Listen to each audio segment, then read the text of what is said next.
Children's Stories by Oscar Wilde. The Happy Prince.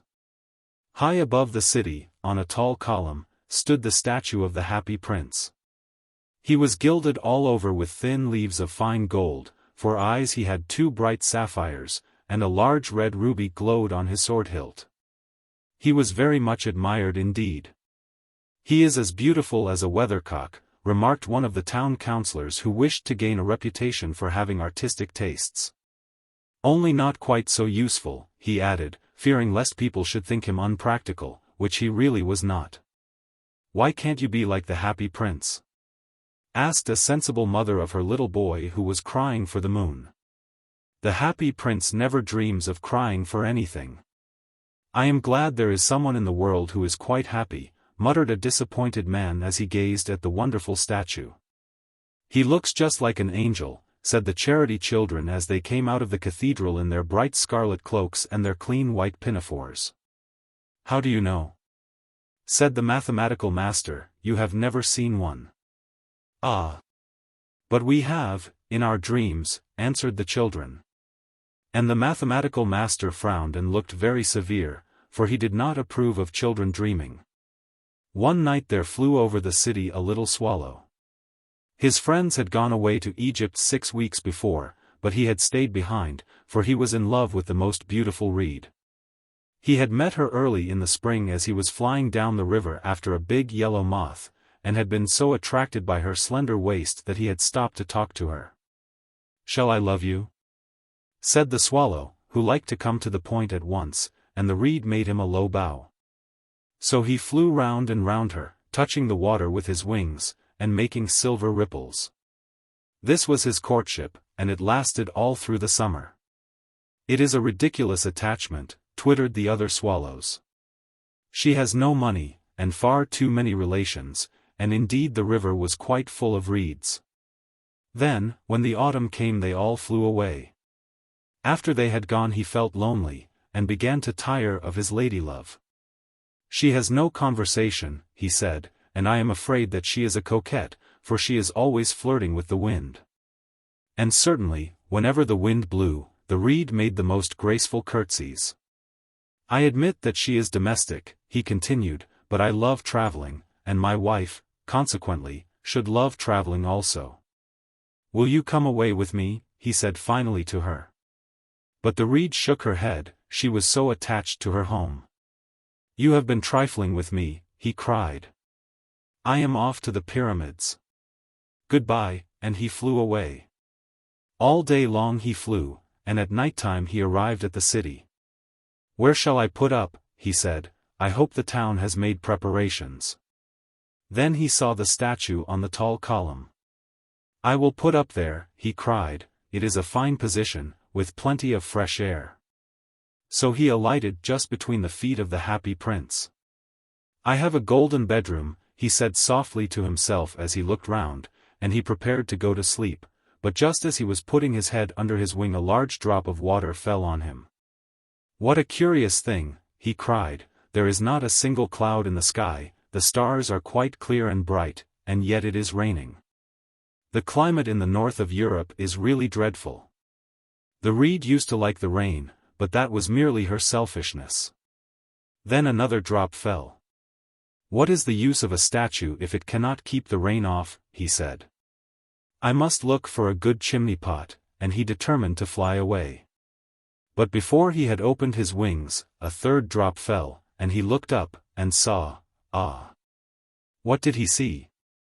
The eyes of the Happy Prince were filled with tears, and tears were running down his golden cheeks.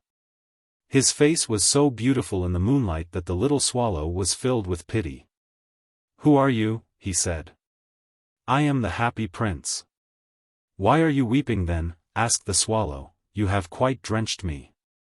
"When I was alive and had a human heart," answered the statue, "I did not know what tears were, for I lived in the palace of Sans Souci, where sorrow is not allowed to enter.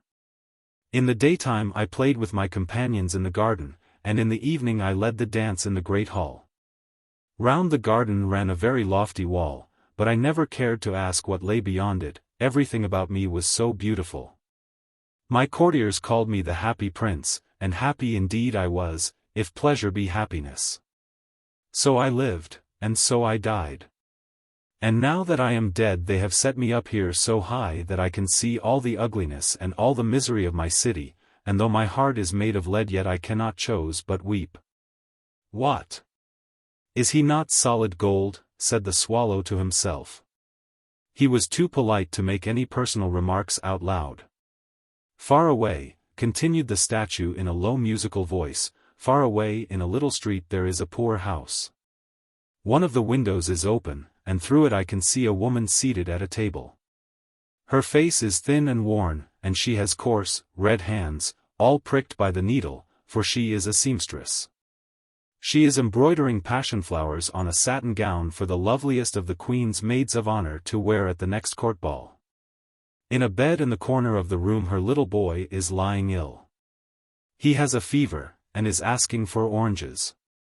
His mother has nothing to give him but river water, so he is crying. Swallow, swallow, little swallow, will you not bring her the ruby out of my sword hilt? My feet are fastened to this pedestal and I cannot move. I am waited for in Egypt, said the swallow. My friends are flying up and down the Nile, and talking to the large lotus flowers. Soon they will go to sleep in the tomb of the great king. The king is there himself in his painted coffin. He is wrapped in yellow linen, and embalmed with spices. Round his neck is a chain of pale green jade, and his hands are like withered leaves. Swallow, swallow, little swallow, said the prince, will you not stay with me for one night, and be my messenger? The boy is so thirsty, and the mother so sad. I don't think I like boys, answered the swallow. Last summer, when I was staying on the river, there were 2 rude boys, the miller's sons, who were always throwing stones at me. They never hit me, of course, we swallows fly far too well for that, and besides, I come of a family famous for its agility, but still, it was a mark of disrespect. But the happy prince looked so sad that the little swallow was sorry. It is very cold here, he said, but I will stay with you for one night, and be your messenger. Thank you, little swallow, said the prince. So the swallow picked out the great ruby from the prince's sword, and flew away with it in his beak over the roofs of the town. He passed by the cathedral tower, where the white marble angels were sculptured. He passed by the palace and heard the sound of dancing. A beautiful girl came out on the balcony with her lover. How wonderful the stars are, he said to her, and how wonderful is the power of love. I hope my dress will be ready in time for the state ball, she answered. I have ordered passion flowers to be embroidered on it, but the seamstresses are so lazy.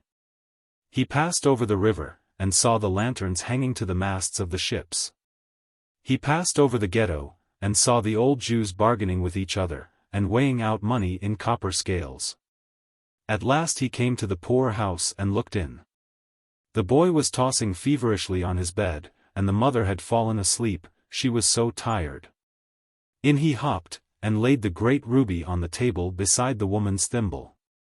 Then he flew gently round the bed, fanning the boy's forehead with his wings.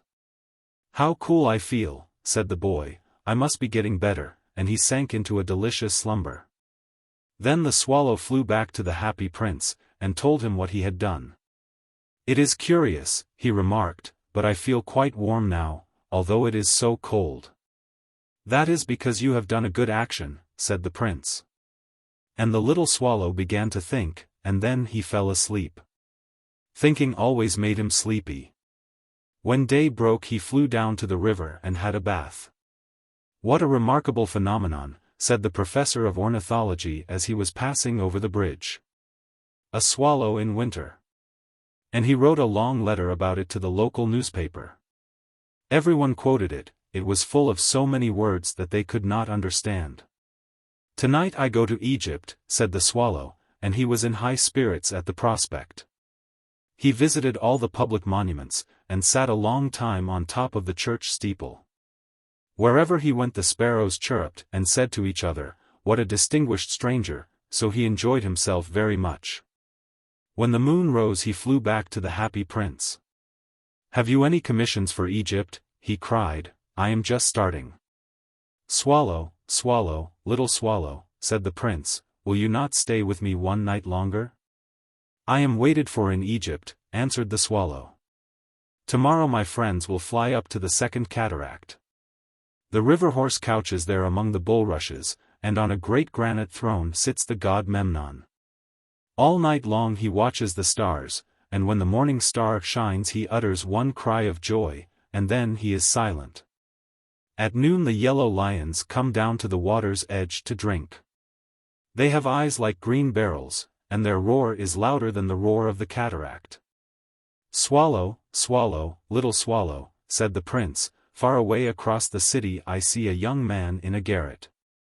He is leaning over a desk covered with papers, and in a tumbler by his side there is a bunch of withered violets. His hair is brown and crisp, and his lips are red as a pomegranate, and he has large and dreamy eyes. He is trying to finish a play for the director of the theater, but he is too cold to write any more.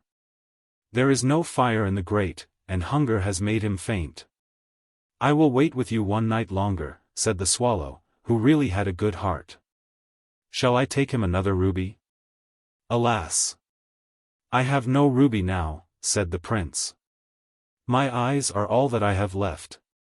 They are made of rare sapphires, which were brought out of India 1,000 years ago. Pluck out one of them and take it to him. He will sell it to the jeweler, and buy food and firewood, and finish his play. Dear prince, said the swallow, I cannot do that, and he began to weep. Swallow, swallow, little swallow, said the prince, do as I command you. So the swallow plucked out the prince's eye, and flew away to the student's garret. It was easy enough to get in, as there was a hole in the roof. Through this he darted, and came into the room. The young man had his head buried in his hands, so he did not hear the flutter of the bird's wings, and when he looked up he found the beautiful sapphire lying on the withered violets. I am beginning to be appreciated, he cried, this is from some great admirer. Now I can finish my play, and he looked quite happy. The next day the swallow flew down to the harbor. He sat on the mast of a large vessel and watched the sailors hauling big chests out of the hold with ropes. Heave ahoy, they shouted as each chest came up. I am going to Egypt, cried the swallow, but nobody minded, and when the moon rose he flew back to the happy prince. I am come to bid you goodbye, he cried. Swallow, swallow, little swallow, said the prince, will you not stay with me one night longer? It is winter, answered the swallow, and the chill snow will soon be here.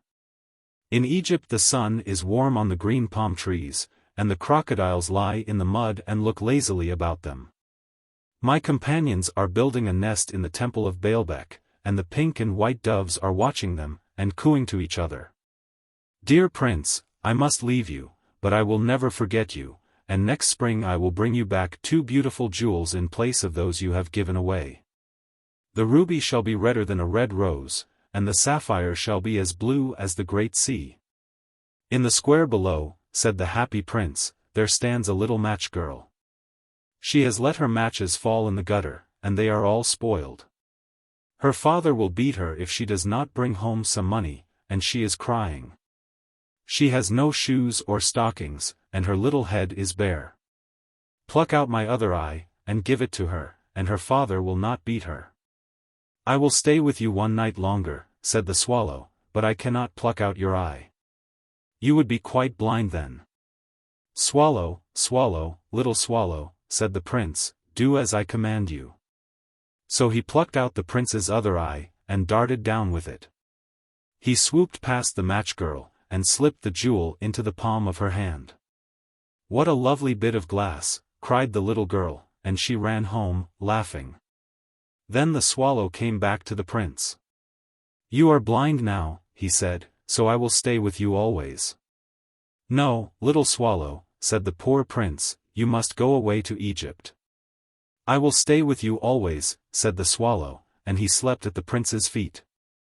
All the next day he sat on the prince's shoulder, and told him stories of what he had seen in strange lands. He told him of the red ibises, who stand in long rows on the banks of the Nile, and catch goldfish in their beaks. Of the Sphinx, who is as old as the world itself, and lives in the desert, and knows everything. Of the merchants, who walk slowly by the side of their camels, and carry amber beads in their hands. Of the king of the mountains of the moon, who is as black as ebony, and worships a large crystal. Of the great green snake that sleeps in a palm tree, and has 20 priests to feed it with honey cakes. And of the pygmies who sail over a big lake on large flat leaves, and are always at war with the butterflies.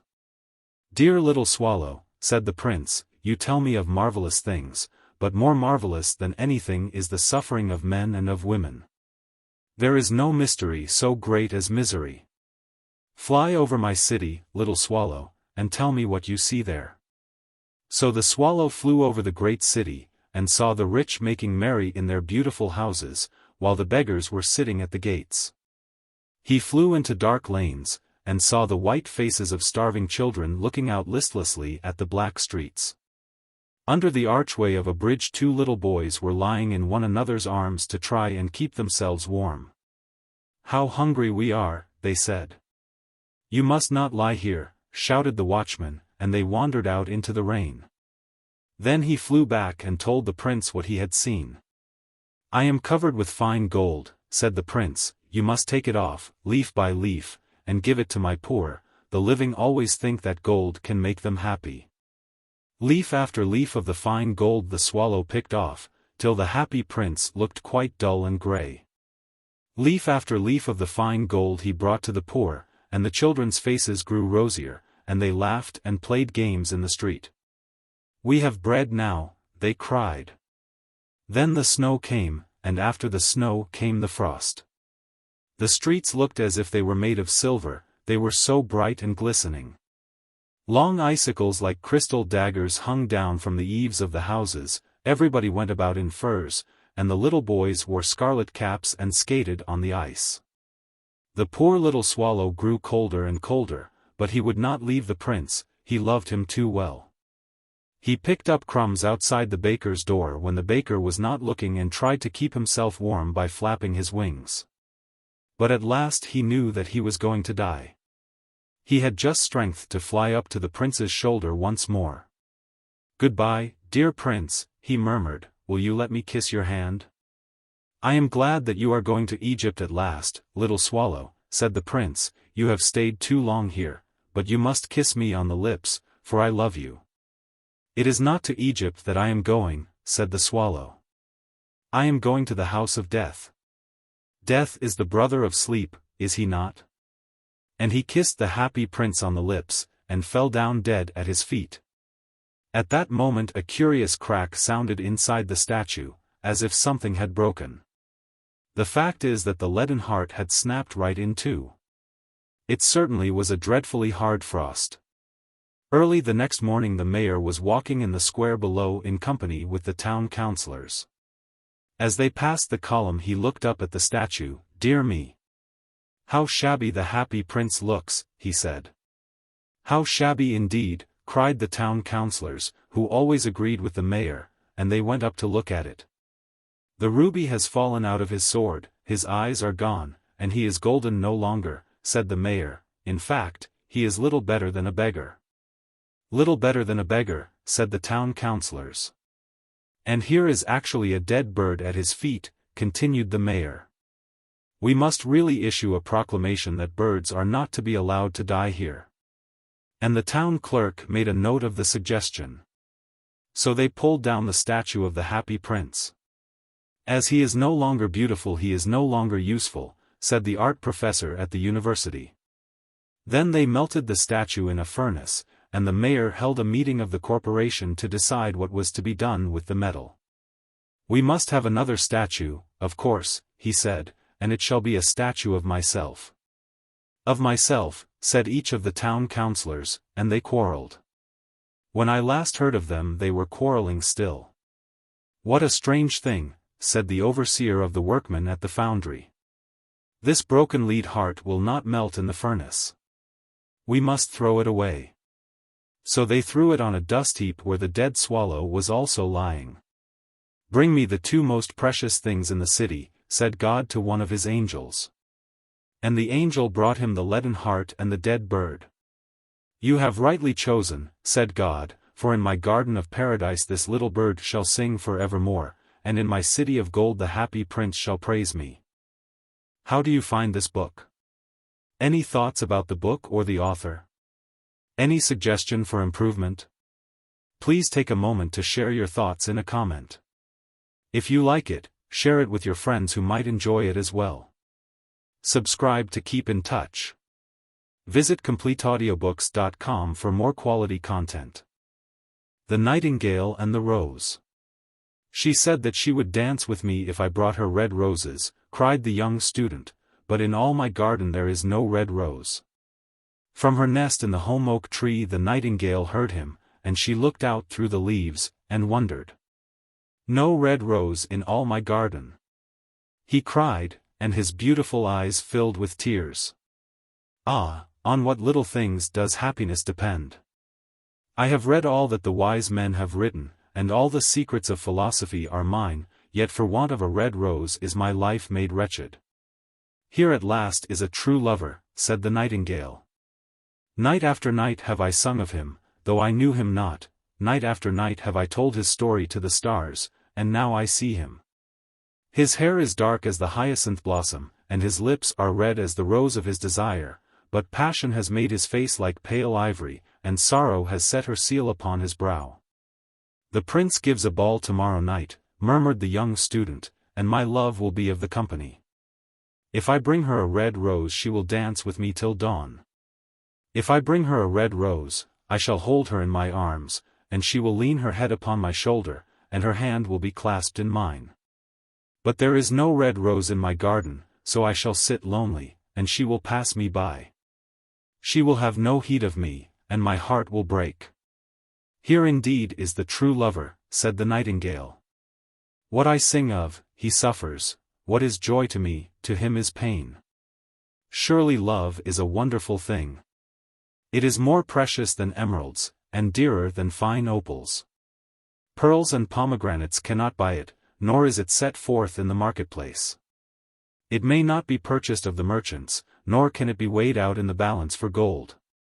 The musicians will sit in their gallery," said the young student, "and play upon their stringed instruments, and my love will dance to the sound of the harp and the violin.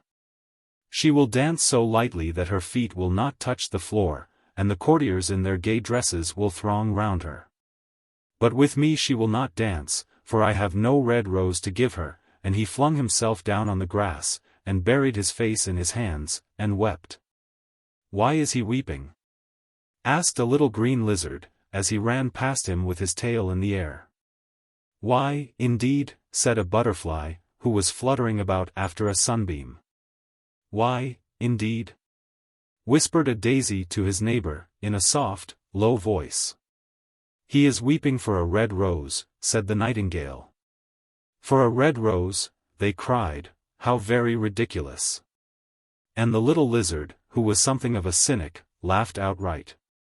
But the nightingale understood the secret of the student's sorrow, and she sat silent in the oak tree, and thought about the mystery of love. Suddenly she spread her brown wings for flight, and soared into the air. She passed through the grove like a shadow, and like a shadow she sailed across the garden. In the center of the grass plot was standing a beautiful rose tree, and when she saw it she flew over to it, and lit upon a spray. "Give me a red rose," she cried, "and I will sing you my sweetest song." But the tree shook its head. "My roses are white," it answered. "As white as the foam of the sea, and whiter than the snow upon the mountain. But go to my brother who grows round the old sundial, and perhaps he will give you what you want." So the nightingale flew over to the rose tree that was growing round the old sundial. "Give me a red rose," she cried, "and I will sing you my sweetest song." But the tree shook its head. "My roses are yellow," it answered. "As yellow as the hair of the mermaiden who sits upon an amber throne, and yellower than the daffodil that blooms in the meadow before the mower comes with his scythe. But go to my brother who grows beneath the student's window, and perhaps he will give you what you want." So the nightingale flew over to the rose tree that was growing beneath the student's window. "Give me a red rose," she cried, and I will sing you my sweetest song. But the tree shook its head. My roses are red, it answered, as red as the feet of the dove, and redder than the great fans of coral that wave and wave in the ocean cavern. But the winter has chilled my veins, and the frost has nipped my buds, and the storm has broken my branches, and I shall have no roses at all this year. One red rose is all I want, cried the nightingale, only one red rose. Is there no way by which I can get it? There is a way, answered the tree. But it is so terrible that I dare not tell it to you. Tell it to me, said the nightingale, I am not afraid. If you want a red rose, said the tree, you must build it out of music by moonlight and stain it with your own heart's blood. You must sing to me with your breast against a thorn. All night long you must sing to me, and the thorn must pierce your heart, and your lifeblood must flow into my veins, and become mine. Death is a great price to pay for a red rose, cried the nightingale, and life is very dear to all. It is pleasant to sit in the green wood, and to watch the sun in his chariot of gold, and the moon in her chariot of pearl. Sweet is the scent of the hawthorn, and sweet are the bluebells that hide in the valley, and the heather that blows on the hill. Yet love is better than life, and what is the heart of a bird compared to the heart of a man? So she spread her brown wings for flight, and soared into the air. She swept over the garden like a shadow, and like a shadow she sailed through the grove. The young student was still lying on the grass, where she had left him, and the tears were not yet dry in his beautiful eyes. Be happy, cried the nightingale, be happy. You shall have your red rose. I will build it out of music by moonlight, and stain it with my own heart's blood. All that I ask of you in return is that you will be a true lover, for love is wiser than philosophy, though she is wise, and mightier than power, though he is mighty. Flame-colored are his wings, and colored like flame is his body. His lips are sweet as honey, and his breath is like frankincense. The student looked up from the grass, and listened, but he could not understand what the nightingale was saying to him, for he only knew the things that are written down in books. But the oak tree understood, and felt sad, for he was very fond of the little nightingale who had built her nest in his branches. Sing me one last song, he whispered. I shall feel very lonely when you are gone. So the nightingale sang to the oak tree, and her voice was like water bubbling from a silver jar. When she had finished her song, the student got up, and pulled a notebook and a lead pencil out of his pocket. She has form, he said to himself, as he walked away through the grove, that cannot be denied to her, but has she got feeling? I am afraid not. In fact, she is like most artists. She is all style, without any sincerity. She would not sacrifice herself for others. She thinks merely of music, and everybody knows that the arts are selfish.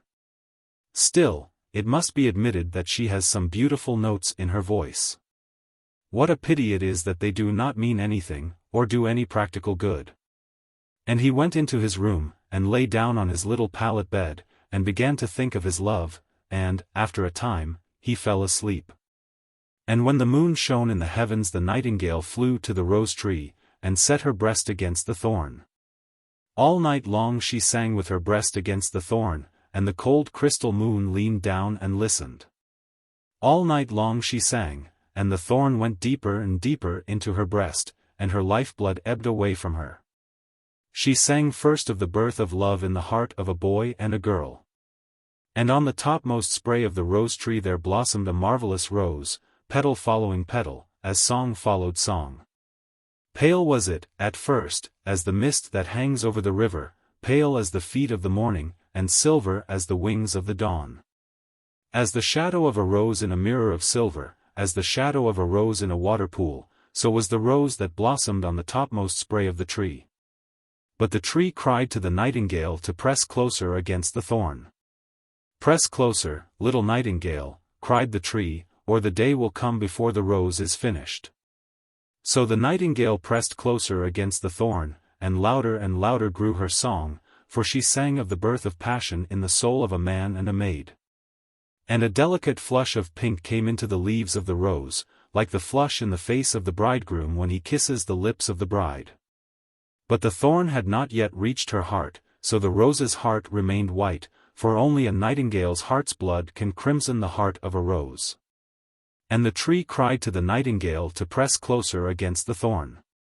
"Press closer, little nightingale," cried the tree, "or the day will come before the rose is finished." So the nightingale pressed closer against the thorn, and the thorn touched her heart, and a fierce pang of pain shot through her. Bitter, bitter was the pain, and wilder grew her song, for she sang of the love that is perfected by death, of the love that dies not in the tomb.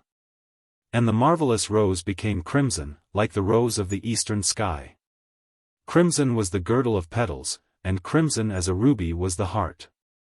But the nightingale's voice grew fainter, and her little wings began to beat, and a film came over her eyes. Fainter and fainter grew her song, and she felt something choking her in her throat.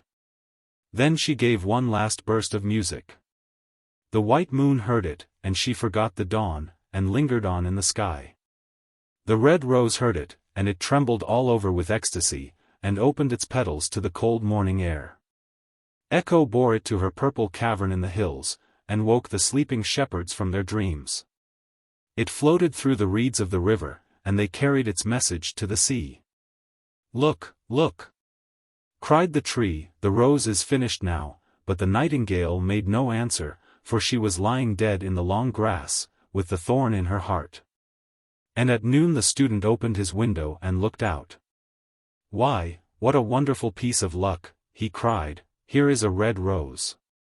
I have never seen any rose like it in all my life.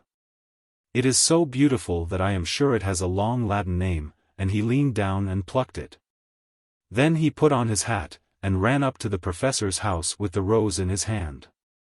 The daughter of the professor was sitting in the doorway winding blue silk on a reel, and her little dog was lying at her feet. "You said that you would dance with me if I brought you a red rose," cried the student. "Here is the reddest rose in all the world. You will wear it tonight next your heart, and as we dance together it will tell you how I love you." But the girl frowned. "I am afraid it will not go with my dress," she answered. "And, besides, the chamberlain's nephew has sent me some real jewels, and everybody knows that jewels cost far more than flowers." "Well, upon my word, you are very ungrateful," said the student angrily, and he threw the rose into the street, where it fell into the gutter, and a cartwheel went over it. "Ungrateful," said the girl. "I tell you what, you are very rude, and, after all, who are you? Only a student. Why, I don't believe you have even got silver buckles to your shoes as the chamberlain's nephew has," and she got up from her chair and went into the house. "What a silly thing love is," said the student as he walked away. "It is not half as useful as logic, for it does not prove anything, and it is always telling one of things that are not going to happen, and making one believe things that are not true. In fact, it is quite unpractical, and, as in this age to be practical is everything, I shall go back to philosophy and study metaphysics." So he returned to his room and pulled out a great dusty book, and began to read. The Selfish Giant. Every afternoon, as they were coming from school, the children used to go and play in the giant's garden. It was a large lovely garden, with soft green grass. Here and there over the grass stood beautiful flowers like stars, and there were 12 peach trees that in the springtime broke out into delicate blossoms of pink and pearl, and in the autumn bore rich fruit. The birds sat on the trees and sang so sweetly that the children used to stop their games in order to listen to them. "How happy we are here," they cried to each other. One day the giant came back. He had been to visit his friend the Cornish ogre, and had stayed with him for 7 years. After the 7 years were over he had said all that he had to say, for his conversation was limited, and he determined to return to his own castle. When he arrived he saw the children playing in the garden. "What are you doing here?" he cried in a very gruff voice, and the children ran away. "My own garden is my own garden," said the giant. "Anyone can understand that, and I will allow nobody to play in it but myself." So he built a high wall all round it, and put up a notice board. Trespassers will be prosecuted. He was a very selfish giant. The poor children had now nowhere to play. They tried to play on the road, but the road was very dusty and full of hard stones, and they did not like it. They used to wander round the high wall when their lessons were over, and talk about the beautiful garden inside. "How happy we were there," they said to each other. Then the spring came, and all over the country there were little blossoms and little birds. Only in the garden of the selfish giant it was still winter.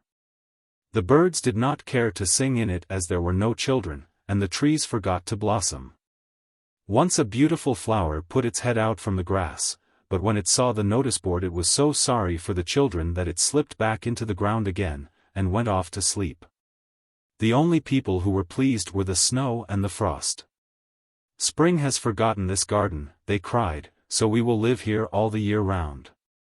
The snow covered up the grass with her great white cloak, and the frost painted all the trees silver.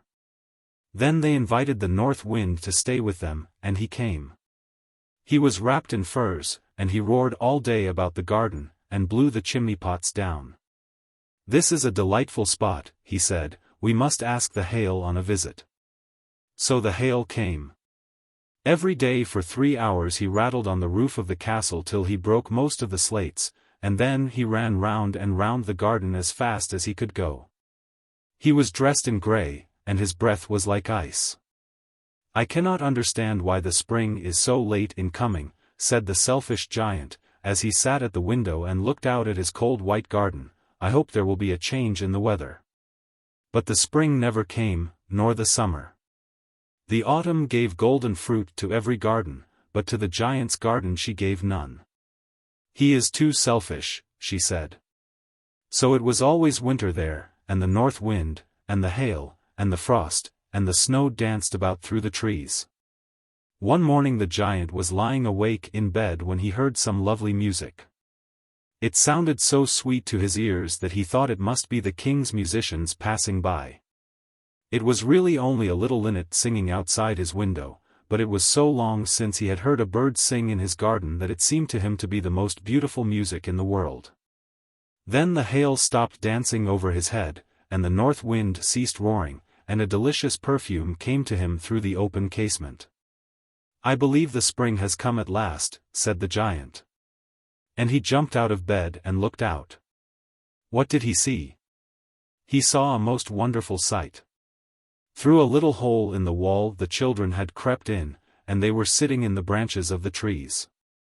In every tree that he could see there was a little child. And the trees were so glad to have the children back again that they had covered themselves with blossoms, and were waving their arms gently above the children's heads. The birds were flying about and twittering with delight, and the flowers were looking up through the green grass and laughing. It was a lovely scene, only in one corner it was still winter.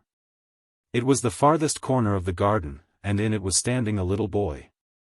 He was so small that he could not reach up to the branches of the tree, and he was wandering all round it, crying bitterly. The poor tree was still quite covered with frost and snow, and the north wind was blowing and roaring above it. "Climb up, little boy," said the tree, and it bent its branches down as low as it could, but the boy was too tiny. And the giant's heart melted as he looked out. "How selfish I have been," he said. "Now I know why the spring would not come here. I will put that poor little boy on the top of the tree, and then I will knock down the wall, and my garden shall be the children's playground forever and ever." He was really very sorry for what he had done. So he crept downstairs and opened the front door quite softly, and went out into the garden. But when the children saw him they were so frightened that they all ran away, and the garden became winter again. Only the little boy did not run, for his eyes were so full of tears that he did not see the giant coming. And the giant stole up behind him and took him gently in his hand, and put him up into the tree. And the tree broke at once into blossom, and the birds came and sang on it, and the little boy stretched out his 2 arms and flung them round the giant's neck, and kissed him. And the other children, when they saw that the giant was not wicked any longer, came running back, and with them came the spring. "It is your garden now, little children," said the giant, and he took a great axe and knocked down the wall. And when the people were going to market at 12 o'clock, they found the giant playing with the children in the most beautiful garden they had ever seen. All day long they played, and in the evening they came to the giant to bid him goodbye.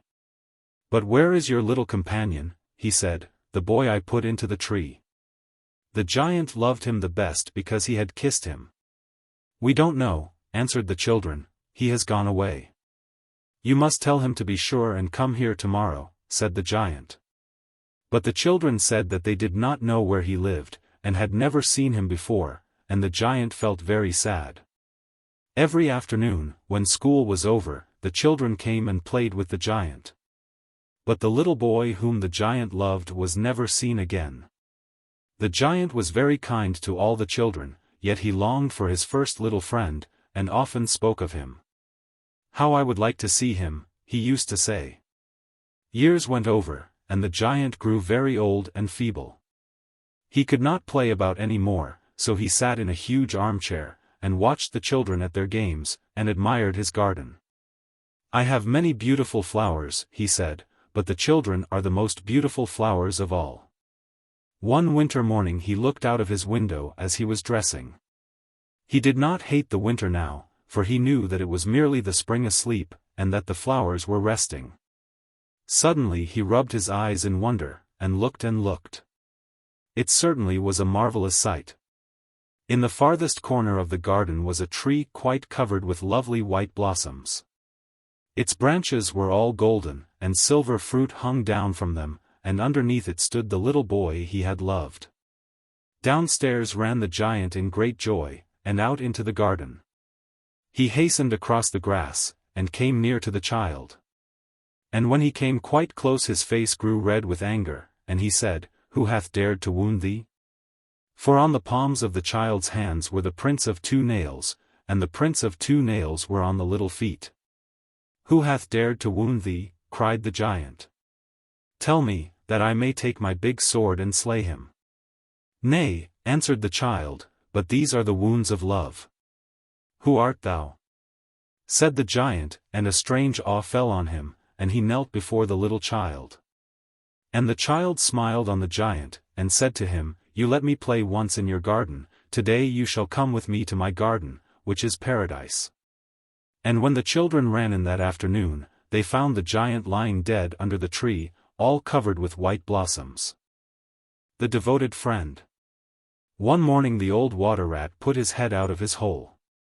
He had bright beady eyes and stiff grey whiskers, and his tail was like a long bit of black india rubber. The little ducks were swimming about in the pond, looking just like a lot of yellow canaries, and their mother, who was pure white with real red legs, was trying to teach them how to stand on their heads in the water. "You will never be in the best society unless you can stand on your heads," she kept saying to them, and every now and then she showed them how it was done. But the little ducks paid no attention to her. They were so young that they did not know what an advantage it is to be in society at all. "What disobedient children," cried the old water rat. "They really deserve to be drowned." "Nothing of the kind," answered the duck, "everyone must make a beginning, and parents cannot be too patient." "Ah! I know nothing about the feelings of parents," said the water rat, "I am not a family man. In fact, I have never been married, and I never intend to be. Love is all very well in its way, but friendship is much higher. Indeed, I know of nothing in the world that is either nobler or rarer than a devoted friendship." "And what, pray, is your idea of the duties of a devoted friend?" asked a green linnet, who was sitting in a willow tree hard by, and had overheard the conversation. "Yes, that is just what I want to know," said the duck, and she swam away to the end of the pond, and stood upon her head, in order to give her children a good example. "What a silly question!" cried the water rat. "I should expect my devoted friend to be devoted to me, of course." "And what would you do in return?" said the little bird, swinging upon a silver spray, and flapping his tiny wings. "I don't understand you," answered the water rat. "Let me tell you a story on the subject," said the linnet. Is the story about me? Asked the water rat. If so, I will listen to it, for I am extremely fond of fiction. It is applicable to you, answered the linnet. And he flew down, and alighting upon the bank, he told the story of the devoted friend. Once upon a time, said the linnet, there was an honest little fellow named Hans. Was he very distinguished? Asked the water rat. No, answered the linnet, I don't think he was distinguished at all, except for his kind heart, and his funny round good-humored face. He lived in a tiny cottage all by himself, and every day he worked in his garden. In all the countryside there was no garden so lovely as his. Sweet William grew there, and gillyflowers, and shepherd's purses, and fair maids of France. There were damask roses, and yellow roses, lilac crocuses, and gold, purple violets and white. Columbine and lady smock, marjoram and wild basil, the cowslip and the flower de luce, the daffodil and the clove pink bloomed or blossomed in their proper order as the months went by. One flower taking another flower's place, so that there were always beautiful things to look at, and pleasant odors to smell. Little Hans had a great many friends, but the most devoted friend of all was Big Hugh the miller. Indeed, so devoted was the rich miller to little Hans, that he would never go by his garden without leaning over the wall and plucking a large nosegay, or a handful of sweet herbs. Or filling his pockets with plums and cherries if it was the fruit season. Real friends should have everything in common, the miller used to say, and little Hans nodded and smiled, and felt very proud of having a friend with such noble ideas. Sometimes, indeed, the neighbors thought it strange that the rich miller never gave little Hans anything in return, though he had 100 sacks of flour stored away in his mill. And 6 milch cows, and a large flock of woolly sheep. But Hans never troubled his head about these things. And nothing gave him greater pleasure than to listen to all the wonderful things the miller used to say about the unselfishness of true friendship. So little Hans worked away in his garden. During the spring, the summer, and the autumn he was very happy, but when the winter came, and he had no fruit or flowers to bring to the market, he suffered a good deal from cold and hunger. And often had to go to bed without any supper but a few dried pears or some hard nuts. In the winter, also, he was extremely lonely, as the miller never came to see him then. There is no good in my going to see little Hans as long as the snow lasts, the miller used to say to his wife, for when people are in trouble they should be left alone. And not be bothered by visitors. That at least is my idea about friendship, and I am sure I am right. So I shall wait till the spring comes, and then I shall pay him a visit, and he will be able to give me a large basket of primroses, and that will make him so happy. You are certainly very thoughtful about others, answered the wife, as she sat in her comfortable armchair by the big pine-wood fire, very thoughtful indeed. It is quite a treat to hear you talk about friendship. I am sure the clergyman himself could not say such beautiful things as you do, though he does live in a 3-storied house, and wear a gold ring on his little finger. But could we not ask little Hans up here, said the miller's youngest son. If poor Hans is in trouble I will give him half my porridge, and show him my white rabbits. What a silly boy you are, cried the miller, I really don't know what is the use of sending you to school. You seem not to learn anything. Why, if little Hans came up here, and saw our warm fire, and our good supper, and our great cask of red wine, he might get envious, and envy is a most terrible thing. And would spoil anybody's nature. I certainly will not allow Hans' nature to be spoiled. I am his best friend, and I will always watch over him, and see that he is not led into any temptations. Besides, if Hans came here, he might ask me to let him have some flour on credit, and that I could not do. Flour is one thing, and friendship is another, and they should not be confused. Why, the words are spelt differently, and mean quite different things. Everybody can see that. How well you talk, said the miller's wife, pouring herself out a large glass of warm ale. Really I feel quite drowsy. It is just like being in church. Lots of people act well, answered the miller. But very few people talk well, which shows that talking is much the more difficult thing of the two, and much the finer thing also. And he looked sternly across the table at his little son, who felt so ashamed of himself that he hung his head down, and grew quite scarlet, and began to cry into his tea. However, he was so young that you must excuse him. "Is that the end of the story?" asked the water rat. "Certainly not," answered the linnet, "that is the beginning." "Then you are quite behind the age," said the water rat. "Every good storyteller nowadays starts with the end, and then goes on to the beginning, and concludes with the middle. That is the new method. I heard all about it the other day from a critic who was walking round the pond with a young man. He spoke of the matter at great length, and I am sure he must have been right, for he had blue spectacles and a bald head, and whenever the young man made any remark, he always answered "Pooh." But pray go on with your story. I like the miller immensely. I have all kinds of beautiful sentiments myself, so there is a great sympathy between us. "Well," said the linnet, hopping now on one leg and now on the other, as soon as the winter was over, and the primroses began to open their pale yellow stars. The miller said to his wife that he would go down and see little Hans.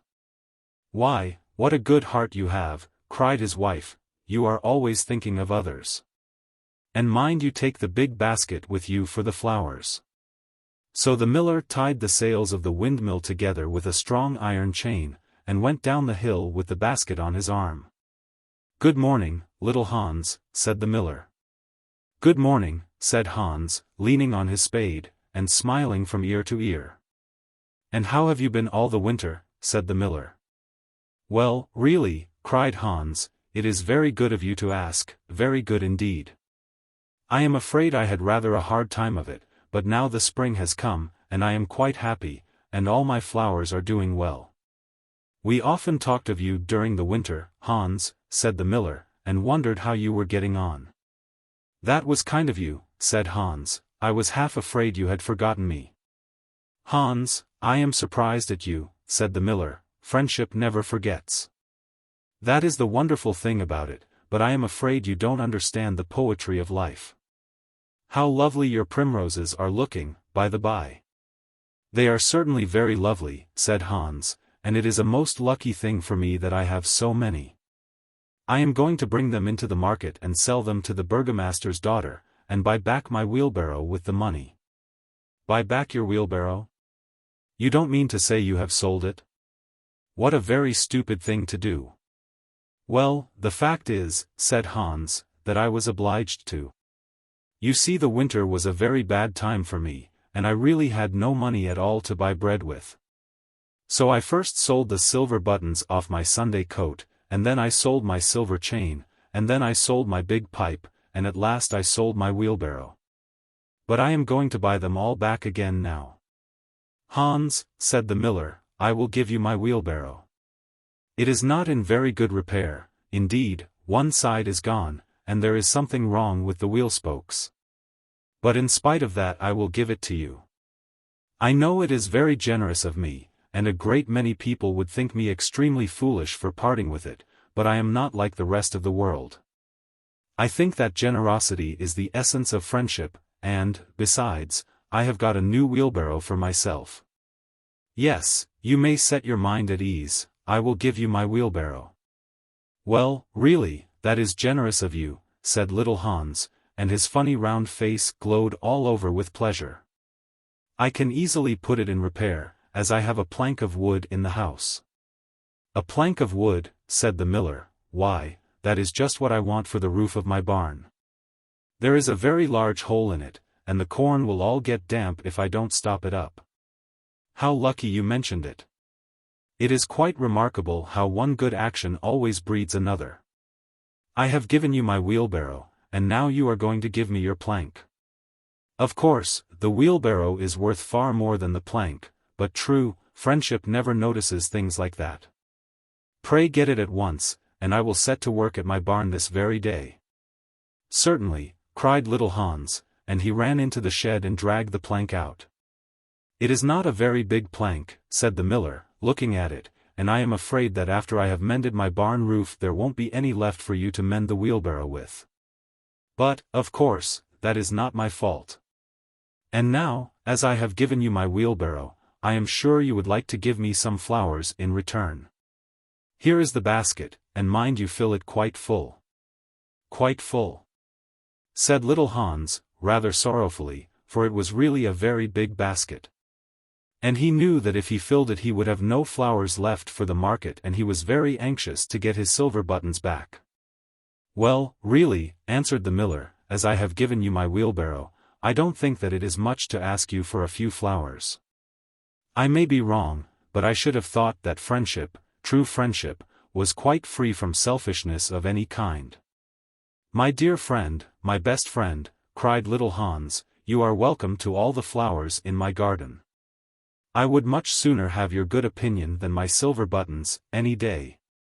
And he ran and plucked all his pretty primroses, and filled the miller's basket. "Goodbye, little Hans," said the miller, as he went up the hill with the plank on his shoulder, and the big basket in his hand. "Goodbye," said little Hans, and he began to dig away quite merrily, he was so pleased about the wheelbarrow. The next day he was nailing up some honeysuckle against the porch, when he heard the miller's voice calling to him from the road. So he jumped off the ladder, and ran down the garden, and looked over the wall. There was the miller with a large sack of flour on his back.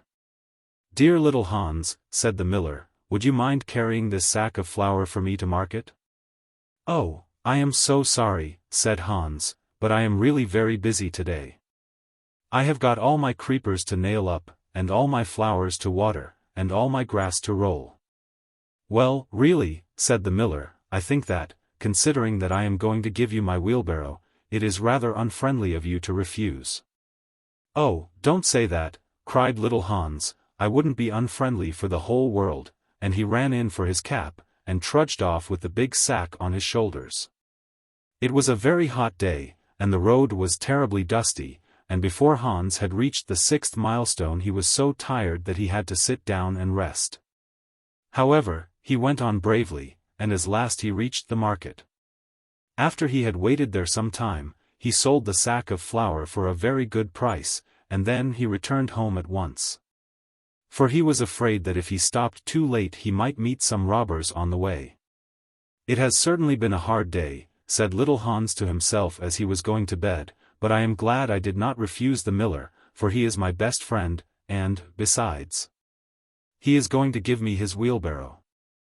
Early the next morning the miller came down to get the money for his sack of flour, but little Hans was so tired that he was still in bed.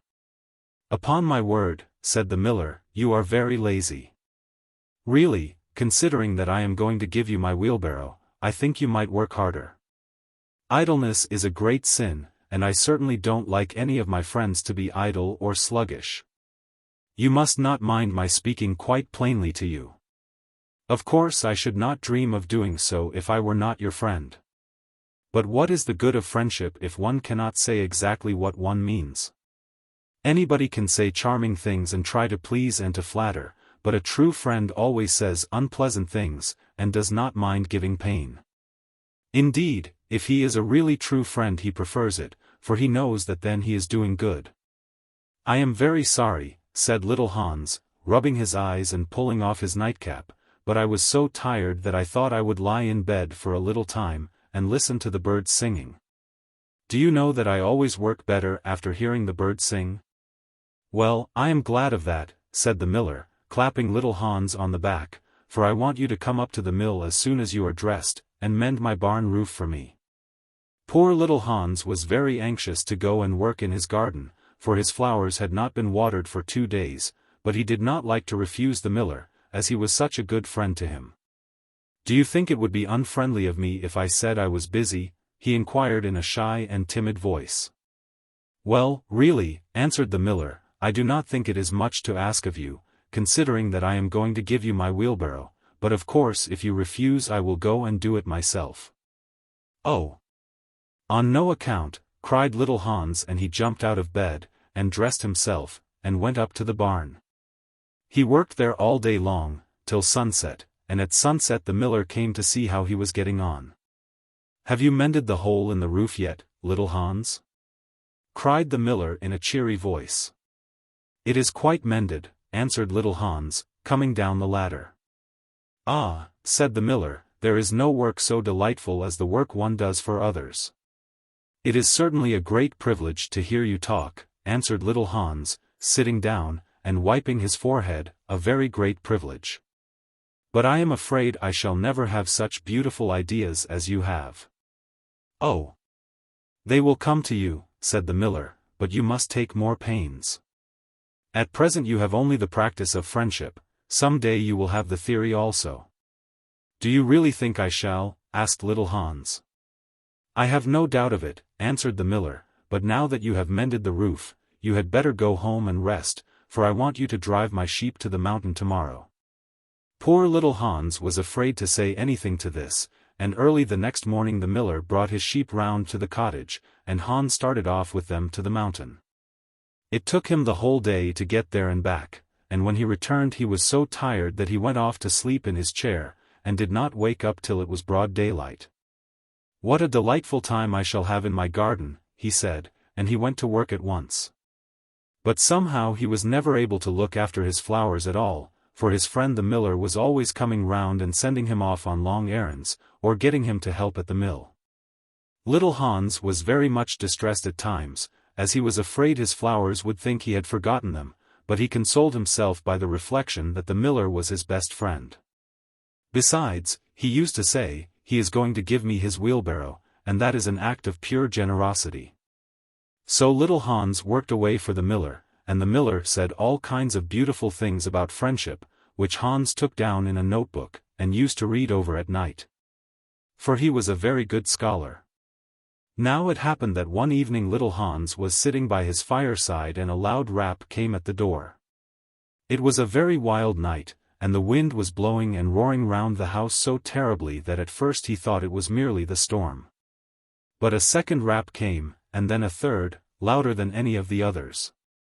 "It is some poor traveler," said little Hans to himself, and he ran to the door.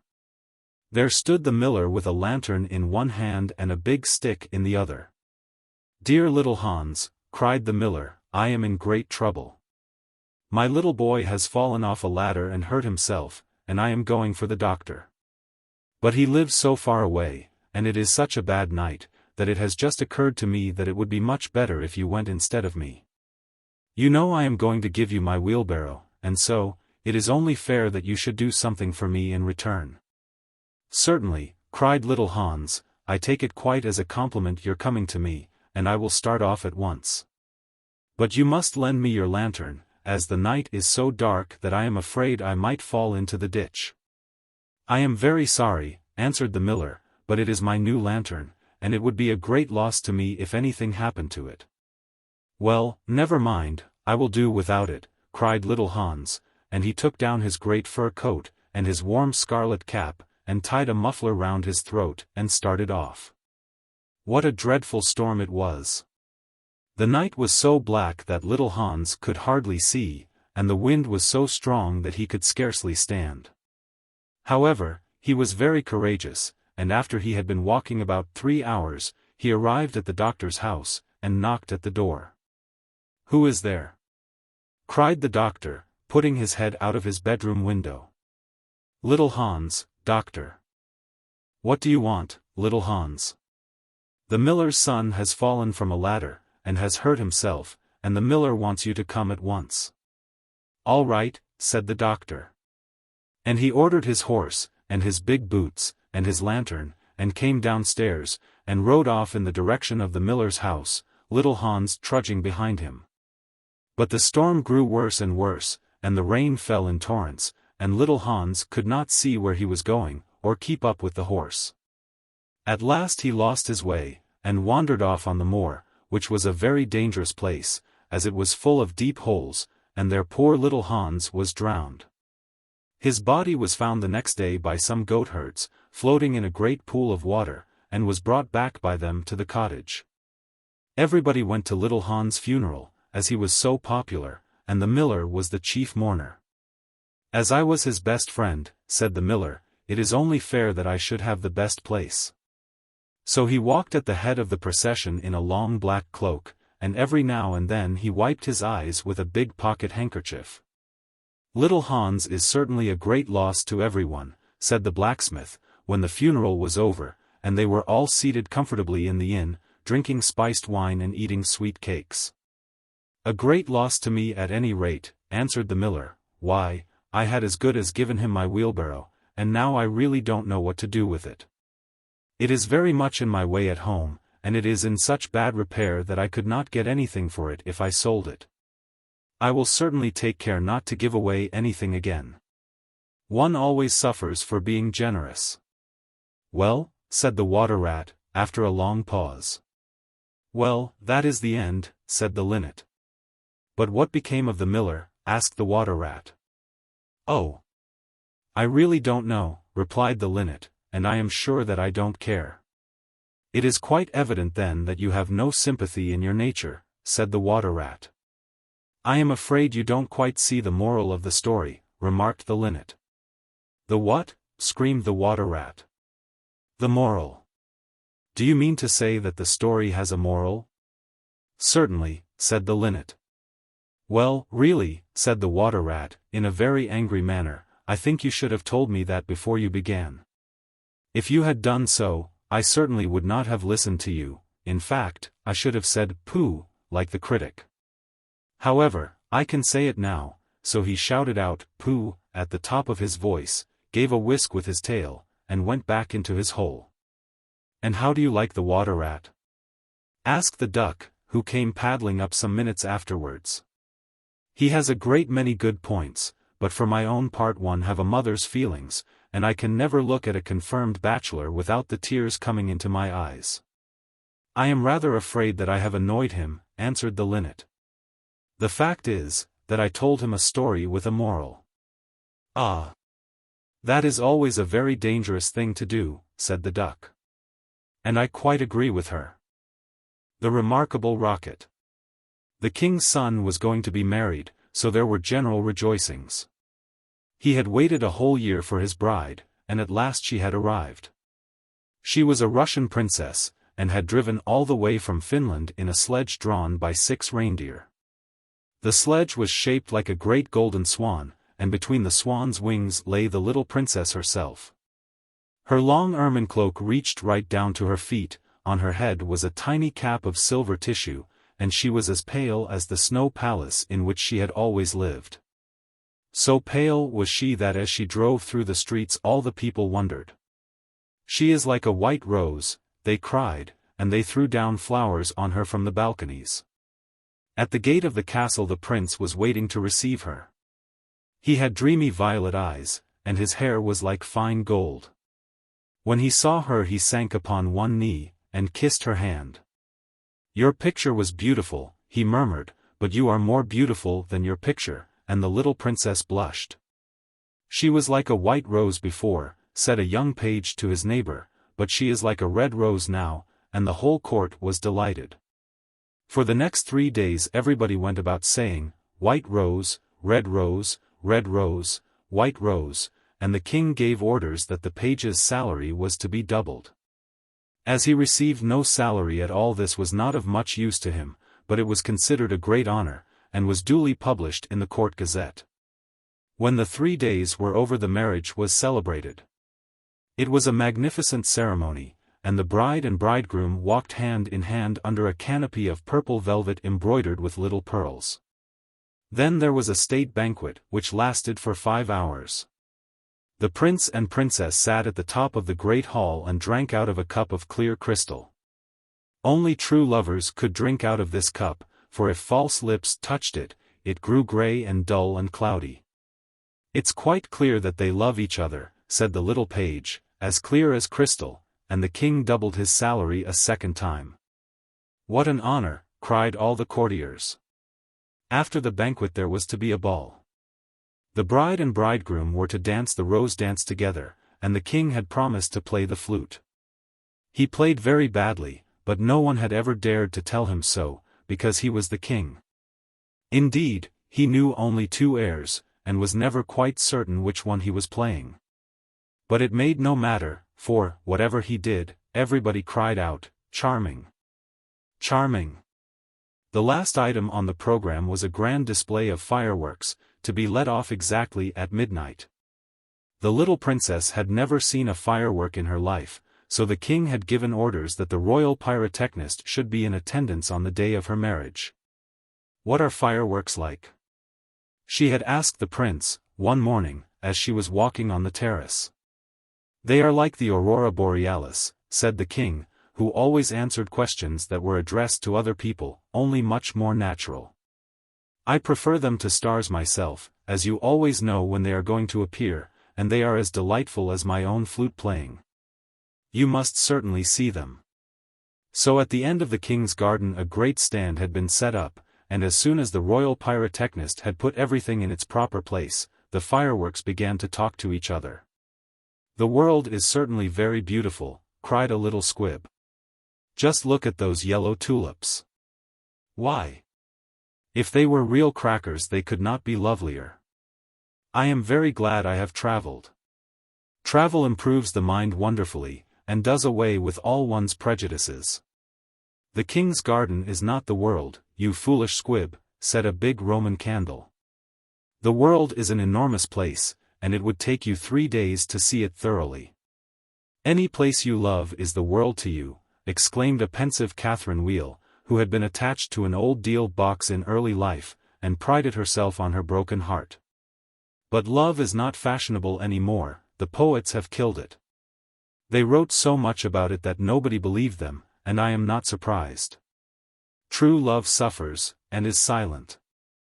I remember myself once, but it is no matter now. Romance is a thing of the past." "Nonsense," said the Roman candle, "romance never dies. It is like the moon, and lives forever. The bride and bridegroom, for instance, love each other very dearly. I heard all about them this morning from a brown paper cartridge, who happened to be staying in the same drawer as myself, and knew the latest court news." But the Catherine Wheel shook her head. "Romance is dead, romance is dead, romance is dead," she murmured. She was one of those people who think that, if you say the same thing over and over a great many times, it becomes true in the end. Suddenly, a sharp, dry cough was heard, and they all looked round.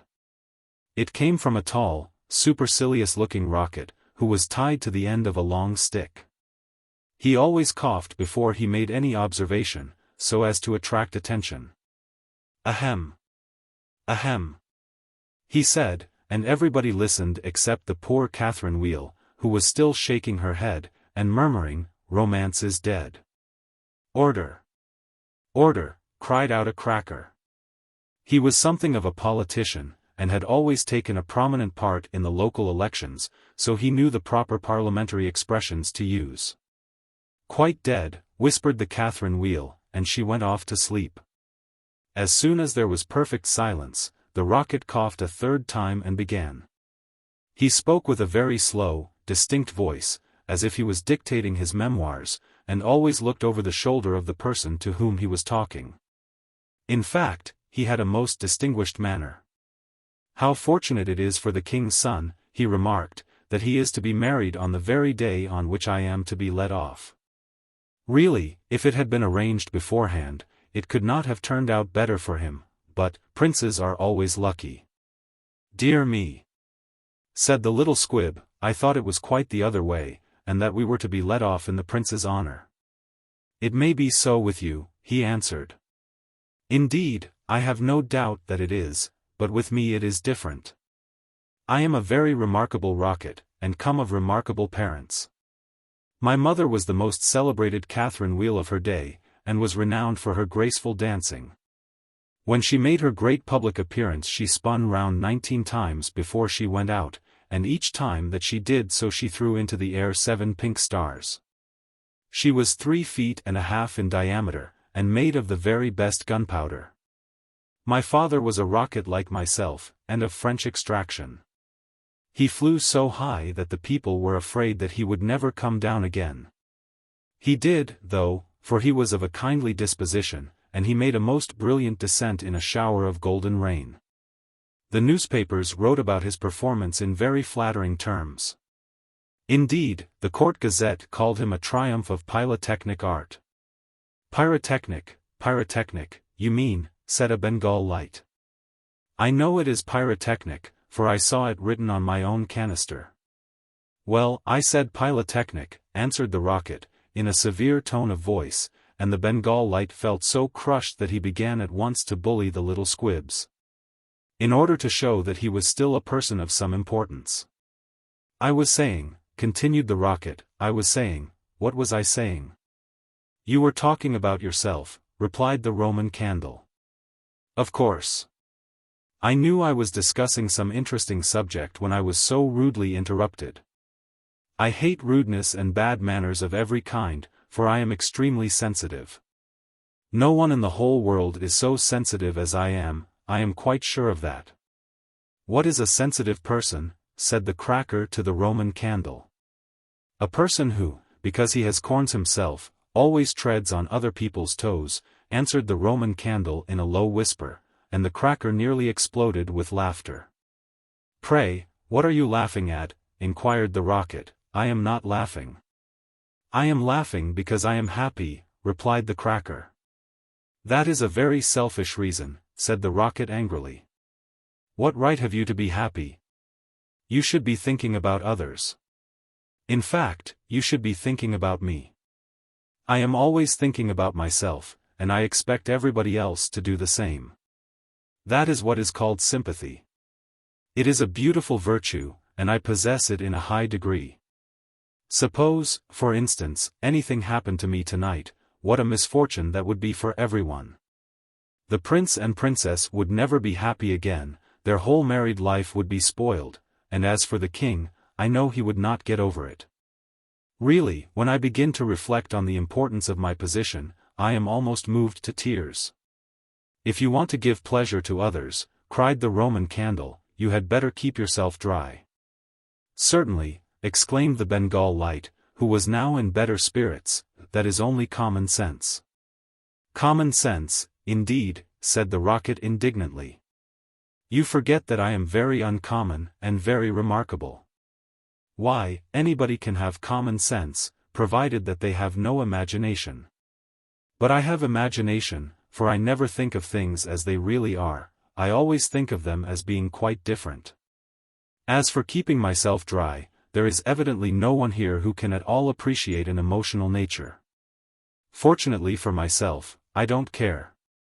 The only thing that sustains one through life is the consciousness of the immense inferiority of everybody else, and this is a feeling that I have always cultivated.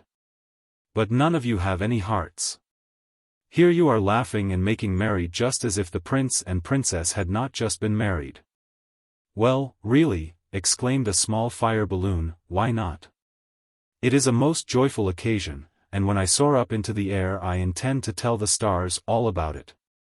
You will see them twinkle when I talk to them about the pretty bride. Ah! What a trivial view of life, said the rocket, but it is only what I expected. There is nothing in you, you are hollow and empty. Why, perhaps the prince and princess may go to live in a country where there is a deep river, and perhaps they may have one only son. A little fair-haired boy with violet eyes like the prince himself. And perhaps some day he may go out to walk with his nurse, and perhaps the nurse may go to sleep under a great elder tree, and perhaps the little boy may fall into the deep river and be drowned. What a terrible misfortune! Poor people, to lose their only son. It is really too dreadful. I shall never get over it. But they have not lost their only son, said the Roman candle. No misfortune has happened to them at all. I never said that they had, replied the rocket, I said that they might.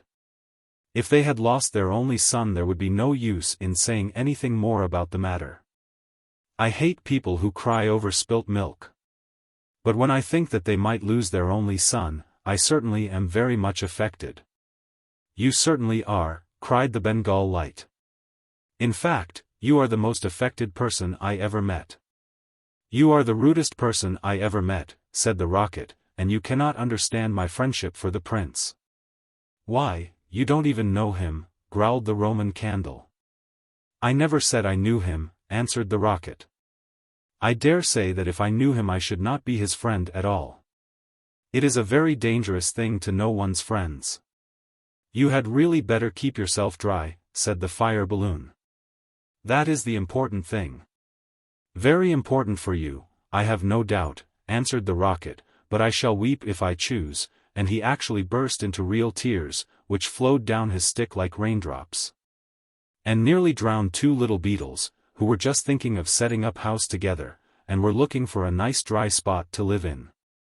He must have a truly romantic nature, said the Catherine Wheel, for he weeps when there is nothing at all to weep about, and she heaved a deep sigh, and thought about the deal box. But the Roman candle and the Bengal light were quite indignant, and kept saying, "Humbug! Humbug," at the top of their voices. They were extremely practical, and whenever they objected to anything they called it humbug. Then the moon rose like a wonderful silver shield.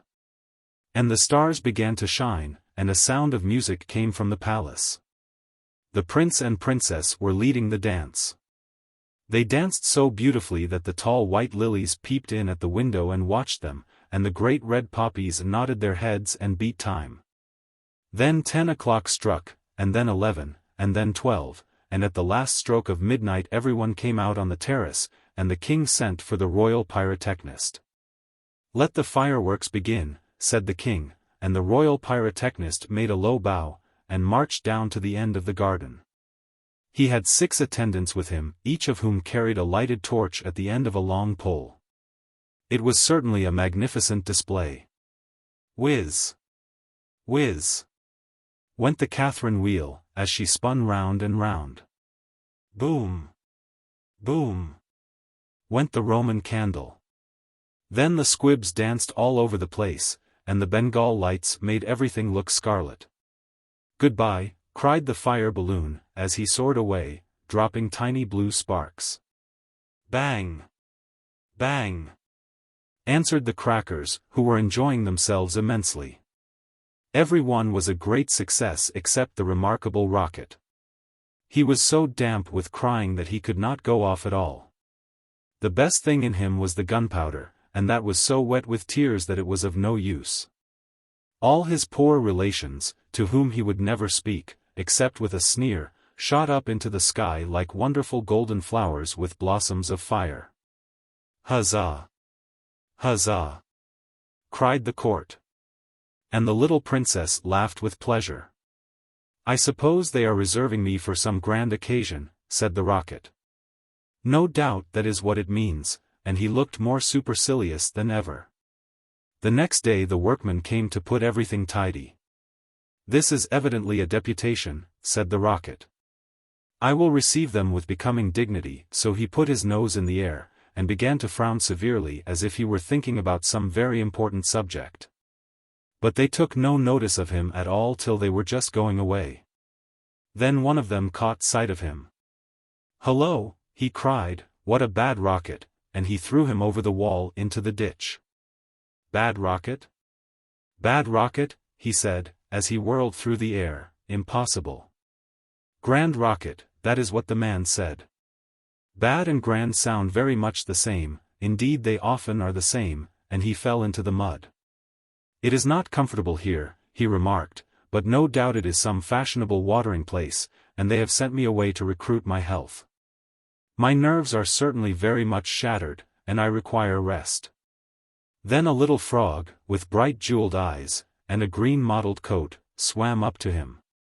"A new arrival, I see," said the frog. "Well, after all there is nothing like mud. Give me rainy weather and a ditch, and I am quite happy. Do you think it will be a wet afternoon?" "I am sure I hope so, but the sky is quite blue and cloudless." "What a pity." "Ahem.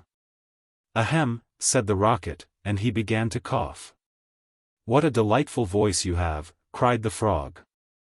"Really it is quite like a croak, and croaking is of course the most musical sound in the world. You will hear our glee club this evening. We sit in the old duck pond close by the farmer's house, and as soon as the moon rises we begin. It is so entrancing that everybody lies awake to listen to us. In fact, it was only yesterday that I heard the farmer's wife say to her mother that she could not get a wink of sleep at night on account of us. It is most gratifying to find oneself so popular. Ahem. Ahem, said the rocket angrily. He was very much annoyed that he could not get a word in. A delightful voice, certainly, continued the frog. I hope you will come over to the duck pond. I am off to look for my daughters. I have 6 beautiful daughters, and I am so afraid the pike may meet them. He is a perfect monster, and would have no hesitation in breakfasting off them. Well, goodbye, I have enjoyed our conversation very much, I assure you. Conversation, indeed, said the rocket. You have talked the whole time yourself. That is not conversation. Somebody must listen, answered the frog, and I like to do all the talking myself. It saves time, and prevents arguments. But I like arguments, said the rocket. I hope not, said the frog complacently. Arguments are extremely vulgar, for everybody in good society holds exactly the same opinions. Goodbye a second time. I see my daughters in the distance, and the little frog swam away. You are a very irritating person, said the rocket, and very ill-bred. I hate people who talk about themselves, as you do, when one wants to talk about oneself, as I do. It is what I call selfishness, and selfishness is a most detestable thing, especially to anyone of my temperament, for I am well known for my sympathetic nature. In fact, you should take example by me, you could not possibly have a better model. Now that you have the chance you had better avail yourself of it, for I am going back to court almost immediately. I am a great favorite at court, in fact, the prince and princess were married yesterday in my honor. Of course you know nothing of these matters, for you are a provincial. There is no good talking to him, said a dragonfly, who was sitting on the top of a large brown bulrush, no good at all, for he has gone away. Well, that is his loss, not mine, answered the rocket. I am not going to stop talking to him merely because he pays no attention. I like hearing myself talk. It is one of my greatest pleasures. I often have long conversations all by myself, and I am so clever that sometimes I don't understand a single word of what I am saying. Then you should certainly lecture on philosophy, said the dragonfly, and he spread a pair of lovely gauze wings and soared away into the sky. How very silly of him not to stay here, said the rocket. I am sure that he has not often got such a chance of improving his mind. However, I don't care a bit. Genius like mine is sure to be appreciated some day, and he sank down a little deeper into the mud. After some time a large white duck swam up to him. She had yellow legs, and webbed feet, and was considered a great beauty on account of her waddle. Quack, quack, quack, she said. What a curious shape you are. May I ask, were you born like that, or is it the result of an accident? It is quite evident that you have always lived in the country, answered the rocket, otherwise you would know who I am. However, I excuse your ignorance. It would be unfair to expect other people to be as remarkable as oneself. You will no doubt be surprised to hear that I can fly up into the sky, and come down in a shower of golden rain. I don't think much of that, said the duck, as I cannot see what use it is to anyone. Now, if you could plow the fields like the ox, or draw a cart like the horse, or look after the sheep like the collie dog, that would be something. My good creature, cried the rocket in a very haughty tone of voice, I see that you belong to the lower orders. A person of my position is never useful. We have certain accomplishments, and that is more than sufficient. I have no sympathy myself with industry of any kind, least of all with such industries as you seem to recommend. Indeed, I have always been of opinion that hard work is simply the refuge of people who have nothing whatever to do. Well, well, said the duck, who was of a very peaceable disposition, and never quarreled with anyone, everybody has different tastes. I hope, at any rate, that you are going to take up your residence here. Oh, dear no, cried the rocket. I am merely a visitor, a distinguished visitor. The fact is that I find this place rather tedious. There is neither society here, nor solitude. In fact, it is essentially suburban. I shall probably go back to court, for I know that I am destined to make a sensation in the world. I had thoughts of entering public life once myself, remarked the duck. There are so many things that need reforming. Indeed, I took the chair at a meeting some time ago, and we passed resolutions condemning everything that we did not like. However, they did not seem to have much effect. Now I go in for domesticity, and look after my family. I am made for public life, said the rocket, and so are all my relations, even the humblest of them. Whenever we appear we excite great attention. I have not actually appeared myself, but when I do so it will be a magnificent sight. As for domesticity, it ages one rapidly, and distracts one's mind from higher things. Ah! The higher things of life, how fine they are, said the duck, and that reminds me how hungry I feel, and she swam away down the stream, saying, quack, quack, quack. Come back. Come back. Screamed the rocket, I have a great deal to say to you, but the duck paid no attention to him. I am glad that she has gone, he said to himself, she has a decidedly middle-class mind, and he sank a little deeper still into the mud, and began to think about the loneliness of genius. When suddenly two little boys in white smocks came running down the bank, with a kettle and some faggots. This must be the deputation, said the rocket, and he tried to look very dignified. Hullo, cried one of the boys, look at this old stick. I wonder how it came here, and he picked the rocket out of the ditch. Old stick, said the rocket, impossible. Gold stick, that is what he said. Gold stick is very complimentary. In fact, he mistakes me for one of the court dignitaries. Let us put it into the fire, said the other boy, it will help to boil the kettle. So they piled the faggots together, and put the rocket on top, and lit the fire. This is magnificent, cried the rocket, they are going to let me off in broad daylight, so that everyone can see me. We will go to sleep now, they said, and when we wake up the kettle will be boiled, and they lay down on the grass, and shut their eyes. The rocket was very damp, so he took a long time to burn. At last, however, the fire caught him. Now I am going off, he cried, and he made himself very stiff and straight. I know I shall go much higher than the stars, much higher than the moon, much higher than the sun. In fact, I shall go so high that... Fizz! Fizz! Fizz! And he went straight up into the air. Delightful, he cried, I shall go on like this forever. What a success I am! But nobody saw him. Then he began to feel a curious tingling sensation all over him. Now I am going to explode, he cried. I shall set the whole world on fire, and make such a noise that nobody will talk about anything else for a whole year. And he certainly did explode. Bang! Bang! Bang! Went the gunpowder. There was no doubt about it. But nobody heard him, not even the two little boys, for they were sound asleep. Then all that was left of him was the stick, and this fell down on the back of a goose who was taking a walk by the side of the ditch. Good heavens, cried the goose.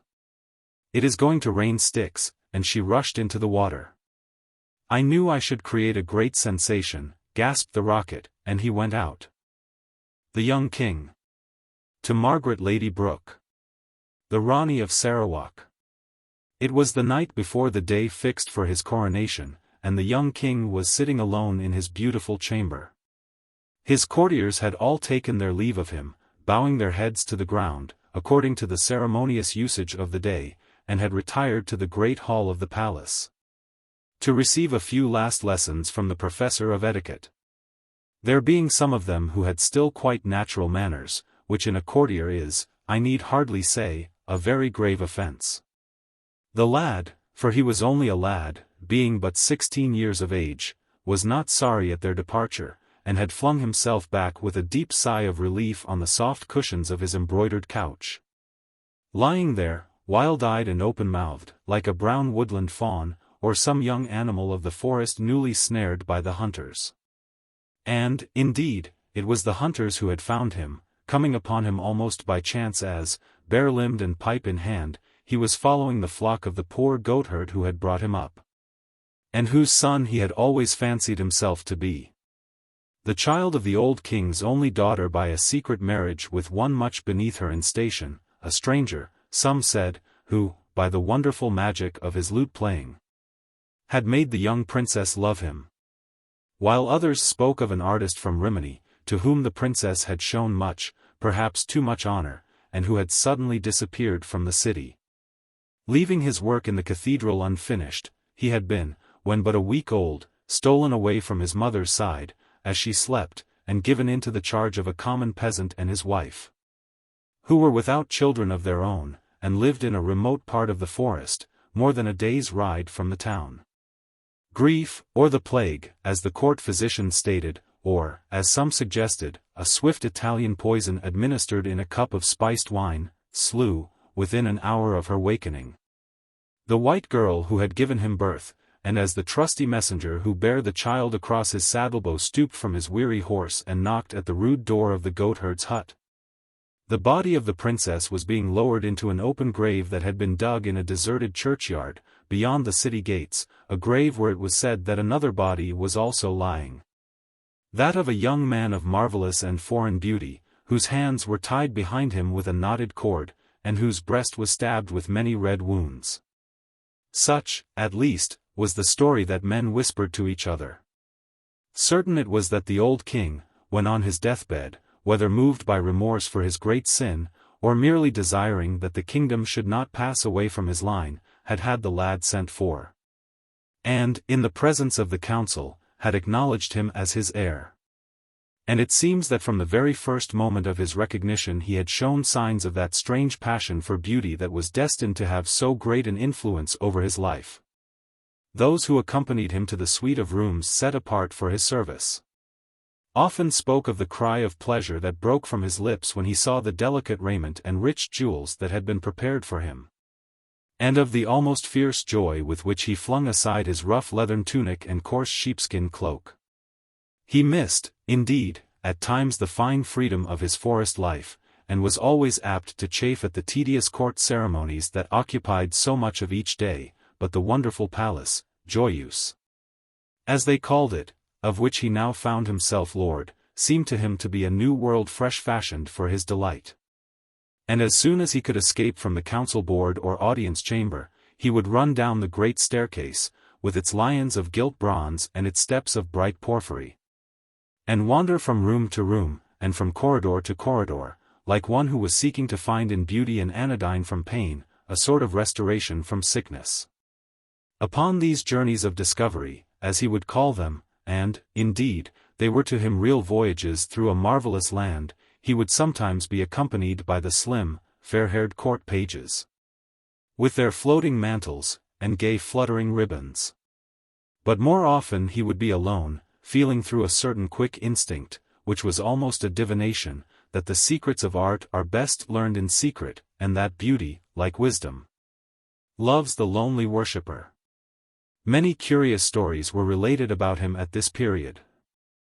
It was said that a stout burgomaster, who had come to deliver a florid oratorical address on behalf of the citizens of the town, had caught sight of him kneeling in real adoration before a great picture that had just been brought from Venice, and that seemed to herald the worship of some new gods. On another occasion he had been missed for several hours, and after a lengthened search had been discovered in a little chamber in one of the northern turrets of the palace gazing, as one in a trance, at a Greek gem carved with the figure of Adonis.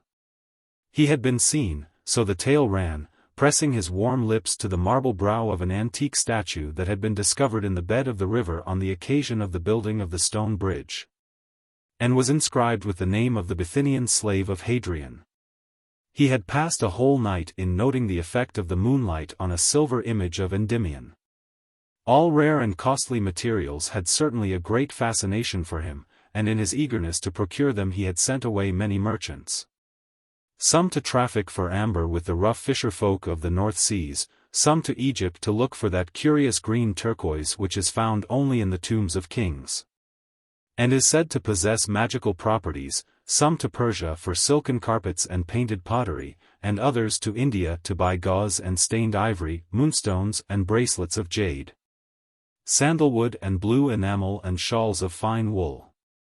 But what had occupied him most was the robe he was to wear at his coronation, the robe of tissued gold, and the ruby-studded crown, and the scepter with its rows and rings of pearls. Indeed, it was of this that he was thinking tonight, as he lay back on his luxurious couch, watching the great pinewood log that was burning itself out on the open hearth. The designs, which were from the hands of the most famous artists of the time, had been submitted to him many months before. And he had given orders that the artificers were to toil night and day to carry them out, and that the whole world was to be searched for jewels that would be worthy of their work. He saw himself in fancy standing at the high altar of the cathedral in the fair raiment of a king, and a smile played and lingered about his boyish lips, and lit up with a bright luster his dark woodland eyes. After some time he rose from his seat, and leaning against the carved penthouse of the chimney, looked round at the dimly lit room. The walls were hung with rich tapestries representing the triumph of beauty. A large press, inlaid with agate and lapis lazuli, filled one corner, and facing the window stood a curiously wrought cabinet with lacquer panels of powdered and mosaicked gold, on which were placed some delicate goblets of Venetian glass, and a cup of dark-veined onyx.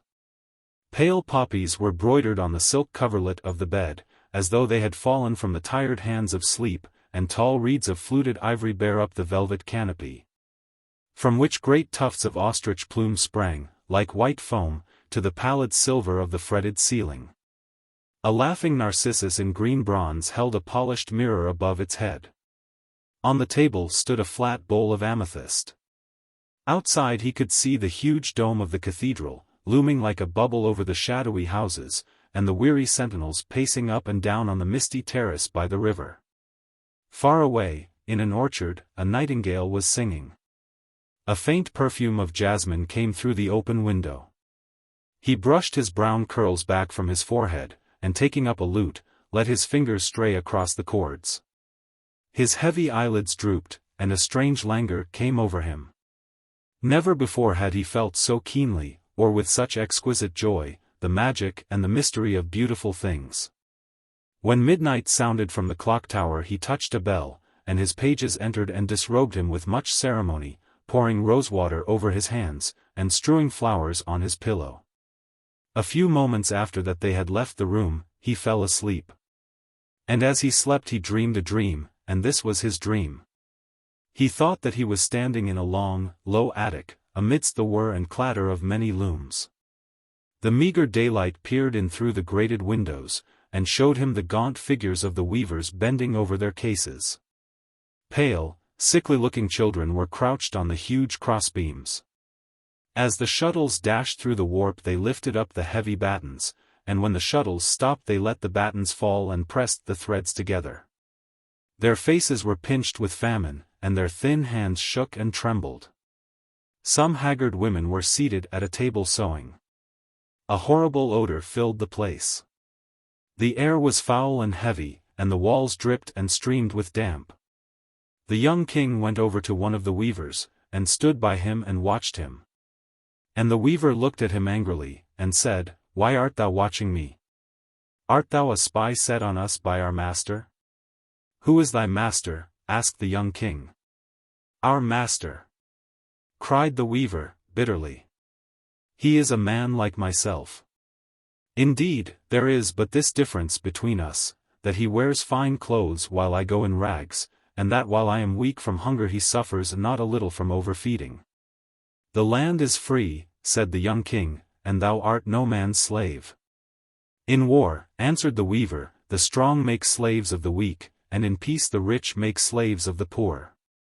We must work to live, and they give us such mean wages that we die.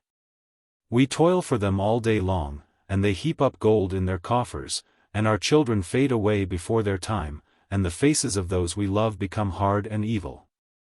We tread out the grapes, and another drinks the wine. We sow the corn, and our own board is empty.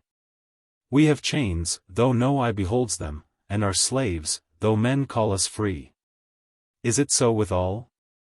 he asked. "It is so with all," answered the weaver, "with the young as well as with the old, with the women as well as with the men. With the little children as well as with those who are stricken in years. The merchants grind us down, and we must needs do their bidding. The priest rides by and tells his beads, and no man has care of us. Through our sunless lanes creeps poverty with her hungry eyes, and sin with his sodden face follows close behind her.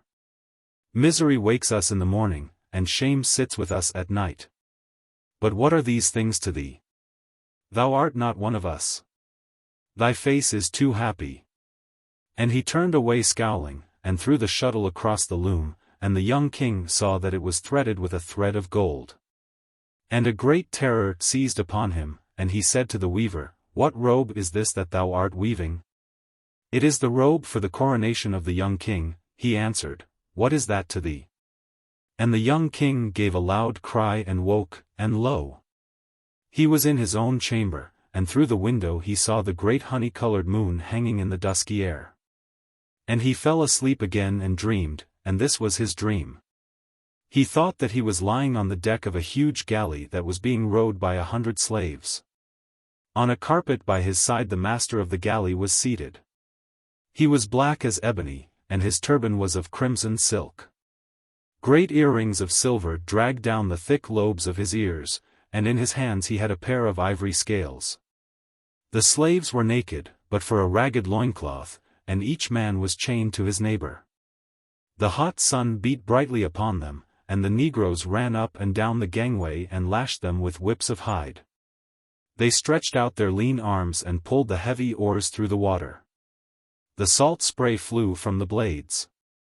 At last they reached a little bay, and began to take soundings. A light wind blew from the shore, and covered the deck and the great lateen sail with a fine red dust. 3 Arabs mounted on wild asses rode out and threw spears at them.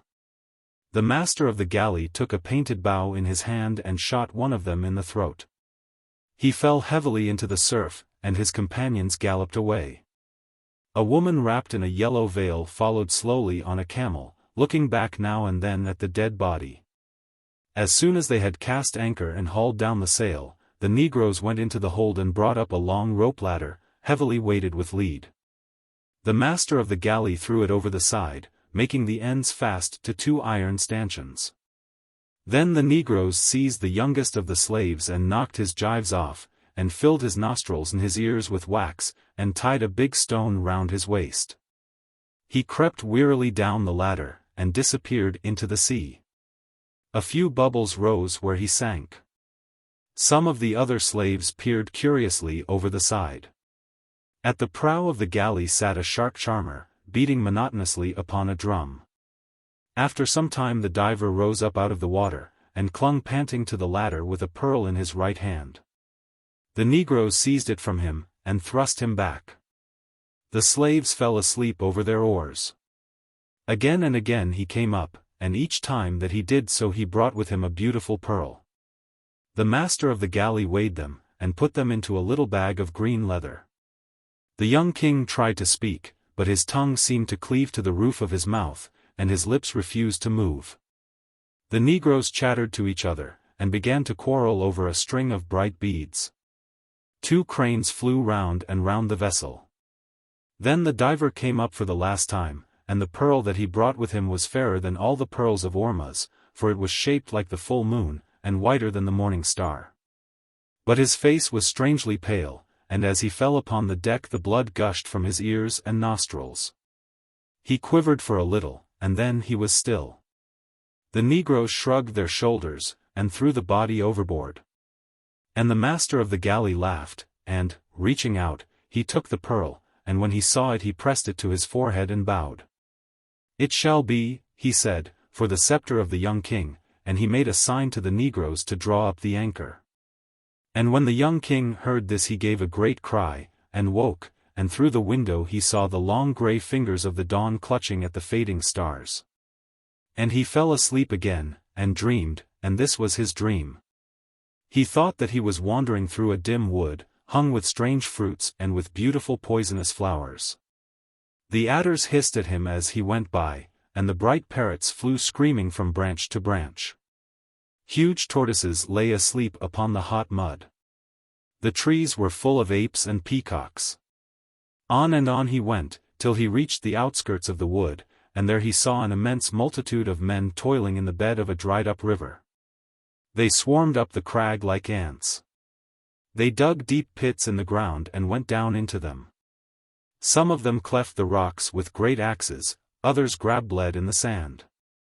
They tore up the cactus by its roots, and trampled on the scarlet blossoms. They hurried about, calling to each other, and no man was idle. From the darkness of a cavern Death and Avarice watched them, and Death said, I am weary, give me a third of them and let me go. But Avarice shook her head. They are my servants, she answered. And Death said to her, What hast thou in thy hand? I have 3 grains of corn, she answered, what is that to thee? Give me one of them, cried Death, to plant in my garden. Only one of them, and I will go away. I will not give thee anything, said Avarice, and she hid her hand in the fold of her raiment. And Death laughed, and took a cup, and dipped it into a pool of water, and out of the cup rose ague. She passed through the great multitude, and a third of them lay dead. A cold mist followed her, and the water snakes ran by her side. And when Avarice saw that a third of the multitude was dead, she beat her breast and wept. She beat her barren bosom, and cried aloud. Thou hast slain a third of my servants, she cried, get thee gone. There is war in the mountains of Tartary, and the kings of each side are calling to thee. The Afghans have slain the black ox, and are marching to battle. They have beaten upon their shields with their spears, and have put on their helmets of iron. What is my valley to thee, that thou shouldst tarry in it? Get thee gone, and come here no more. Nay, answered Death, but till thou hast given me a grain of corn I will not go. But Avarice shut her hand, and clenched her teeth. I will not give thee anything, she muttered. And Death laughed, and took up a black stone, and threw it into the forest, and out of a thicket of wild hemlock came Fever in a robe of flame. She passed through the multitude, and touched them, and each man that she touched died. The grass withered beneath her feet as she walked. And Avarice shuddered, and put ashes on her head. Thou art cruel, she cried, thou art cruel. There is famine in the walled cities of India, and the cisterns of Samarkand have run dry. There is famine in the walled cities of Egypt, and the locusts have come up from the desert.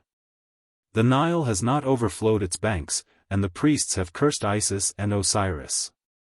Get thee gone to those who need thee, and leave me my servants. Nay, answered Death, but till thou hast given me a grain of corn I will not go. I will not give thee anything, said Avarice. And Death laughed again, and he whistled through his fingers, and a woman came flying through the air. Plague was written upon her forehead, and a crowd of lean vultures wheeled round her. She covered the valley with her wings, and no man was left alive. And Avarice fled shrieking through the forest, and Death leaped upon his red horse and galloped away, and his galloping was faster than the wind.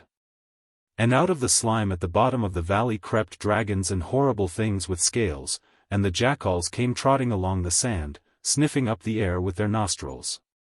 And the young king wept, and said, Who were these men, and for what were they seeking? For rubies for a king's crown, answered one who stood behind him. And the young king started, and, turning round, he saw a man habited as a pilgrim and holding in his hand a mirror of silver. And he grew pale, and said, For what king? And the pilgrim answered, Look in this mirror, and thou shalt see him. And he looked in the mirror, and, seeing his own face, he gave a great cry and woke, and the bright sunlight was streaming into the room. And from the trees of the garden and pleasaunce the birds were singing.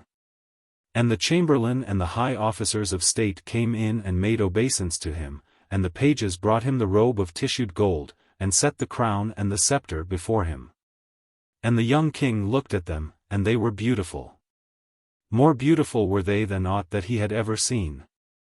But he remembered his dreams, and he said to his lords, Take these things away, for I will not wear them.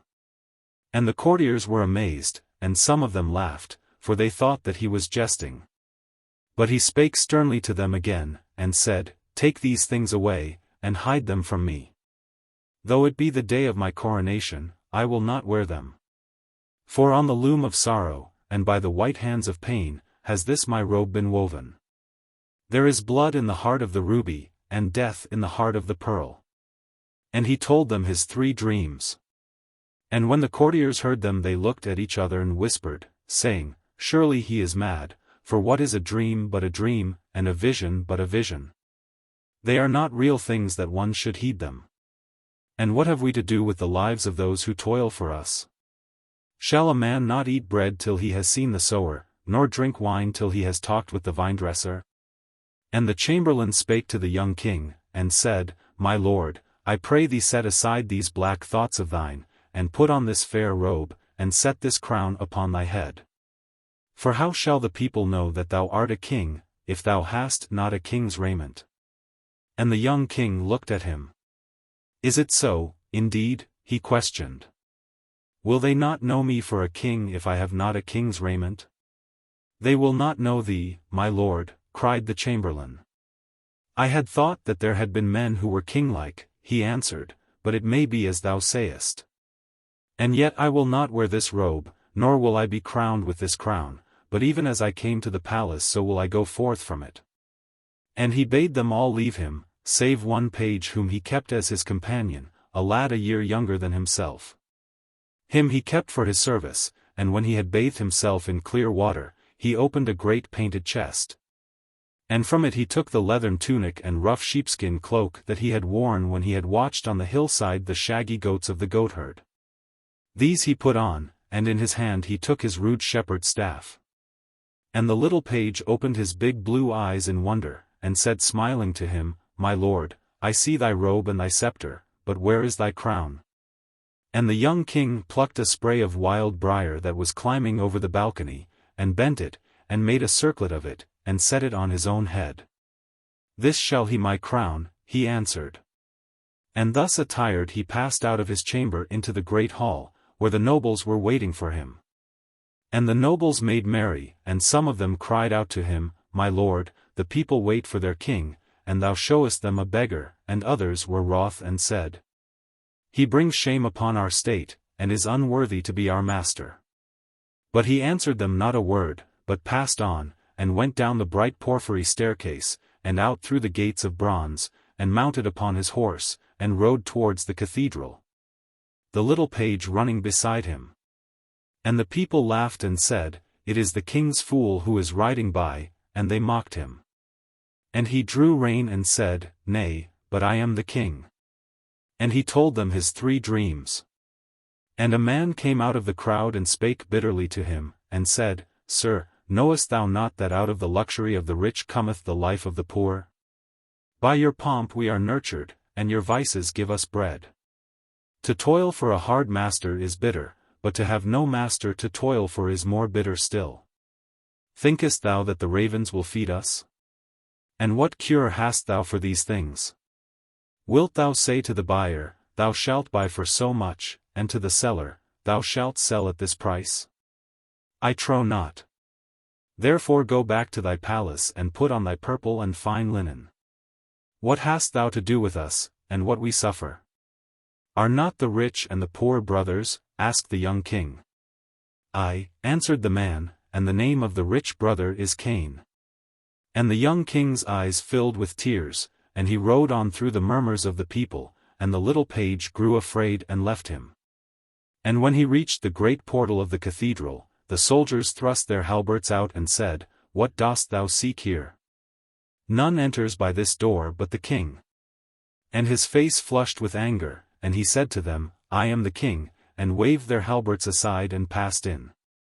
And when the old bishop saw him coming in his goatherd's dress, he rose up in wonder from his throne, and went to meet him, and said to him, My son, is this a king's apparel? And with what crown shall I crown thee, and what scepter shall I place in thy hand? Surely this should be to thee a day of joy, and not a day of abasement. Shall joy wear what grief has fashioned? Said the young king. And he told him his 3 dreams. And when the bishop had heard them he knit his brows, and said, My son, I am an old man, and in the winter of my days, and I know that many evil things are done in the wide world. The fierce robbers come down from the mountains, and carry off the little children, and sell them to the Moors.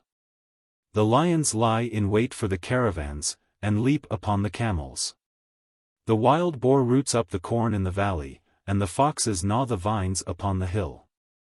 The pirates lay waste the seacoast and burn the ships of the fishermen, and take their nets from them. In the salt marshes live the lepers, they have houses of wattled reeds, and none may come nigh them. The beggars wander through the cities, and eat their food with the dogs. Canst thou make these things not to be? Wilt thou take the leper for thy bedfellow, and set the beggar at thy board? Shall the lion do thy bidding, and the wild boar obey thee? Is not he who made misery wiser than thou art? Wherefore I praise thee not for this that thou hast done, but I bid thee ride back to the palace and make thy face glad, and put on the raiment that beseemeth a king. And with the crown of gold I will crown thee, and the scepter of pearl will I place in thy hand. And as for thy dreams, think no more of them.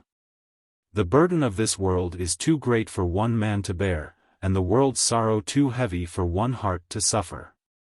Sayest thou that in this house? Said the young king, and he strode past the bishop, and climbed up the steps of the altar, and stood before the image of Christ.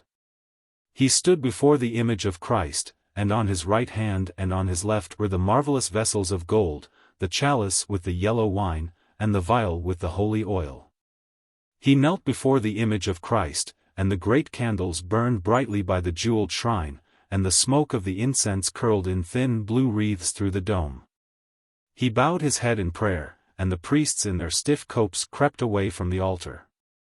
And suddenly a wild tumult came from the street outside, and in entered the nobles with drawn swords and nodding plumes, and shields of polished steel. Where is this dreamer of dreams? They cried. Where is this king who is apparelled like a beggar, this boy who brings shame upon our state? Surely we will slay him, for he is unworthy to rule over us.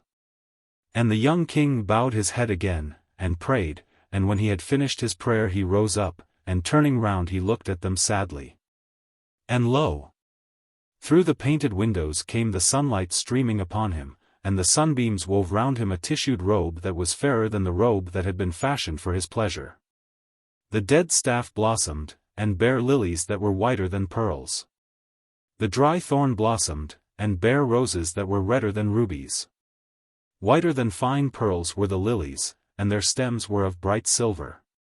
Redder than male rubies were the roses, and their leaves were of beaten gold. He stood there in the raiment of a king, and the gates of the jeweled shrine flew open, and from the crystal of the many-rayed monstrance shone a marvelous and mystical light. He stood there in a king's raiment, and the glory of God filled the place, and the saints in their carven niches seemed to move. In the fair raiment of a king he stood before them, and the organ pealed out its music, and the trumpeters blew upon their trumpets, and the singing boys sang. And the people fell upon their knees in awe, and the nobles sheathed their swords and did homage, and the bishop's face grew pale, and his hands trembled. A greater than I hath crowned thee, he cried, and he knelt before him. And the young king came down from the high altar, and passed home through the midst of the people. But no man dared look upon his face, for it was like the face of an angel. The birthday of the Infanta. To Mrs. William H. Grenfell. Of Taplow Court. Lady Desborough. It was the birthday of the Infanta. She was just 12 years of age, and the sun was shining brightly in the gardens of the palace. Although she was a real princess and the Infanta of Spain, she had only one birthday every year, just like the children of quite poor people. So it was naturally a matter of great importance to the whole country that she should have a really fine day for the occasion.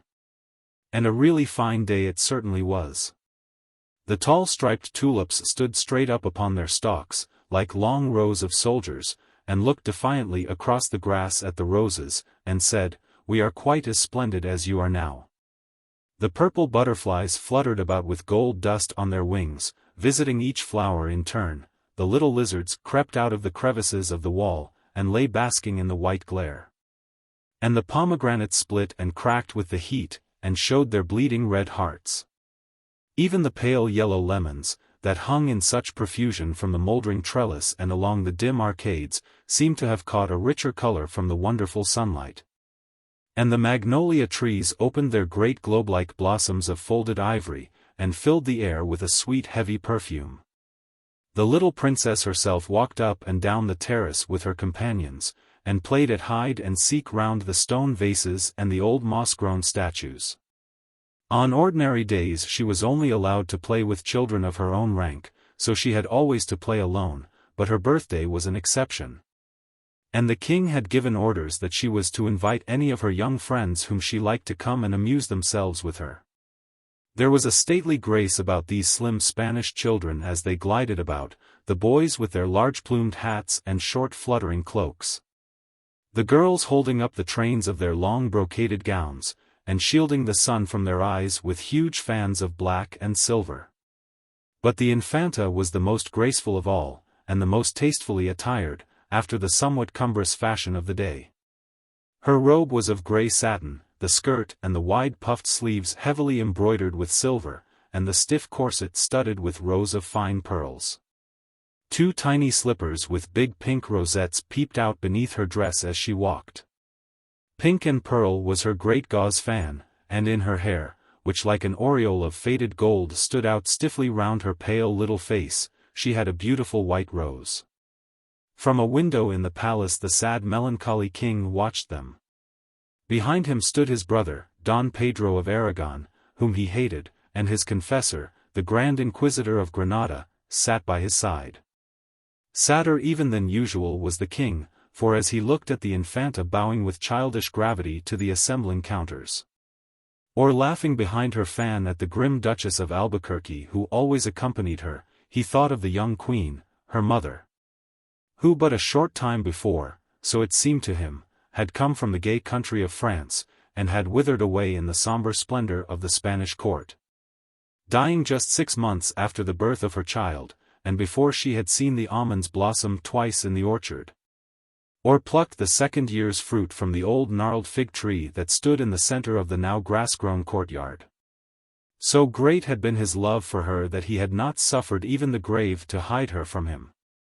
She had been embalmed by a Moorish physician, who in return for this service had been granted his life, which for heresy and suspicion of magical practices had been already forfeited, men said, to the Holy Office, and her body was still lying on its tapestried bier in the black marble chapel of the palace, just as the monks had borne her in on that windy March day nearly 12 years before.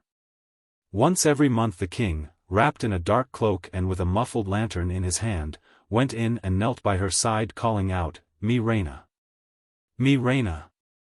and sometimes breaking through the formal etiquette that in Spain governs every separate action of life, and sets limits even to the sorrow of a king, he would clutch at the pale jeweled hands in a wild agony of grief, and try to wake by his mad kisses the cold painted face. Today he seemed to see her again, as he had seen her first at the castle of Fontainebleau, when he was but 15 years of age, and she still younger. They had been formally betrothed on that occasion by the papal nuncio in the presence of the French king and all the court. And he had returned to the Escurial bearing with him a little ringlet of yellow hair, and the memory of 2 childish lips bending down to kiss his hand as he stepped into his carriage.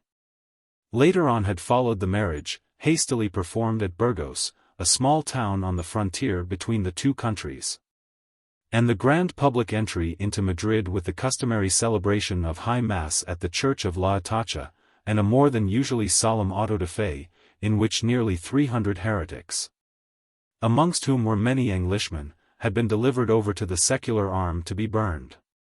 Certainly he had loved her madly, and to the ruin, many thought, of his country, then at war with England for the possession of the empire of the New World. He had hardly ever permitted her to be out of his sight. For her, he had forgotten, or seemed to have forgotten, all grave affairs of state.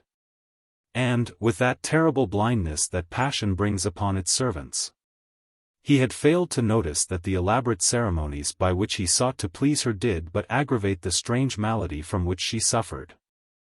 When she died he was, for a time, like one bereft of reason. Indeed, there is no doubt but that he would have formally abdicated and retired to the great Trappist monastery at Granada, of which he was already titular prior. Had he not been afraid to leave the little Infanta at the mercy of his brother, whose cruelty, even in Spain, was notorious, and who was suspected by many of having caused the Queen's death by means of a pair of poisoned gloves that he had presented to her on the occasion of her visiting his castle in Aragon. Even after the expiration of the 3 years of public mourning that he had ordained throughout his whole dominions by royal edict, he would never suffer his ministers to speak about any new alliance, and when the emperor himself sent to him, and offered him the hand of the lovely Archduchess of Bohemia, his niece, in marriage, he bade the ambassadors tell their master that the King of Spain was already wedded to sorrow, and that though she was but a barren bride he loved her better than beauty. An answer that cost his crown the rich provinces of the Netherlands, which soon after, at the emperor's instigation, revolted against him under the leadership of some fanatics of the Reformed Church. His whole married life, with its fierce, fiery-colored joys and the terrible agony of its sudden ending, seemed to come back to him today as he watched the Infanta playing on the terrace. She had all the Queen's pretty petulance of manner, the same wilful way of tossing her head, the same proud curved beautiful mouth, the same wonderful smile, vrai sourire de France indeed, as she glanced up now and then at the window, or stretched out her little hand for the stately Spanish gentleman to kiss. But the shrill laughter of the children grated on his ears, and the bright pitiless sunlight mocked his sorrow, and a dull odor of strange spices such as embalmers use, seemed to taint, or was it fancy, the clear morning air. He buried his face in his hands, and when the Infanta looked up again the curtains had been drawn, and the king had retired. She made a little moue of disappointment, and shrugged her shoulders. Surely he might have stayed with her on her birthday. What did the stupid state affairs matter? Or had he gone to that gloomy chapel, where the candles were always burning, and where she was never allowed to enter? How silly of him, when the sun was shining so brightly, and everybody was so happy. Besides, he would miss the sham bullfight for which the trumpet was already sounding, to say nothing of the puppet show and the other wonderful things. Her uncle and the Grand Inquisitor were much more sensible. They had come out on the terrace, and paid her nice compliments. So she tossed her pretty head, and taking Don Pedro by the hand, she walked slowly down the steps towards a long pavilion of purple silk that had been erected at the end of the garden.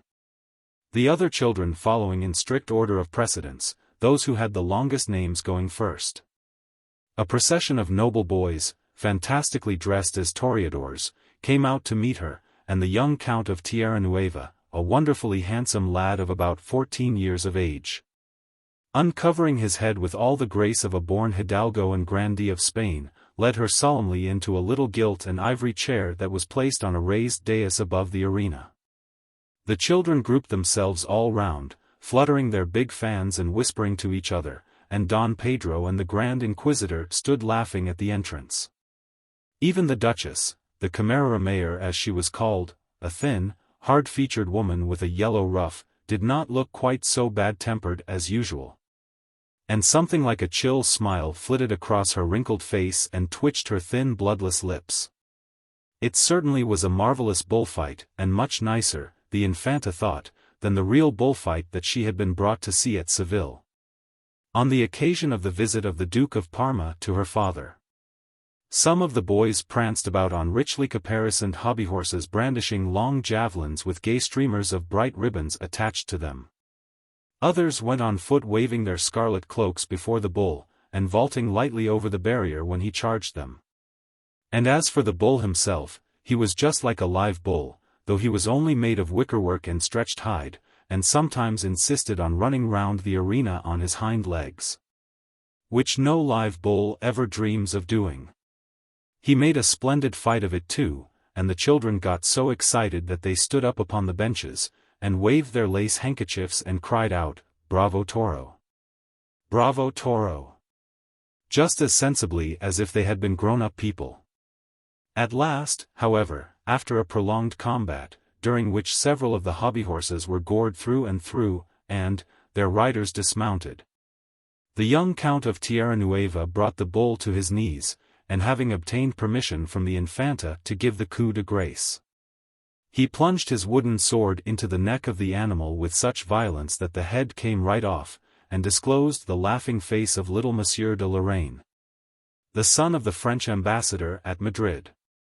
The arena was then cleared amidst much applause, and the dead hobby horses dragged solemnly away by two Moorish pages in yellow and black liveries, and after a short interlude, during which a French posturemaster performed upon the tightrope, some Italian puppets appeared in the semi-classical tragedy of Sophonisba on the stage of a small theatre that had been built up for the purpose. They acted so well, and their gestures were so extremely natural, that at the close of the play the eyes of the Infanta were quite dim with tears. Indeed, some of the children really cried, and had to be comforted with sweetmeats. And the Grand Inquisitor himself was so affected that he could not help saying to Don Pedro that it seemed to him intolerable that things made simply out of wood and colored wax, and worked mechanically by wires, should be so unhappy and meet with such terrible misfortunes. An African juggler followed, who brought in a large flat basket covered with a red cloth, and having placed it in the center of the arena, he took from his turban a curious reed pipe, and blew through it. In a few moments the cloth began to move, and as the pipe grew shriller and shriller, two green and gold snakes put out their strange wedge-shaped heads and rose slowly up, swaying to and fro with the music as a plant sways in the water. The children, however, were rather frightened at their spotted hoods and quick darting tongues, and were much more pleased when the juggler made a tiny orange tree grow out of the sand and bear pretty white blossoms and clusters of real fruit. And when he took the fan of the little daughter of the Marquis de las Torres, and changed it into a blue bird that flew all round the pavilion and sang, their delight and amazement knew no bounds. The solemn minuet, too, performed by the dancing boys from the church of Nuestra Señora del Pilar, was charming. The Infanta had never before seen this wonderful ceremony which takes place every year at Maytime in front of the high altar of the Virgin, and in her honor. And indeed none of the royal family of Spain had entered the great cathedral of Saragossa since a mad priest, supposed by many to have been in the pay of Elizabeth of England, had tried to administer a poisoned wafer to the Prince of the Asturias. So she had known only by hearsay of Our Lady's Dance, as it was called, and it certainly was a beautiful sight. The boys wore old-fashioned court dresses of white velvet, and their curious three-cornered hats were fringed with silver and surmounted with huge plumes of ostrich feathers. The dazzling whiteness of their costumes, as they moved about in the sunlight, being still more accentuated by their swarthy faces and long black hair. Everybody was fascinated by the grave dignity with which they moved through the intricate figures of the dance, and by the elaborate grace of their slow gestures, and stately bows. And when they had finished their performance and doffed their great plumed hats to the Infanta, she acknowledged their reverence with much courtesy, and made a vow that she would send a large wax candle to the shrine of Our Lady of Pilar in return for the pleasure that she had given her. A troop of handsome Egyptians, as the gypsies were termed in those days, then advanced into the arena, and sitting down cross-legs, in a circle, began to play softly upon their zither, moving their bodies to the tune, and humming, almost below their breath, a low dreamy air. When they caught sight of Don Pedro they scowled at him, and some of them looked terrified, for only a few weeks before he had had two of their tribe hanged for sorcery in the marketplace at Seville. But the pretty Infanta charmed them as she leaned back peeping over her fan with her great blue eyes, and they felt sure that one so lovely as she was could never be cruel to anybody. So they played on very gently and just touching the cords of the zither with their long pointed nails, and their heads began to nod as though they were falling asleep. Suddenly, with a cry so shrill that all the children were startled and Don Pedro's hand clutched at the agate pommel of his dagger, they leapt to their feet and whirled madly round the enclosure beating their tambourines, and chanting some wild love song in their strange guttural language. Then at another signal they all flung themselves again to the ground and lay there quite still, the dull strumming of the zither being the only sound that broke the silence. After that they had done this several times, they disappeared for a moment and came back leading a brown shaggy bear by a chain, and carrying on their shoulders some little Barbary apes. The bear stood upon his head with the utmost gravity, and the wizened apes played all kinds of amusing tricks with two gypsy boys who seemed to be their masters, and fought with tiny swords, and fired off guns, and went through a regular soldier's drill just like the king's own bodyguard. In fact, the gypsies were a great success. But the funniest part of the whole morning's entertainment was undoubtedly the dancing of the little dwarf. When he stumbled into the arena, waddling on his crooked legs and wagging his huge misshapen head from side to side, the children went off into a loud shout of delight. And the Infanta herself laughed so much that the Camarera was obliged to remind her that although there were many precedents in Spain for a king's daughter weeping before her equals, there were none for a princess of the blood royal making so merry before those who were her inferiors in birth. The dwarf, however, was really quite irresistible, and even at the Spanish court, always noted for its cultivated passion for the horrible, so fantastic a little monster had never been seen. It was his first appearance, too. He had been discovered only the day before, running wild through the forest, by two of the nobles who happened to have been hunting in a remote part of the great corkwood that surrounded the town, and had been carried off by them to the palace as a surprise for the Infanta. His father, who was a poor charcoal burner, being but too well pleased to get rid of so ugly and useless a child. Perhaps the most amusing thing about him was his complete unconsciousness of his own grotesque appearance. Indeed, he seemed quite happy and full of the highest spirits. When the children laughed, he laughed as freely and as joyously as any of them, and at the close of each dance he made them each the funniest of bows, smiling and nodding at them just as if he was really one of themselves, and not a little misshapen thing that nature, in some humorous mood, had fashioned for others to mock at. As for the Infanta, she absolutely fascinated him. He could not keep his eyes off her, and seemed to dance for her alone, and when at the close of the performance, remembering how she had seen the great ladies of the court throw bouquets to Caffarelli, the famous Italian treble, whom the Pope had sent from his own chapel to Madrid that he might cure the king's melancholy by the sweetness of his voice, she took out of her hair the beautiful white rose, and partly for a jest and partly to tease the Camarera, threw it to him across the arena with her sweetest smile. He took the whole matter quite seriously, and pressing the flower to his rough coarse lips he put his hand upon his heart, and sank on one knee before her, grinning from ear to ear, and with his little bright eyes sparkling with pleasure. This so upset the gravity of the Infanta that she kept on laughing long after the little dwarf had ran out of the arena, and expressed a desire to her uncle that the dance should be immediately repeated. The Camarera, however, on the plea that the sun was too hot, decided that it would be better that her highness should return without delay to the palace, where a wonderful feast had been already prepared for her, including a real birthday cake with her own initials worked all over it in painted sugar and a lovely silver flag waving from the top. The Infanta accordingly rose up with much dignity, and having given orders that the little dwarf was to dance again for her after the hour of siesta, and conveyed her thanks to the young Count of Tierranueva for his charming reception, she went back to her apartments, the children following in the same order in which they had entered. Now when the little dwarf heard that he was to dance a second time before the Infanta, and by her own express command, he was so proud that he ran out into the garden, kissing the white rose in an absurd ecstasy of pleasure, and making the most uncouth and clumsy gestures of delight. The flowers were quite indignant at his daring to intrude into their beautiful home, and when they saw him capering up and down the walks, and waving his arms above his head in such a ridiculous manner, they could not restrain their feelings any longer. "He is really far too ugly to be allowed to play in any place where we are," cried the tulips. "He should drink poppy juice, and go to sleep for 1,000 years, said the great scarlet lilies, and they grew quite hot and angry. "He is a perfect horror," screamed the cactus. "Why, he is twisted and stumpy, and his head is completely out of proportion with his legs.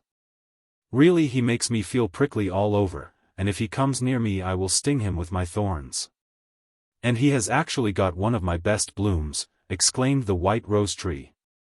"I gave it to the Infanta this morning myself, as a birthday present, and he has stolen it from her." And she called out, "Thief, thief, thief," at the top of her voice. Even the red geraniums, who did not usually give themselves airs, and were known to have a great many poor relations themselves, curled up in disgust when they saw him. And when the violets meekly remarked that though he was certainly extremely plain, still he could not help it, they retorted with a good deal of justice that that was his chief defect. And that there was no reason why one should admire a person because he was incurable. And, indeed, some of the violets themselves felt that the ugliness of the little dwarf was almost ostentatious, and that he would have shown much better taste if he had looked sad. Or at least pensive, instead of jumping about merrily, and throwing himself into such grotesque and silly attitudes. As for the old sundial, who was an extremely remarkable individual, and had once told the time of day to no less a person than the Emperor Charles V himself. He was so taken aback by the little dwarf's appearance, that he almost forgot to mark 2 whole minutes with his long shadowy finger, and could not help saying to the great milk-white peacock, who was sunning herself on the balustrade, that everyone knew that the children of kings were kings, and that the children of charcoal burners were charcoal burners. And that it was absurd to pretend that it wasn't so. A statement with which the peacock entirely agreed, and indeed screamed out, "Certainly, certainly," in such a loud, harsh voice, that the goldfish who lived in the basin of the cool splashing fountain put their heads out of the water, and asked the huge stone tritons what on earth was the matter. But somehow the birds liked him. They had seen him often in the forest, dancing about like an elf after the eddying leaves, or crouched up in the hollow of some old oak tree, sharing his nuts with the squirrels. They did not mind his being ugly, a bit. Why, even the nightingale herself, who sang so sweetly in the orange groves at night that sometimes the moon leaned down to listen, was not much to look at after all. And, besides, he had been kind to them, and during that terribly bitter winter, when there were no berries on the trees, and the ground was as hard as iron, and the wolves had come down to the very gates of the city to look for food, he had never once forgotten them, but had always given them crumbs out of his little hunch of black bread, and divided with them whatever poor breakfast he had. So they flew round and round him, just touching his cheek with their wings as they passed, and chattered to each other. And the little dwarf was so pleased that he could not help showing them the beautiful white rose, and telling them that the Infanta herself had given it to him because she loved him. They did not understand a single word of what he was saying, but that made no matter, for they put their heads on one side, and looked wise, which is quite as good as understanding a thing. And very much easier. The lizards also took an immense fancy to him, and when he grew tired of running about and flung himself down on the grass to rest, they played and romped all over him, and tried to amuse him in the best way they could. "Everyone cannot be as beautiful as a lizard," they cried, "that would be too much to expect. And, though it sounds absurd to say so, he is really not so ugly after all, provided, of course, that one shuts one's eyes, and does not look at him." The lizards were extremely philosophical by nature, and often sat thinking for hours and hours together, when there was nothing else to do, or when the weather was too rainy for them to go out.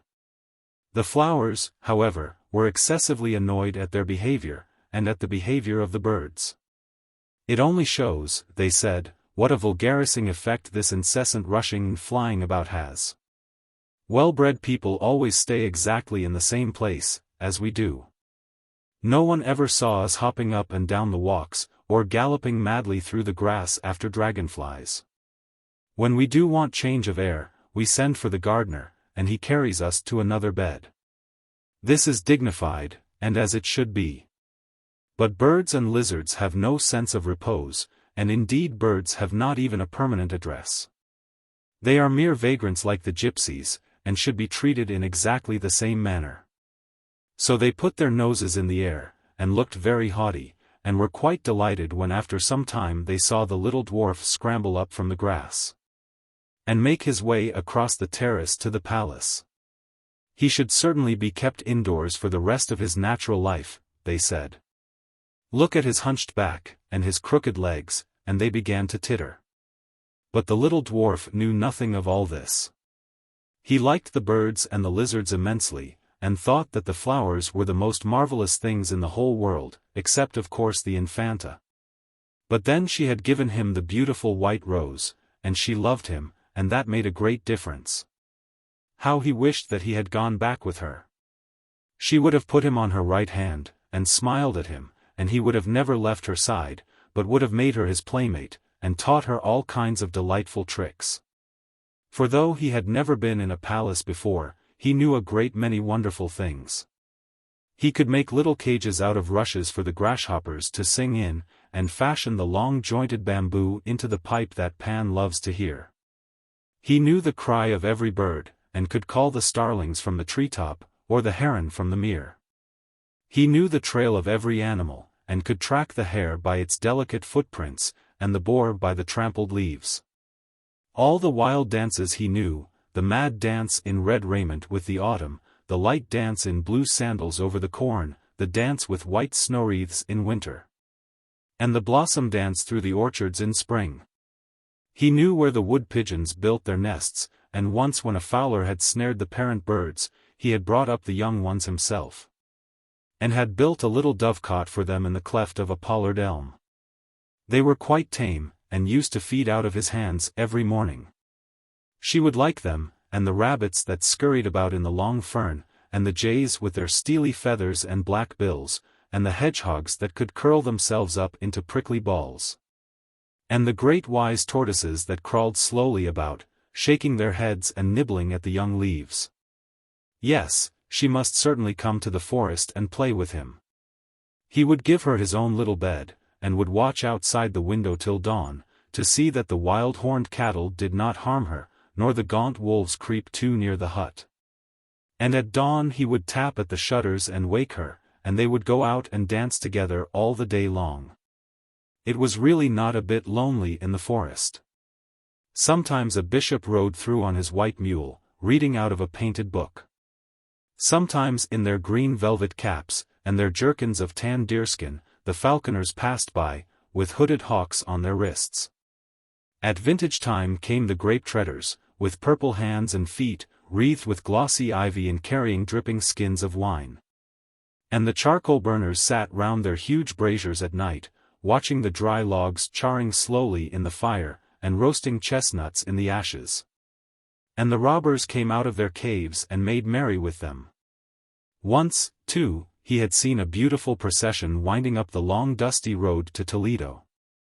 The monks went in front singing sweetly, and carrying bright banners and crosses of gold, and then, in silver armor, with matchlocks and pikes, came the soldiers.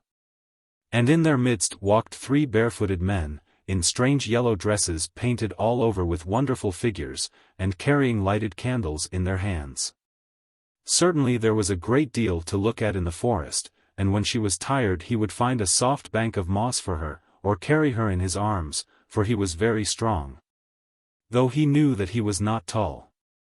He would make her a necklace of red bryony berries, that would be quite as pretty as the white berries that she wore on her dress, and when she was tired of them, she could throw them away. And he would find her others. He would bring her acorn cups and dew-drenched anemones, and tiny glowworms to be stars in the pale gold of her hair. But where was she? He asked the white rose, and it made him no answer. The whole palace seemed asleep, and even where the shutters had not been closed, heavy curtains had been drawn across the windows to keep out the glare. He wandered all round looking for some place through which he might gain an entrance, and at last he caught sight of a little private door that was lying open. He slipped through, and found himself in a splendid hall, far more splendid, he feared, than the forest. There was so much more gilding everywhere. And even the floor was made of great colored stones, fitted together into a sort of geometrical pattern. But the little Infanta was not there, only some wonderful white statues that looked down on him from their jasper pedestals, with sad blank eyes and strangely smiling lips. At the end of the hall hung a richly embroidered curtain of black velvet, powdered with suns and stars, the king's favorite devices, embroidered on the color he loved best. Perhaps she was hiding behind that? He would try at any rate. So he stole quietly across, and drew it aside. No. There was only another room, though a prettier room, he thought, than the one he had just left. The walls were hung with a many-figured green arras of needle-wrought tapestry representing a hunt, the work of some Flemish artists who had spent more than 7 years in its composition. It had once been the chamber of Jean Le Fou, as he was called, that mad king who was so enamored of the chase, that he had often tried in his delirium to mount the huge rearing horses, and to drag down the stag on which the great hounds were leaping, sounding his hunting horn, and stabbing with his dagger at the pale flying deer.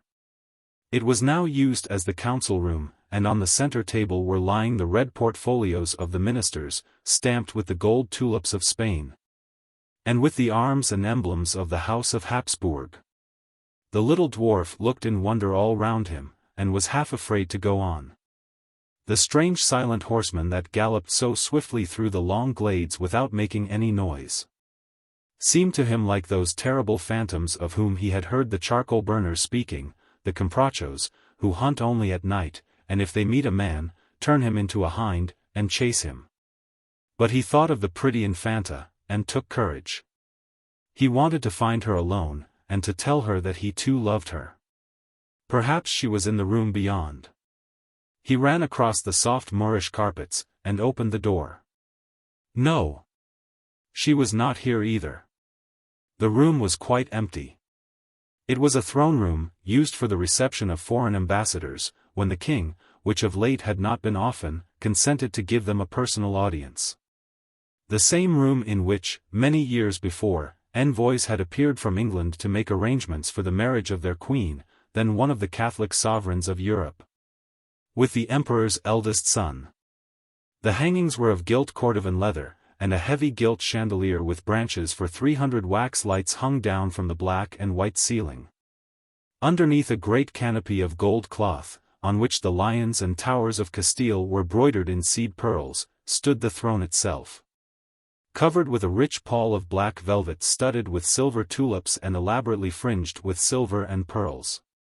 On the second step of the throne was placed the kneeling stool of the Infanta, with its cushion of cloth of silver tissue, and below that again, and beyond the limit of the canopy, stood the chair for the papal nuncio, who alone had the right to be seated in the king's presence on the occasion of any public ceremonial, and whose cardinal's hat, with its tangled scarlet tassels, lay on a purple tabouret in front. On the wall, facing the throne, hung a life-sized portrait of Charles V in hunting dress, with a great mastiff by his side. And a picture of Philip II receiving the homage of the Netherlands occupied the center of the other wall. Between the windows stood a black ebony cabinet, inlaid with plates of ivory, on which the figures from Holbein's Dance of Death had been graved, by the hand, some said, of that famous master himself. But the little dwarf cared nothing for all this magnificence. He would not have given his rose for all the pearls on the canopy, nor one white petal of his rose for the throne itself. What he wanted was to see the Infanta before she went down to the pavilion, and to ask her to come away with him when he had finished his dance. Here, in the palace, the air was close and heavy, but in the forest the wind blew free, and the sunlight with wandering hands of gold moved the tremulous leaves aside. There were flowers, too, in the forest, not so splendid, perhaps, as the flowers in the garden, but more sweetly scented for all that. Hyacinths in early spring that flooded with waving purple the cool glens, and grassy knolls, yellow primroses that nestled in little clumps round the gnarled roots of the oak trees. Bright celandine, and blue speedwell, and irises lilac and gold. There were grey catkins on the hazels, and the foxgloves drooped with the weight of their dappled bee-haunted cells. The chestnut had its spires of white stars, and the hawthorn its pallid moons of beauty. Yes, surely she would come if he could only find her. She would come with him to the fair forest, and all day long he would dance for her delight. A smile lit up his eyes at the thought, and he passed into the next room.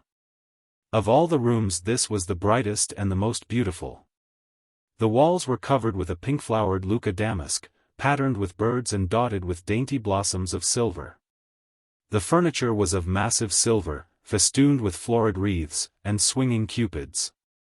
In front of the two large fireplaces stood great screens broidered with parrots and peacocks, and the floor, which was of sea-green onyx, seemed to stretch far away into the distance.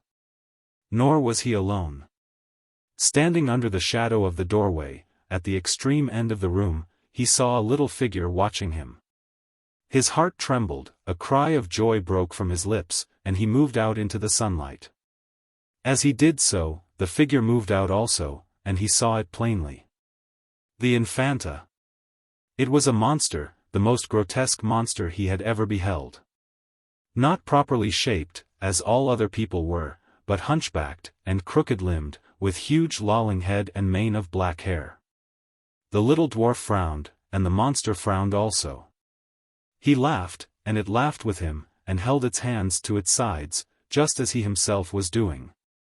He made it a mocking bow, and it returned him a low reverence. He went towards it, and it came to meet him, copying each step that he made, and stopping when he stopped himself. He shouted with amusement, and ran forward, and reached out his hand, and the hand of the monster touched his, and it was as cold as ice.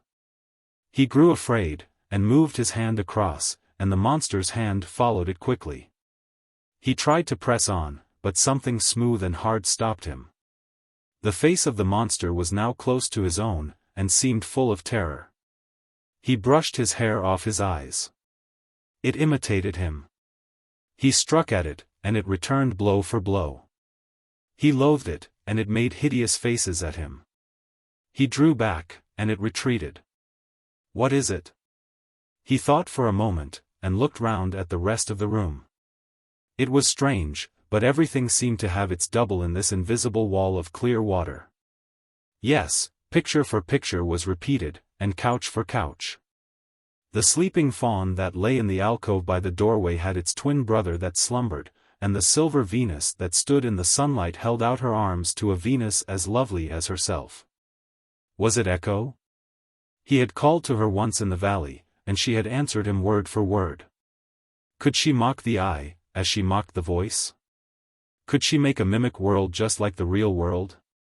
Could the shadows of things have color and life and movement? Could it be that? He started, and taking from his breast the beautiful white rose, he turned round, and kissed it. The monster had a rose of its own, petal for petal the same. It kissed it with like kisses, and pressed it to its heart with horrible gestures. When the truth dawned upon him, he gave a wild cry of despair, and fell sobbing to the ground. So it was he who was misshapen and hunchbacked, foul to look at and grotesque. He himself was the monster, and it was at him that all the children had been laughing, and the little princess who he had thought loved him, she too had been merely mocking at his ugliness, and making merry over his twisted limbs. Why had they not left him in the forest, where there was no mirror to tell him how loathsome he was? Why had his father not killed him, rather than sell him to his shame? The hot tears poured down his cheeks, and he tore the white rose to pieces.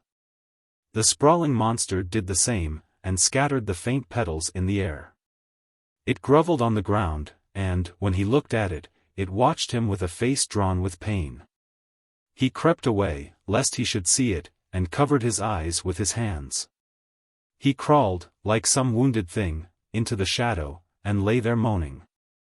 And at that moment the Infanta herself came in with her companions through the open window, and when they saw the ugly little dwarf lying on the ground and beating the floor with his clenched hands, in the most fantastic and exaggerated manner, they went off into shouts of happy laughter, and stood all round him and watched him.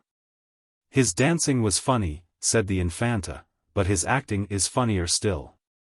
Indeed, he is almost as good as the puppets, only of course not quite so natural. And she fluttered her big fan, and applauded. But the little dwarf never looked up, and his sobs grew fainter and fainter, and suddenly he gave a curious gasp, and clutched his side. And then he fell back again, and lay quite still. That is capital, said the Infanta, after a pause, but now you must dance for me. Yes, cried all the children, you must get up and dance, for you are as clever as the Barbary apes, and much more ridiculous. But the little dwarf made no answer. And the Infanta stamped her foot, and called out to her uncle, who was walking on the terrace with the chamberlain, reading some dispatches that had just arrived from Mexico, where the Holy Office had recently been established. "My funny little dwarf is sulking," she cried, "you must wake him up, and tell him to dance for me." They smiled at each other, and sauntered in, and Don Pedro stooped down, and slapped the dwarf on the cheek with his embroidered glove. "You must dance," he said, "petit monsignor. You must dance. The Infanta of Spain and the Indies wishes to be amused." But the little dwarf never moved. "A whipping master should be sent for," said Don Pedro wearily, and he went back to the terrace. But the chamberlain looked grave, and he knelt beside the little dwarf, and put his hand upon his heart. And after a few moments he shrugged his shoulders, and rose up, and having made a low bow to the Infanta, he said, "Mi bella princessa, your funny little dwarf will never dance again. It is a pity, for he is so ugly that he might have made the king smile." "But why will he not dance again?" asked the Infanta, laughing. "Because his heart is broken," answered the chamberlain. And the Infanta frowned, and her dainty rose-leaf lips curled in pretty disdain. "For the future let those who come to play with me have no hearts," she cried, and she ran out into the garden. The Fisherman and His Soul. To Hsh Alice, Princess of Monaco. Every evening the young fisherman went out upon the sea, and threw his nets into the water. When the wind blew from the land he caught nothing, or but little at best, for it was a bitter and black-winged wind, and rough waves rose up to meet it. But when the wind blew to the shore, the fish came in from the deep, and swam into the meshes of his nets, and he took them to the marketplace and sold them. Every evening he went out upon the sea, and one evening the net was so heavy that hardly could he draw it into the boat. And he laughed, and said to himself, "Surely I have caught all the fish that swim, or snared some dull monster that will be a marvel to men, or some thing of horror that the great queen will desire." And putting forth all his strength, he tugged at the coarse ropes till, like lines of blue enamel round a vase of bronze, the long veins rose up on his arms. He tugged at the thin ropes, and nearer came the circle of flat corks, and the net rose at last to the top of the water. But no fish at all was in it, nor any monster or thing of horror, but only a little mermaid lying fast asleep. Her hair was as a wet fleece of gold, and each separate hair as a thread of fine gold in a cup of glass. Her body was as white ivory, and her tail was of silver and pearl. Silver and pearl was her tail, and the green weeds of the sea coiled round it, and like seashells were her ears, and her lips were like sea coral. The cold waves dashed over her cold breasts, and the salt glistened upon her eyelids. So beautiful was she that when the young fisherman saw her he was filled with wonder, and he put out his hand and drew the net close to him, and leaning over the side he clasped her in his arms. And when he touched her, she gave a cry like a startled seagull, and woke, and looked at him in terror with her mauve amethyst eyes, and struggled that she might escape. But he held her tightly to him, and would not suffer her to depart.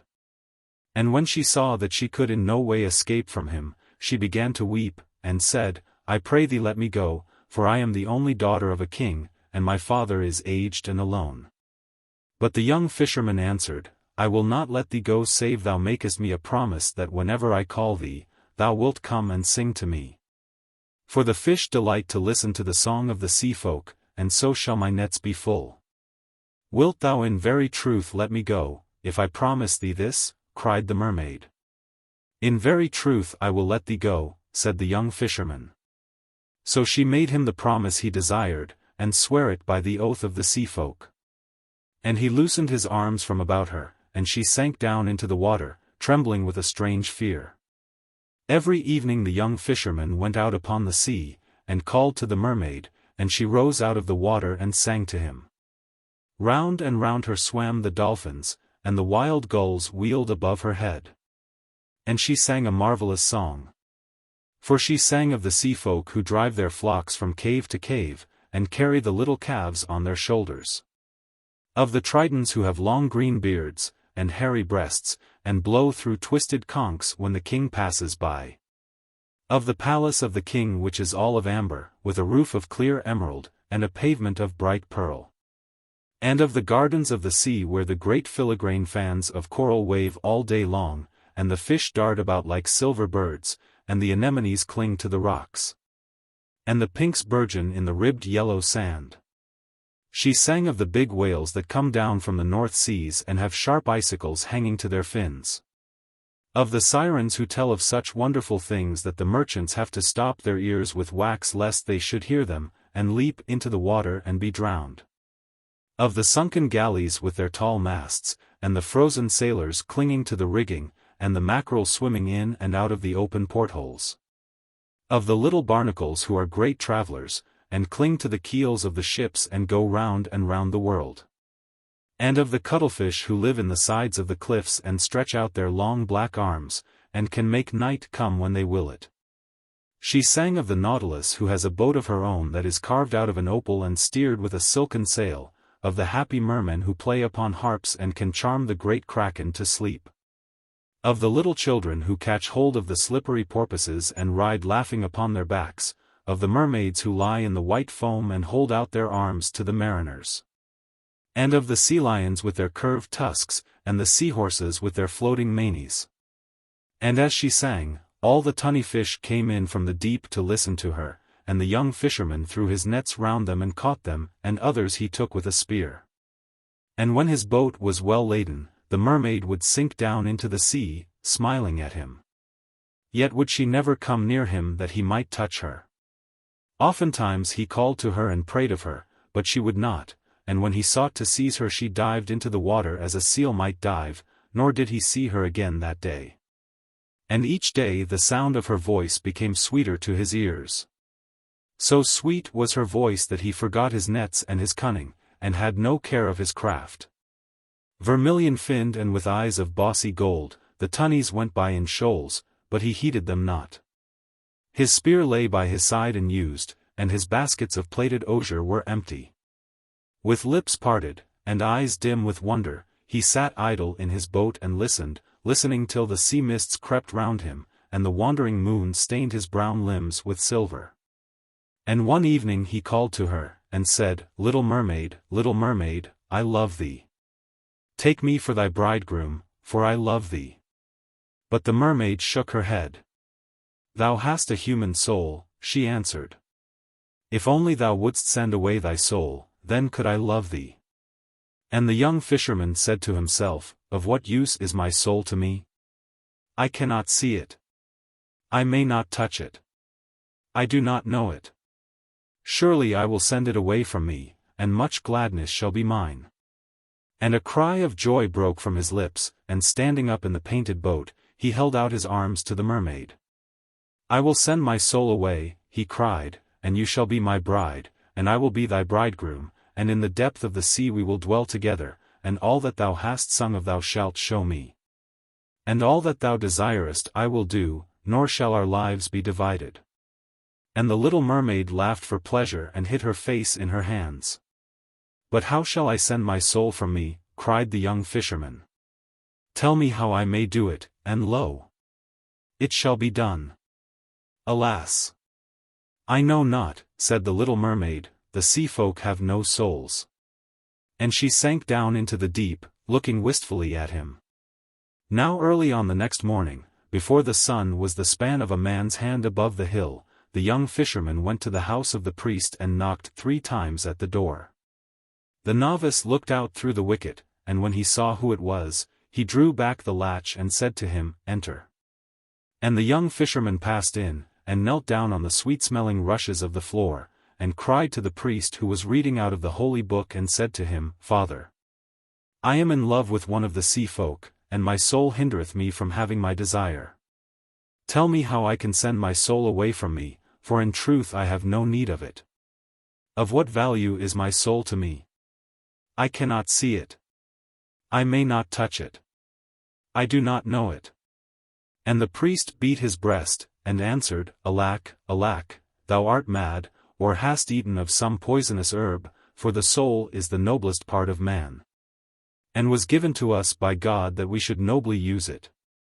There is no thing more precious than a human soul, nor any earthly thing that can be weighed with it. It is worth all the gold that is in the world, and is more precious than the rubies of the kings. Therefore, my son, think not any more of this matter, for it is a sin that may not be forgiven. And as for the sea folk, they are lost, and they who would traffic with them are lost also. They are as the beasts of the field that know not good from evil, and for them the Lord has not died. The young fisherman's eyes filled with tears when he heard the bitter words of the priest, and he rose up from his knees and said to him, Father, the fawns live in the forest and are glad. And on the rocks sit the mermen with their harps of red gold. Let me be as they are, I beseech thee, for their days are as the days of flowers. And as for my soul, what doth my soul profit me, if it stand between me and the thing that I love? The love of the body is vile, cried the priest, knitting his brows, and vile and evil are the pagan things God suffers to wander through his world. Accursed be the fawns of the woodland, and accursed be the singers of the sea. I have heard them at night time, and they have sought to lure me from my beads. They tap at the window, and laugh. They whisper into my ears the tale of their perilous joys. They tempt me with temptations, and when I would pray they make mouths at me. They are lost, I tell thee, they are lost. For them there is no heaven nor hell, and in neither shall they praise God's name. Father, cried the young fisherman, thou knowest not what thou sayest. Once in my net I snared the daughter of a king. She is fairer than the morning star, and whiter than the moon. For her body I would give my soul, and for her love I would surrender heaven. Tell me what I ask of thee, and let me go in peace. Away! Away, cried the priest, thy leman is lost, and thou shalt be lost with her. And he gave him no blessing, but drove him from his door. And the young fisherman went down into the marketplace, and he walked slowly, and with bowed head, as one who is in sorrow. And when the merchants saw him coming, they began to whisper to each other, and one of them came forth to meet him, and called him by name, and said to him, What hast thou to sell? I will sell thee my soul, he answered. I pray thee buy it of me, for I am weary of it. Of what use is my soul to me? I cannot see it. I may not touch it. I do not know it. But the merchants mocked at him, and said, Of what use is a man's soul to us? It is not worth a clipped piece of silver. Sell us thy body for a slave, and we will clothe thee in sea purple, and put a ring upon thy finger, and make thee the minion of the great queen. But talk not of the soul, for to us it is not, nor has it any value for our service. And the young fisherman said to himself, How strange a thing this is! The priest telleth me that the soul is worth all the gold in the world, and the merchants say that it is not worth a clipped piece of silver. And he passed out of the marketplace, and went down to the shore of the sea, and began to ponder on what he should do. And at noon he remembered how one of his companions, who was a gatherer of samphire, had told him of a certain young witch who dwelt in a cave at the head of the bay and was very cunning in her witcheries. And he set to and ran, so eager was he to get rid of his soul, and a cloud of dust followed him as he sped round the sand of the shore. By the itching of her palm the young witch knew his coming, and she laughed and let down her red hair. With her red hair falling around her, she stood at the opening of the cave, and in her hand she had a spray of wild hemlock that was blossoming. What d'ye lack? What d'ye lack? She cried, as he came panting up the steep, and bent down before her. Fish for thy net, when the wind is foul? I have a little reed pipe, and when I blow on it the mullet comes sailing into the bay. But it has a price, pretty boy, it has a price. What d'ye lack? What d'ye lack? A storm to wreck the ships, and wash the chests of rich treasure ashore? I have more storms than the wind has, for I serve one who is stronger than the wind, and with a sieve and a pail of water I can send the great galleys to the bottom of the sea. But I have a price, pretty boy, I have a price. What d'ye lack? What d'ye lack? I know a flower that grows in the valley, none knows it but I. It has purple leaves, and a star in its heart, and its juice is as white as milk. Shouldst thou touch with this flower the hard lips of the queen, she would follow thee all over the world. Out of the bed of the king she would rise, and over the whole world she would follow thee. And it has a price, pretty boy, it has a price. What d'ye lack? What d'ye lack? I can pound a toad in a mortar, and make broth of it, and stir the broth with a dead man's hand. Sprinkle it on thine enemy while he sleeps, and he will turn into a black viper, and his own mother will slay him. With a wheel I can draw the moon from heaven, and in a crystal I can show thee death. What d'ye lack? What d'ye lack? Tell me thy desire, and I will give it thee, and thou shalt pay me a price, pretty boy, thou shalt pay me a price. My desire is but for a little thing, said the young fisherman, yet hath the priest been wroth with me, and driven me forth. It is but for a little thing, and the merchants have mocked at me, and denied me. Therefore am I come to thee, though men call thee evil, and whatever be thy price I shall pay it. What wouldst thou? Asked the witch, coming near to him.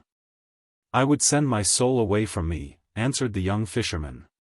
The witch grew pale, and shuddered, and hid her face in her blue mantle. Pretty boy, she muttered, that is a terrible thing to do. He tossed his brown curls and laughed. My soul is not to me, he answered.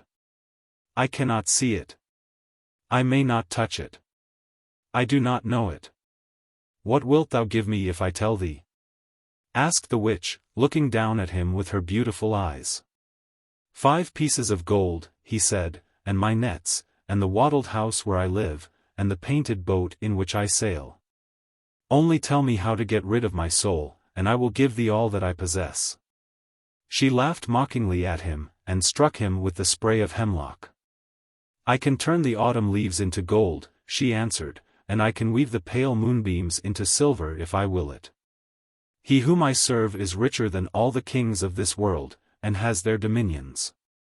What then shall I give thee, he cried, if thy price be neither gold nor silver? The witch stroked his hair with her thin white hand. Thou must dance with me, pretty boy, she murmured, and she smiled at him as she spoke. Not but that? Cried the young fisherman in wonder, and he rose to his feet. Not but that, she answered, and she smiled at him again. Then at sunset in some secret place we shall dance together, he said, and after that we have danced thou shalt tell me the thing which I desire to know. She shook her head. When the moon is full, she muttered. Then she peered all round, and listened. A blue bird rose screaming from its nest and circled over the dunes, and 3 spotted birds rustled through the coarse grey grass and whistled to each other. There was no other sound save the sound of a wave fretting the smooth pebbles below. So she reached out her hand, and drew him near to her and put her dry lips close to his ear. Tonight thou must come to the top of the mountain, she whispered. It is a Sabbath, and he will be there. The young fisherman started and looked at her, and she showed her white teeth and laughed. Who is he of whom thou speakest? He asked. It matters not, she answered. Go thou tonight, and stand under the branches of the hornbeam, and wait for my coming. If a black dog run towards thee, strike it with a rod of willow, and it will go away. If an owl speak to thee, make it no answer. When the moon is full I shall be with thee, and we will dance together on the grass. But wilt thou swear to me to tell me how I may send my soul from me? He made question. She moved out into the sunlight, and through her red hair rippled the wind. By the hoofs of the goat I swear it, she made answer. Thou art the best of the witches, cried the young fisherman, and I will surely dance with thee tonight on the top of the mountain. I would indeed that thou hadst asked of me either gold or silver. But such as thy price is thou shalt have it, for it is but a little thing. And he doffed his cap to her, and bent his head low, and ran back to the town filled with a great joy. And the witch watched him as he went, and when he had passed from her sight she entered her cave, and having taken a mirror from a box of carved cedar wood, she set it up on a frame, and burned vervain on lighted charcoal before it, and peered through the coils of the smoke.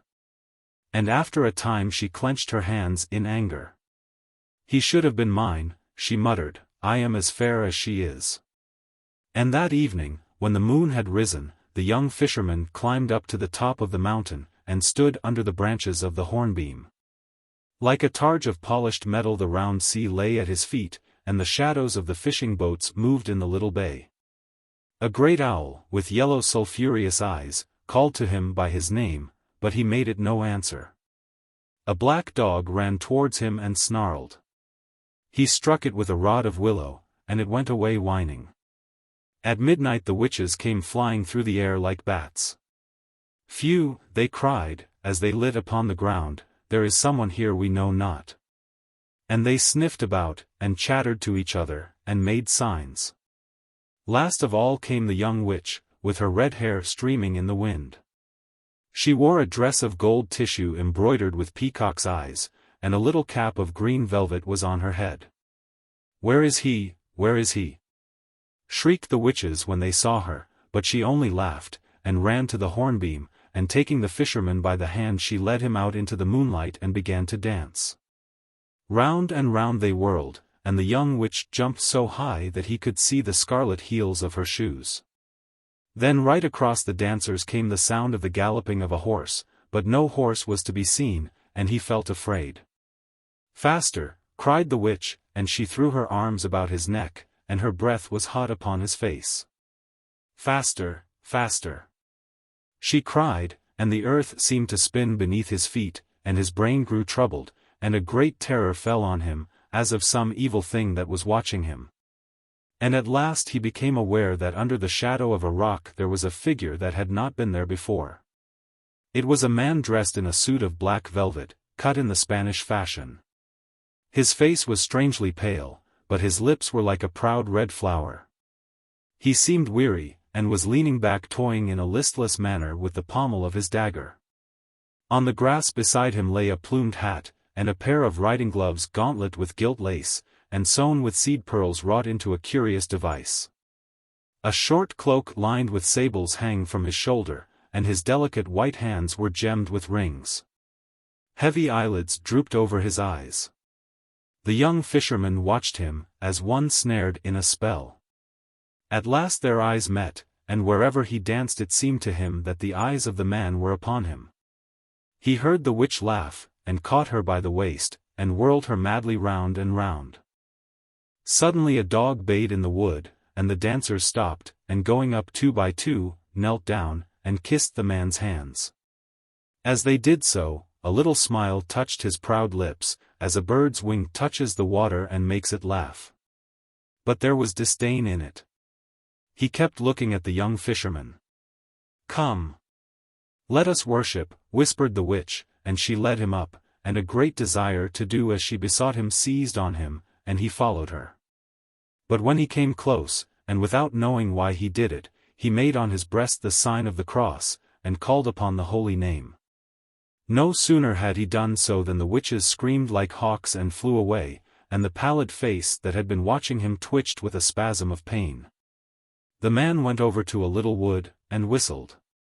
A jennet with silver trappings came running to meet him. As he leapt upon the saddle he turned round, and looked at the young fisherman sadly. And the witch with the red hair tried to fly away also, but the fisherman caught her by her wrists, and held her fast. "Loose me," she cried, "and let me go. For thou hast named what should not be named, and shown the sign that may not be looked at." "Nay," he answered, "but I will not let thee go till thou hast told me the secret." "What secret?" said the witch, wrestling with him like a wild cat, and biting her foam-flecked lips. "Thou knowest," he made answer. Her grass-green eyes grew dim with tears, and she said to the fisherman, "Ask me anything but that." He laughed, and held her all the more tightly. And when she saw that she could not free herself, she whispered to him, "Surely I am as fair as the daughters of the sea, and as comely as those that dwell in the blue waters."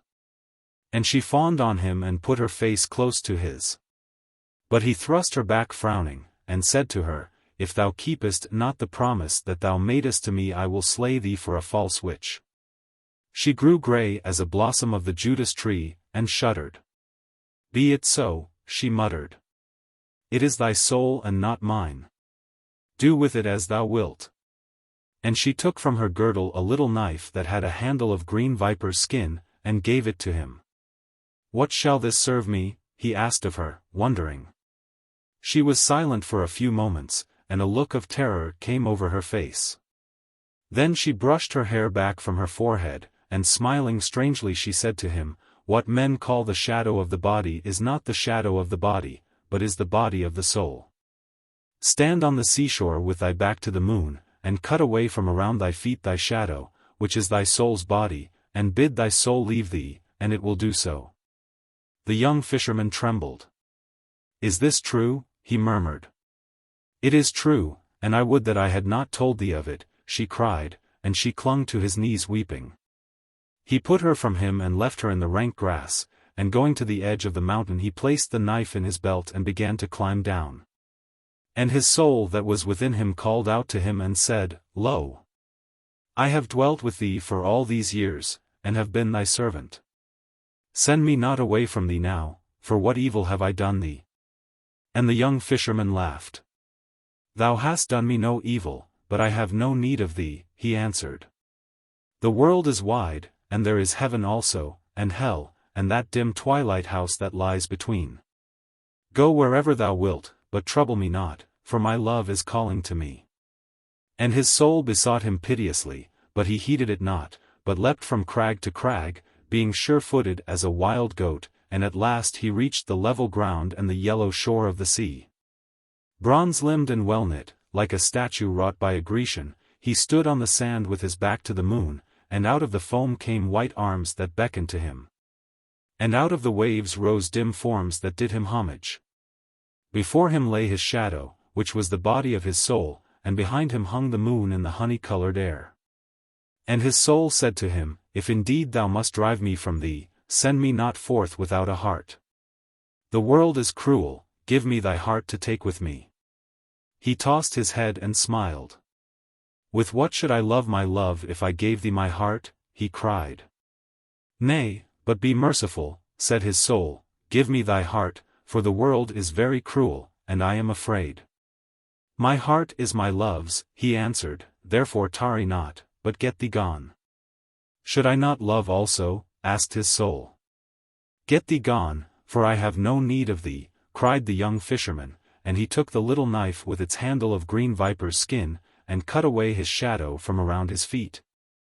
And it rose up and stood before him, and looked at him, and it was even as himself. He crept back, and thrust the knife into his belt, and a feeling of awe came over him. "Get thee gone," he murmured, "and let me see thy face no more." "Nay, but we must meet again," said the soul. Its voice was low and flute-like, and its lips hardly moved while it spake. "How shall we meet?" cried the young fisherman. "Thou wilt not follow me into the depths of the sea.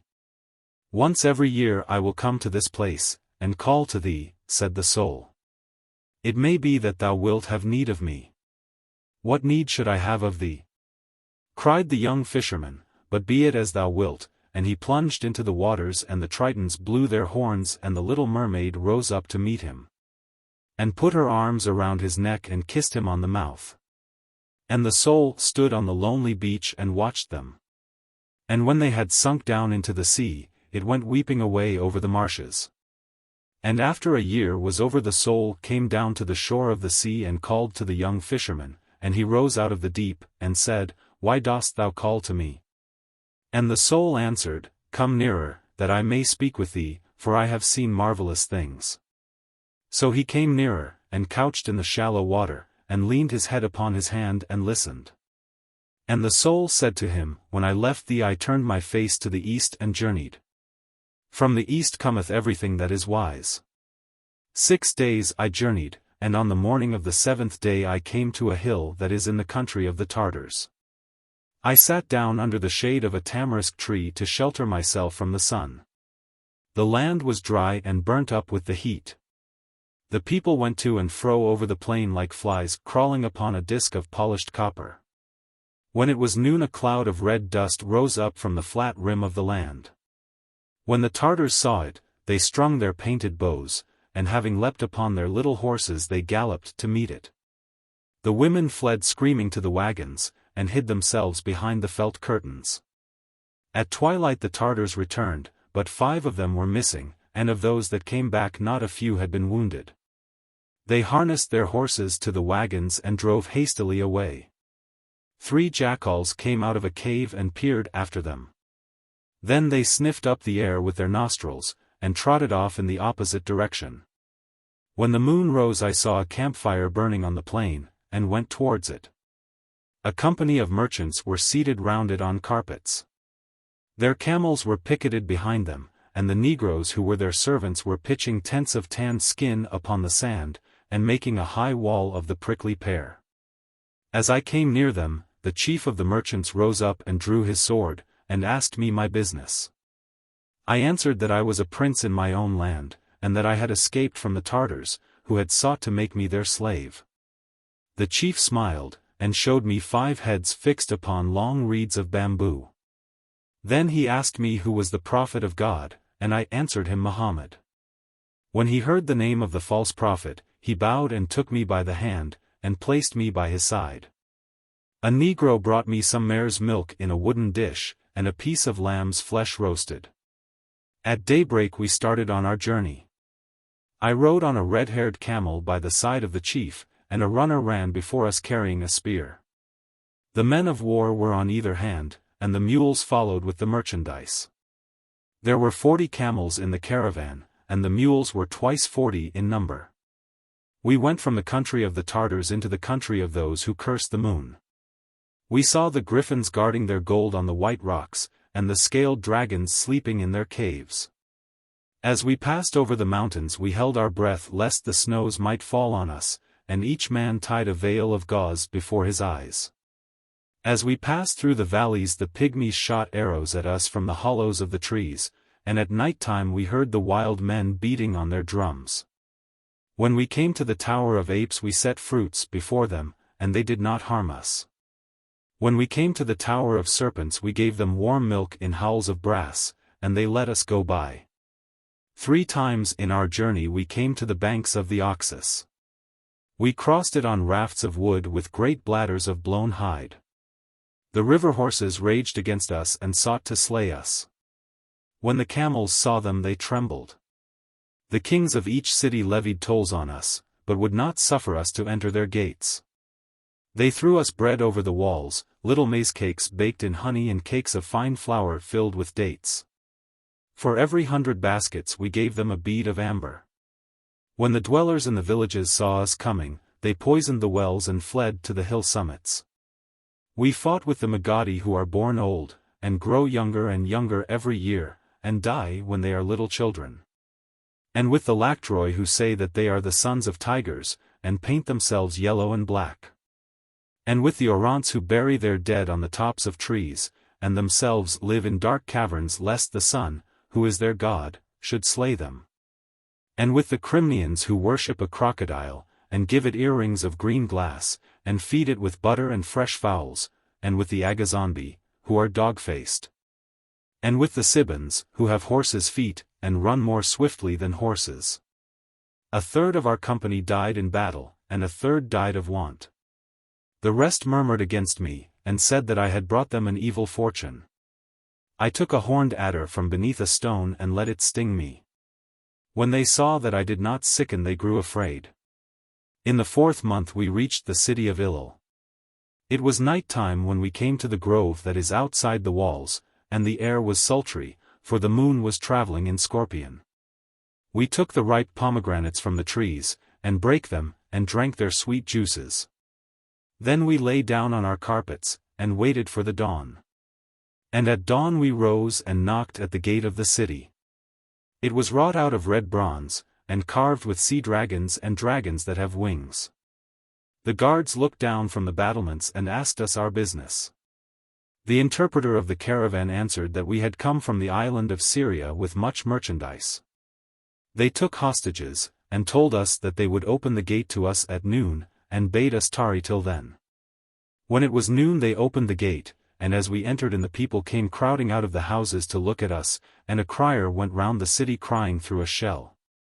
We stood in the marketplace, and the negroes uncorded the bales of figured cloths and opened the carved chests of sycamore.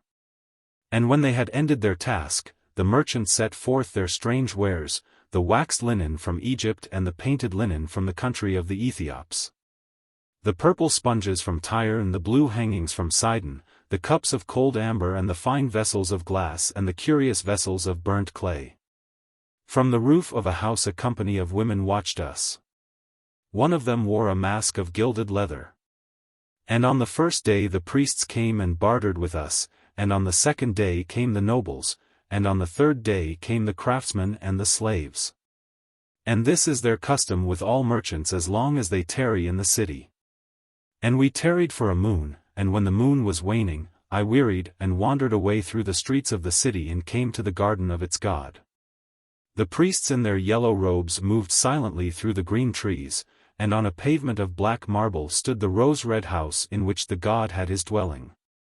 Its doors were of powdered lacquer, and bulls and peacocks were wrought on them in raised and polished gold. The tilted roof was of sea-green porcelain, and the jutting eaves were festooned with little bells. When the white doves flew past, they struck the bells with their wings and made them tinkle. In front of the temple was a pool of clear water paved with veined onyx. I lay down beside it, and with my pale fingers I touched the broad leaves. One of the priests came towards me and stood behind me. He had sandals on his feet, one of soft serpent skin and the other of bird's plumage. On his head was a mitre of black felt decorated with silver crescents. 7 yellows were woven into his robe, and his frizzed hair was stained with antimony. After a little while he spake to me, and asked me my desire. I told him that my desire was to see the god. The god is hunting, said the priest, looking strangely at me with his small slanting eyes. Tell me in what forest, and I will ride with him, I answered. He combed out the soft fringes of his tunic with his long pointed nails. The god is asleep, he murmured. Tell me on what couch, and I will watch by him, I answered. The god is at the feast, he cried. If the wine be sweet I will drink it with him, and if it be bitter I will drink it with him also, was my answer.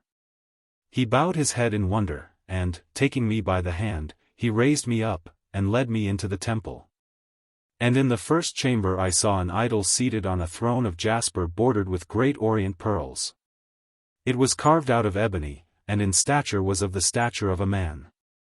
On its forehead was a ruby, and thick oil dripped from its hair onto its thighs. Its feet were red with the blood of a newly slain kid, and its loins girt with a copper belt that was studded with 7 beryls. And I said to the priest, Is this the god? And he answered me, This is the god. Show me the god, I cried, or I will surely slay thee. And I touched his hand, and it became withered. And the priest besought me, saying, Let my lord heal his servant, and I will show him the god. So I breathed with my breath upon his hand, and it became whole again, and he trembled and led me into the second chamber, and I saw an idol standing on a lotus of jade hung with great emeralds.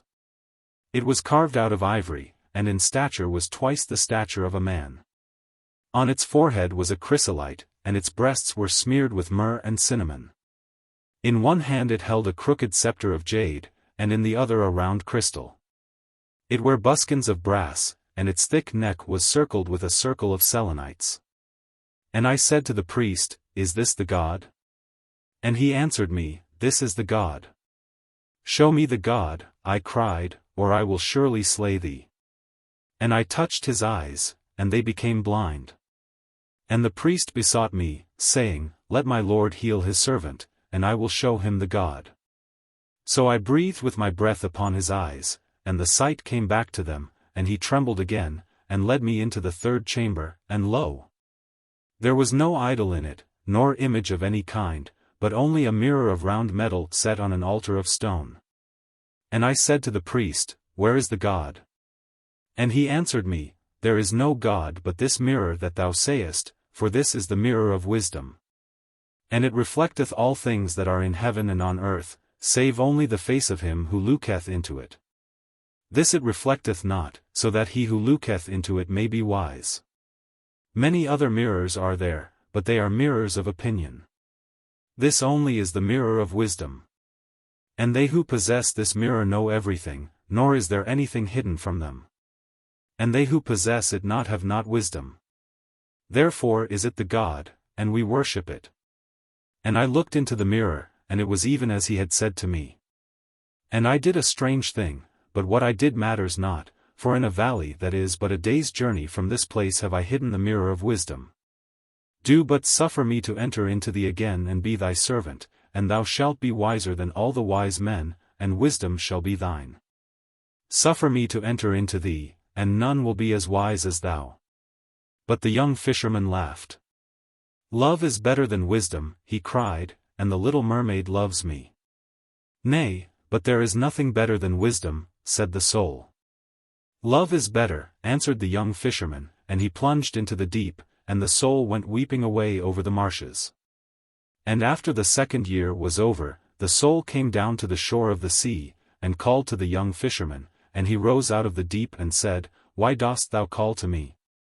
And the soul answered, Come nearer, that I may speak with thee, for I have seen marvelous things.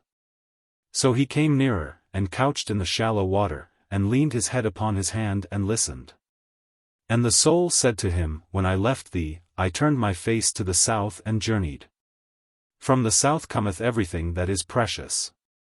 6 days I journeyed along the highways that lead to the city of Ashtur, along the dusty red-dyed highways by which the pilgrims are wont to go did I journey.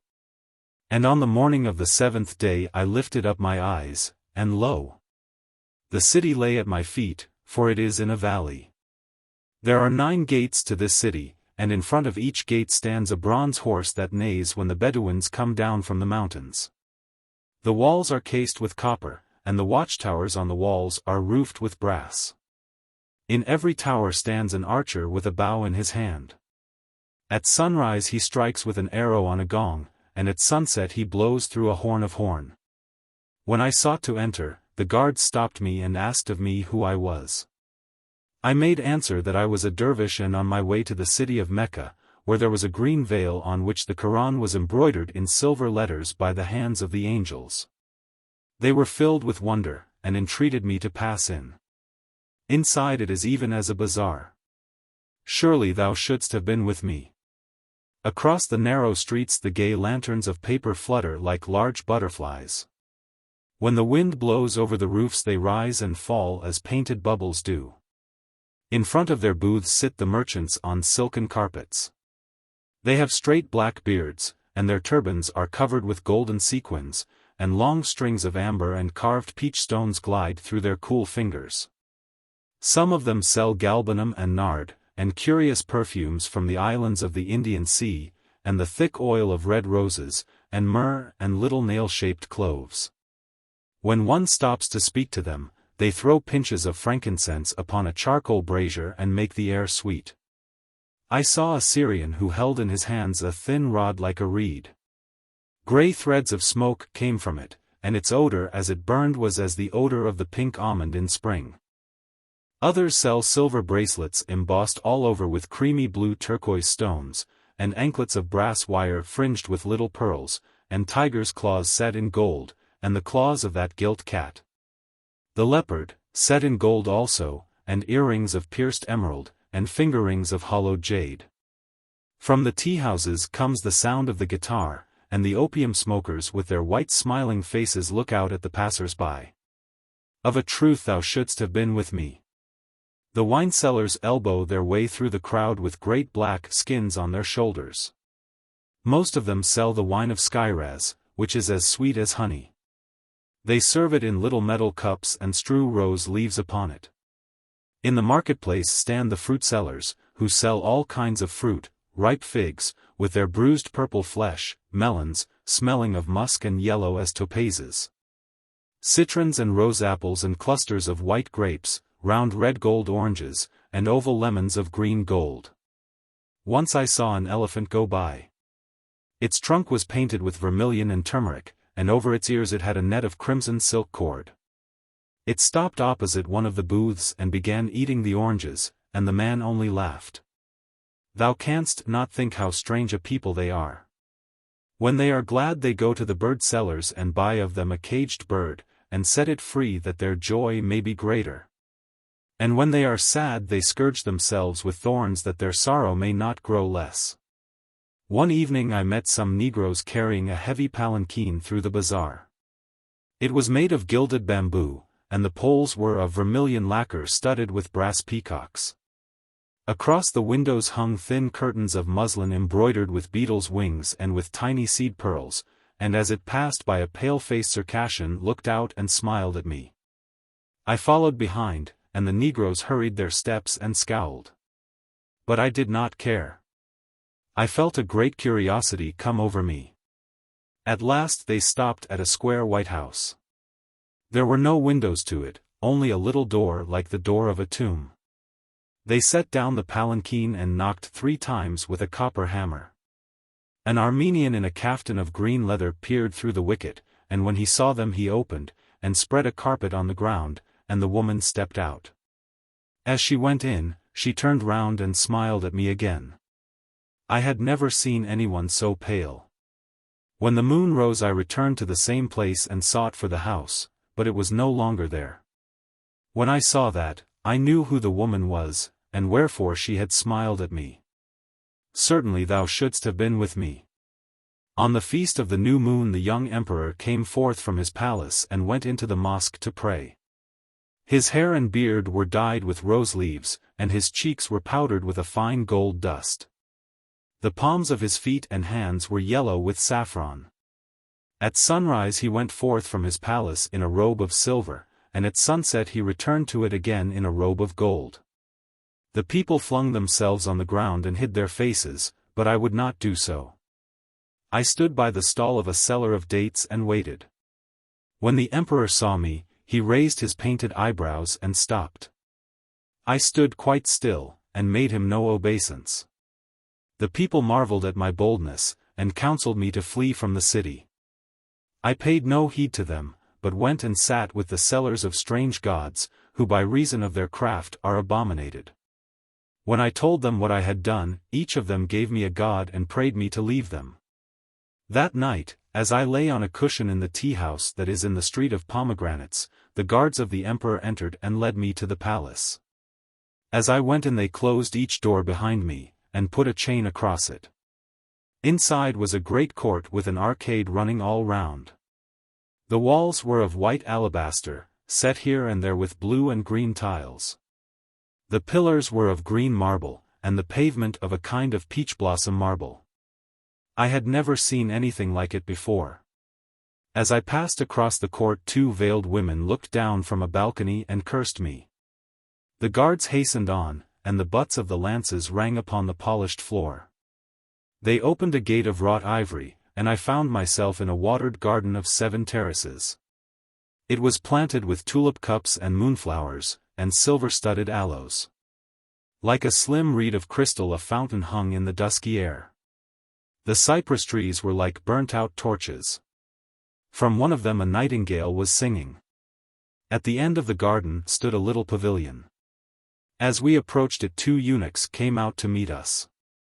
Their fat bodies swayed as they walked, and they glanced curiously at me with their yellow-lidded eyes. One of them drew aside the captain of the guard, and in a low voice whispered to him. The other kept munching scented pastilles, which he took with an affected gesture out of an oval box of lilac enamel. After a few moments the captain of the guard dismissed the soldiers. They went back to the palace, the eunuchs following slowly behind and plucking the sweet mulberries from the trees as they passed. Once the elder of the 2 turned round, and smiled at me with an evil smile. Then the captain of the guard motioned me towards the entrance of the pavilion. I walked on without trembling, and drawing the heavy curtain aside I entered in. The young emperor was stretched on a couch of dyed lion skins, and a gerfalcon perched upon his wrist. Behind him stood a brass-turbaned Nubian, naked down to the waist, and with heavy earrings in his split ears. On a table by the side of the couch lay a mighty scimitar of steel. When the emperor saw me he frowned, and said to me, "What is thy name? Knowest thou not that I am emperor of this city?" But I made him no answer. He pointed with his finger at the scimitar, and the Nubian seized it, and rushing forward struck at me with great violence. The blade whizzed through me, and did me no hurt. The man fell sprawling on the floor, and when he rose up his teeth chattered with terror and he hid himself behind the couch. The emperor leapt to his feet, and taking a lance from a stand of arms, he threw it at me. I caught it in its flight, and brake the shaft into 2 pieces. He shot at me with an arrow, but I held up my hands and it stopped in midair. Then he drew a dagger from a belt of white leather, and stabbed the Nubian in the throat lest the slave should tell of his dishonor. The man writhed like a trampled snake, and a red foam bubbled from his lips. As soon as he was dead the emperor turned to me, and when he had wiped away the bright sweat from his brow with a little napkin of purfled and purple silk, he said to me, "Art thou a prophet? That I may not harm thee, or the son of a prophet, that I can do thee no hurt? I pray thee leave my city tonight, for while thou art in it I am no longer its lord." And I answered him, "I will go for half of thy treasure. Give me half of thy treasure, and I will go away." He took me by the hand, and led me out into the garden. When the captain of the guard saw me, he wondered. When the eunuchs saw me, their knees shook and they fell upon the ground in fear.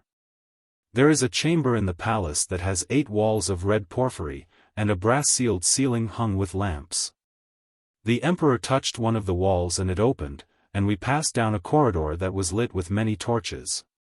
In niches upon each side stood great wine jars filled to the brim with silver pieces.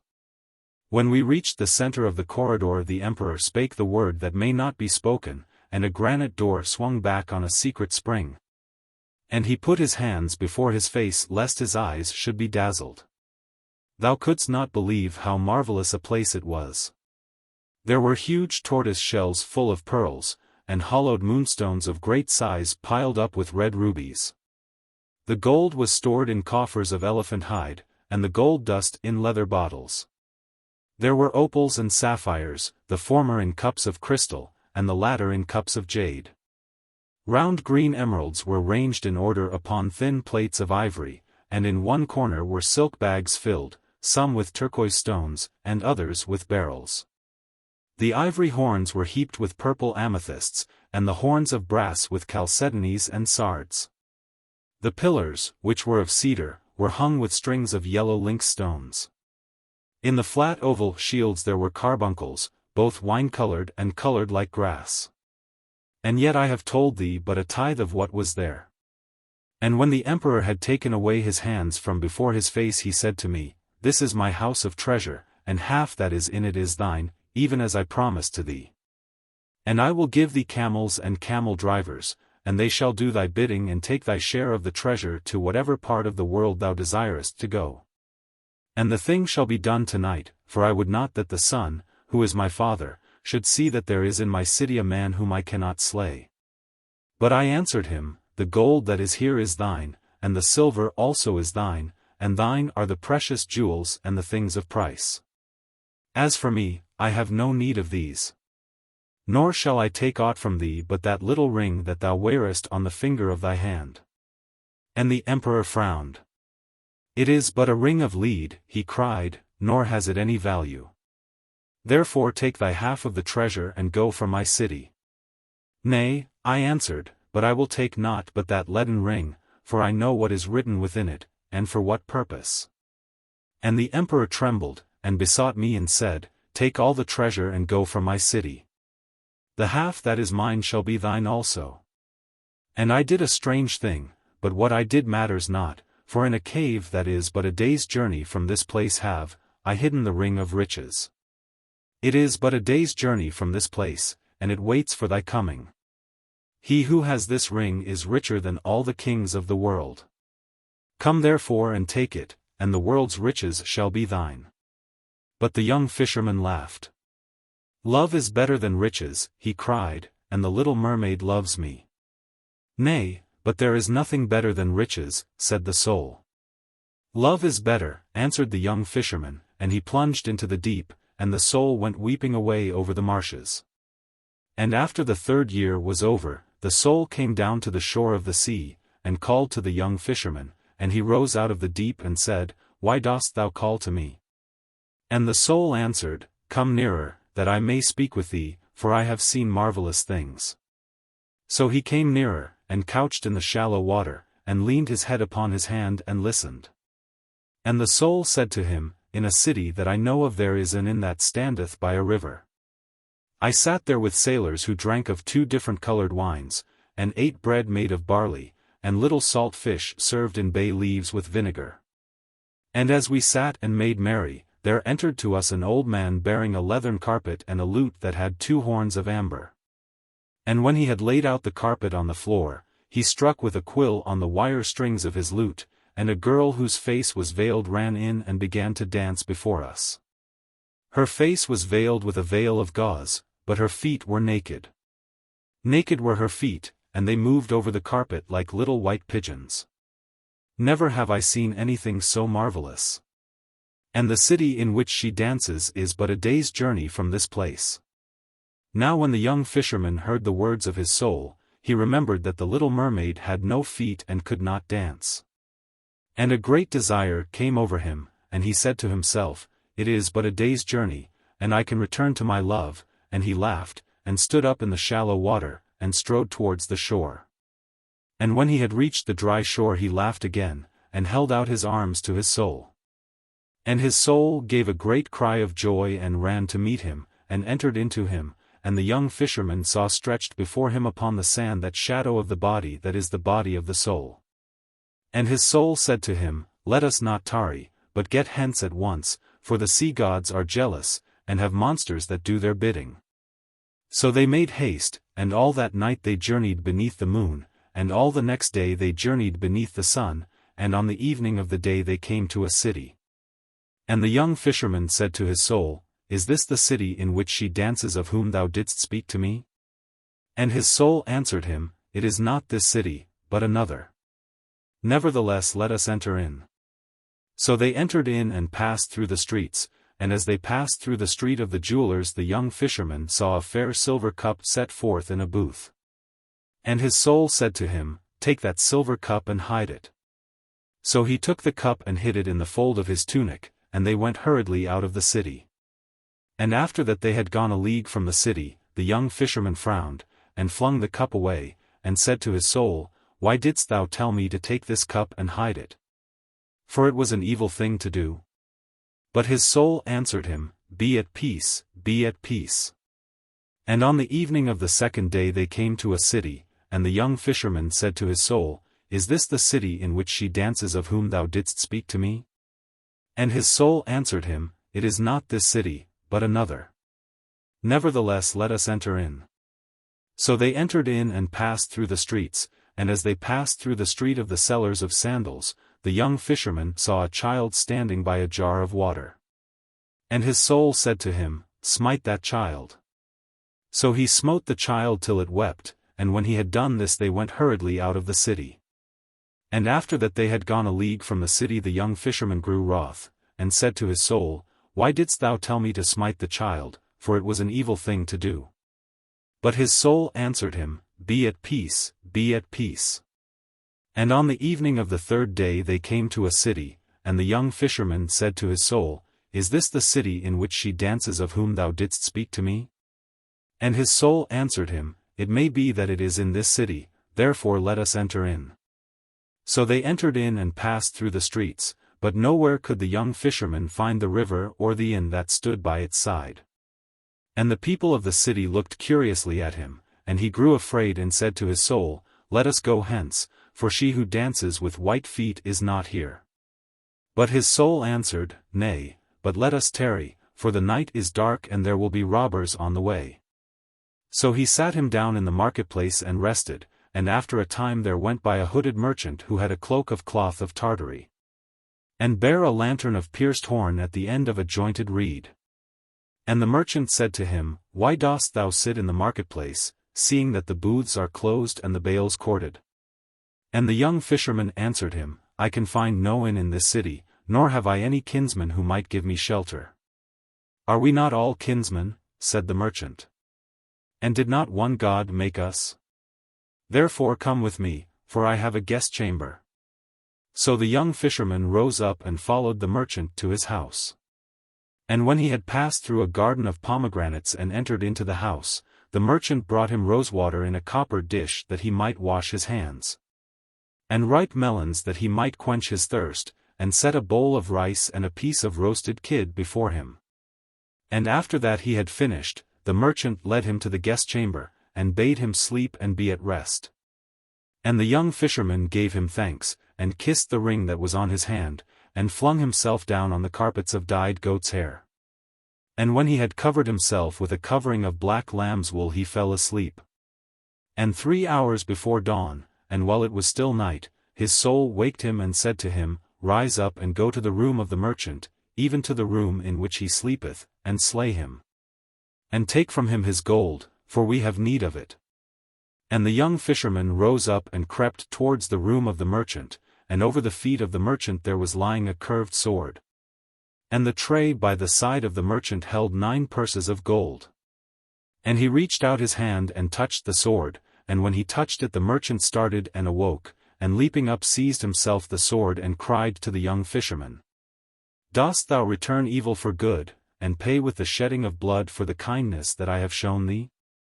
And his soul said to the young fisherman, Strike him, and he struck him so that he swooned, and he seized then the 9 purses of gold, and fled hastily through the garden of pomegranates. And set his face to the star that is the star of morning. And when they had gone a league from the city, the young fisherman beat his breast, and said to his soul, Why didst thou bid me slay the merchant and take his gold? Surely thou art evil. But his soul answered him, Be at peace, be at peace. Nay, cried the young fisherman, I may not be at peace, for all that thou hast made me to do I hate. Thee also I hate, and I bid thee tell me wherefore thou hast wrought with me in this wise. And his soul answered him, When thou didst send me forth into the world thou gavest me no heart, so I learned to do all these things and love them. What sayest thou? Murmured the young fisherman. Thou knowest, answered his soul, thou knowest it well. Hast thou forgotten that thou gavest me no heart? I trow not. And so trouble not thyself nor me, but be at peace, for there is no pain that thou shalt not give away, nor any pleasure that thou shalt not receive. And when the young fisherman heard these words he trembled and said to his soul, Nay, but thou art evil, and hast made me forget my love, and hast tempted me with temptations, and hast set my feet in the ways of sin. And his soul answered him, Thou hast not forgotten that when thou didst send me forth into the world thou gavest me no heart. Come, let us go to another city, and make merry, for we have 9 purses of gold. But the young fisherman took the 9 purses of gold, and flung them down, and trampled on them. Nay, he cried, but I will have naught to do with thee, nor will I journey with thee anywhere, but even as I sent thee away before, so will I send thee away now, for thou hast wrought me no good. And he turned his back to the moon, and with the little knife that had the handle of green viper's skin he strove to cut from his feet that shadow of the body which is the body of the soul.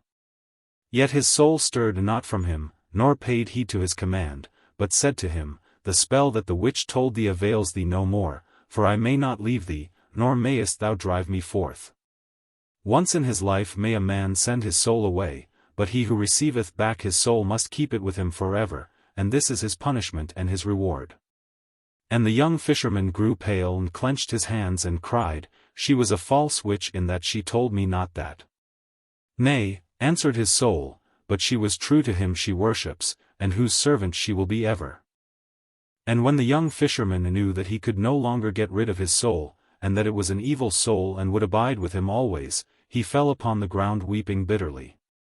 And when it was day the young fisherman rose up and said to his soul, I will bind my hands that I may not do thy bidding, and close my lips that I may not speak thy words.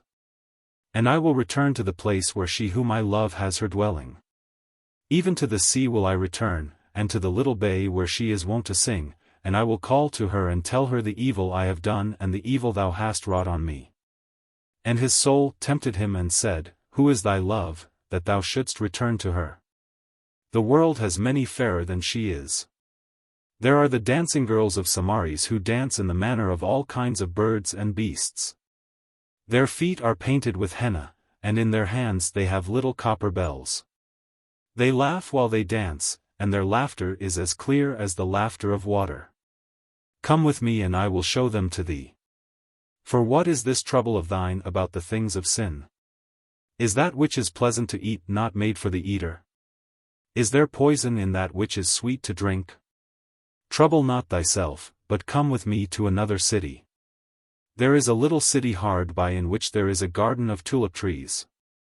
And there dwell in this comely garden white peacocks and peacocks that have blue breasts. Their tails when they spread them to the sun are like discs of ivory and like gilt discs. And she who feeds them dances for their pleasure, and sometimes she dances on her hands and at other times she dances with her feet. Her eyes are colored with stibium, and her nostrils are shaped like the wings of a swallow. From a hook in one of her nostrils hangs a flower that is carved out of a pearl.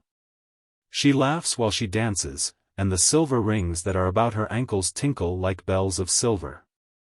And so trouble not thyself any more, but come with me to this city. But the young fisherman answered not his soul, but closed his lips with the seal of silence and with a tight cord bound his hands, and journeyed back to the place from which he had come. Even to the little bay where his love had been wont to sing. And ever did his soul tempt him by the way, but he made it no answer, nor would he do any of the wickedness that it sought to make him to do, so great was the power of the love that was within him. And when he had reached the shore of the sea, he loosed the cord from his hands, and took the seal of silence from his lips, and called to the little mermaid. But she came not to his call, though he called to her all day long and besought her. And his soul mocked him and said, Surely thou hast but little joy out of thy love. Thou art as one who in time of death pours water into a broken vessel. Thou givest away what thou hast, and naught is given to thee in return. It were better for thee to come with me, for I know where the valley of pleasure lies, and what things are wrought there. But the young fisherman answered not his soul, but in a cleft of the rock he built himself a house of wattles, and abode there for the space of a year. And every morning he called to the mermaid, and every noon he called to her again, and at night time he spake her name. Yet never did she rise out of the sea to meet him, nor in any place of the sea could he find her though he sought for her in the caves and in the green water. In the pools of the tide and in the wells that are at the bottom of the deep. And ever did his soul tempt him with evil, and whisper of terrible things. Yet did it not prevail against him, so great was the power of his love. And after the year was over, the soul thought within himself, I have tempted my master with evil, and his love is stronger than I am. I will tempt him now with good, and it may be that he will come with me. So he spake to the young fisherman and said, I have told thee of the joy of the world, and thou hast turned a deaf ear to me. Suffer me now to tell thee of the world's pain, and it may be that thou wilt hearken. For of a truth pain is the lord of this world, nor is there anyone who escapes from its net. There be some who lack raiment, and others who lack bread. There be widows who sit in purple, and widows who sit in rags. To and fro over the fens go the lepers, and they are cruel to each other. The beggars go up and down on the highways, and their wallets are empty. Through the streets of the cities walks famine, and the plague sits at their gates. Come, let us go forth and mend these things, and make them not to be. Wherefore shouldst thou tarry here calling to thy love, seeing she comes not to thy call? And what is love, that thou shouldst set this high store upon it? But the young fisherman answered it not, so great was the power of his love. And every morning he called to the mermaid, and every noon he called to her again, and at night time he spake her name. Yet never did she rise out of the sea to meet him, nor in any place of the sea could he find her, though he sought for her in the rivers of the sea, and in the valleys that are under the waves. In the sea that the night makes purple, and in the sea that the dawn leaves grey.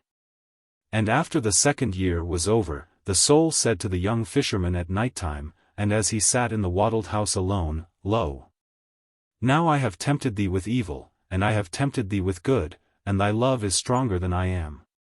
Wherefore will I tempt thee no longer, but I pray thee to suffer me to enter thy heart, that I may be one with thee even as before. Surely thou mayest enter, said the young fisherman, for in the days when with no heart thou didst go through the world thou must have much suffered. Alas! Cried his soul, I can find no place of entrance, so compassed about with love is this heart of thine. Yet I would that I could help thee, said the young fisherman. And as he spake there came a great cry of mourning from the sea, even the cry that men hear when one of the sea folk is dead. And the young fisherman leapt up, and left his wattled house, and ran down to the shore. And the black waves came hurrying to the shore, bearing with them a burden that was whiter than silver. White as the surf it was, and like a flower it tossed on the waves. And the surf took it from the waves, and the foam took it from the surf, and the shore received it, and lying at his feet the young fisherman saw the body of the little mermaid. Dead at his feet it was lying. Weeping as one smitten with pain he flung himself down beside it, and he kissed the cold red of the mouth, and toyed with the wet amber of the hair. He flung himself down beside it on the sand, weeping as one trembling with joy, and in his brown arms he held it to his breast. Cold were the lips, yet he kissed them. Salt was the honey of the hair, yet he tasted it with a bitter joy. He kissed the closed eyelids, and the wild spray that lay upon their cups was less salt than his tears. And to the dead thing he made confession. Into the shells of its ears he poured the harsh wine of his tale. He put the little hands round his neck, and with his fingers he touched the thin reed of the throat. Bitter, bitter was his joy, and full of strange gladness was his pain. The black sea came nearer, and the white foam moaned like a leper. With white claws of foam the sea grab-bled at the shore. From the palace of the Sea King came the cry of mourning again, and far out upon the sea the great tritons blew hoarsely upon their horns. Flee away, said his soul, for ever doth the sea come nigher, and if thou tarriest it will slay thee. Flee away, for I am afraid, seeing that thy heart is closed against me by reason of the greatness of thy love. Flee away to a place of safety. Surely thou wilt not send me without a heart into another world? But the young fisherman listened not to his soul, but called on the little mermaid and said, Love is better than wisdom, and more precious than riches. And fairer than the feet of the daughters of men. The fires cannot destroy it, nor can the waters quench it. I called on thee at dawn, and thou didst not come to my call. The moon heard thy name, yet hadst thou no heed of me. For evilly had I left thee, and to my own hurt had I wandered away. Yet ever did thy love abide with me, and ever was it strong, nor did aught prevail against it, though I have looked upon evil and looked upon good. And now that thou art dead, surely I will die with thee also. And his soul besought him to depart, but he would not, so great was his love. And the sea came nearer, and sought to cover him with its waves, and when he knew that the end was at hand he kissed with mad lips the cold lips of the mermaid. And the heart that was within him brake. And as through the fullness of his love his heart did break, the soul found an entrance and entered in, and was one with him even as before. And the sea covered the young fisherman with its waves. And in the morning the priest went forth to bless the sea, for it had been troubled. And with him went the monks and the musicians, and the candle-bearers, and the swingers of censers, and a great company. And when the priest reached the shore he saw the young fisherman lying drowned in the surf, and clasped in his arms was the body of the little mermaid. And he drew back frowning, and having made the sign of the cross, he cried aloud and said, I will not bless the sea nor anything that is in it. Accursed be the sea folk, and accursed be all they who traffic with them. And as for him who for love's sake forsook God, and so leath here with his leman slain by God's judgment, take up his body and the body of his leman. And bury them in the corner of the field of the fullers, and set no mark above them, nor sign of any kind, that none may know the place of their resting. For accursed were they in their lives, and accursed shall they be in their deaths also. And the people did as he commanded them, and in the corner of the field of the fullers, where no sweet herbs grew, they dug a deep pit, and laid the dead things within it. And when the 3rd year was over, and on a day that was a holy day, the priest went up to the chapel, that he might show to the people the wounds of the Lord, and speak to them about the wrath of God. And when he had robed himself with his robes, and entered in and bowed himself before the altar, he saw that the altar was covered with strange flowers that never had been seen before. Strange were they to look at, and of curious beauty, and their beauty troubled him, and their odor was sweet in his nostrils. And he felt glad, and understood not why he was glad. And after that he had opened the tabernacle, and incensed the monstrance that was in it, and shown the fair wafer to the people, and hid it again behind the veil of veils. He began to speak to the people, desiring to speak to them of the wrath of God. But the beauty of the white flowers troubled him, and their odor was sweet in his nostrils, and there came another word into his lips, and he spake not of the wrath of God, but of the God whose name is love. And why he so spake, he knew not. And when he had finished his word the people wept, and the priest went back to the sacristy, and his eyes were full of tears. And the deacons came in and began to unrobe him, and took from him the alb and the girdle, the maniple and the stole. And he stood as one in a dream. And after that they had unrobed him, he looked at them and said, What are the flowers that stand on the altar, and whence do they come?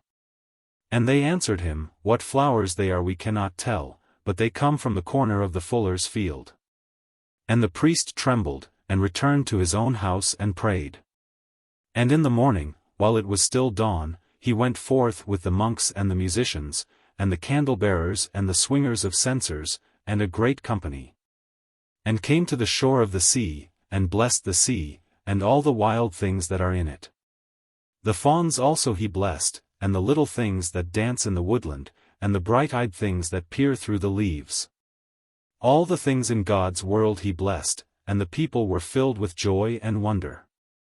Yet never again in the corner of the fuller's field grew flowers of any kind, but the field remained barren even as before. Nor came the sea folk into the bay as they had been wont to do, for they went to another part of the sea. The Star Child. To Miss Margot Tennant. Mrs. Asquith. Once upon a time two poor woodcutters were making their way home through a great pine forest. It was winter, and a night of bitter cold. The snow lay thick upon the ground, and upon the branches of the trees, the frost kept snapping the little twigs on either side of them. As they passed, and when they came to the mountain torrent she was hanging motionless in air, for the Ice King had kissed her. So cold was it that even the animals and the birds did not know what to make of it. Ugh! Snarled the wolf, as he limped through the brushwood with his tail between his legs, this is perfectly monstrous weather. Why doesn't the government look to it? Wheat! Wheat! Wheat! Twittered the green linnets, the old earth is dead and they have laid her out in her white shroud. The earth is going to be married, and this is her bridal dress, whispered the turtle doves to each other. Their little pink feet were quite frostbitten, but they felt that it was their duty to take a romantic view of the situation. Nonsense, growled the wolf. I tell you that it is all the fault of the government, and if you don't believe me I shall eat you. The wolf had a thoroughly practical mind, and was never at a loss for a good argument. Well, for my own part, said the woodpecker, who was a born philosopher, I don't care an atomic theory for explanations. If a thing is so, it is so, and at present it is terribly cold. Terribly cold it certainly was. The little squirrels, who lived inside the tall fir tree, kept rubbing each other's noses to keep themselves warm, and the rabbits curled themselves up in their holes, and did not venture even to look out of doors. The only people who seemed to enjoy it were the great horned owls. Their feathers were quite stiff with rime, but they did not mind, and they rolled their large yellow eyes, and called out to each other across the forest, "Tu-wit! Tu-hoo! Tu-wit! Tu-hoo! What delightful weather we are having!" On and on went the two woodcutters, blowing lustily upon their fingers, and stamping with their huge iron-shod boots upon the caked snow. Once they sank into a deep drift, and came out as white as millers are, when the stones are grinding.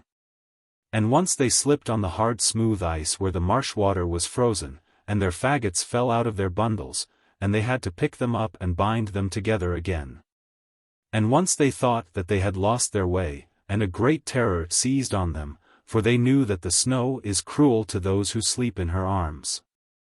But they put their trust in the good Saint Martin, who watches over all travelers, and retraced their steps, and went warily, and at last they reached the outskirts of the forest, and saw, far down in the valley beneath them, the lights of the village in which they dwelt. So overjoyed were they at their deliverance that they laughed aloud, and the earth seemed to them like a flower of silver, and the moon like a flower of gold.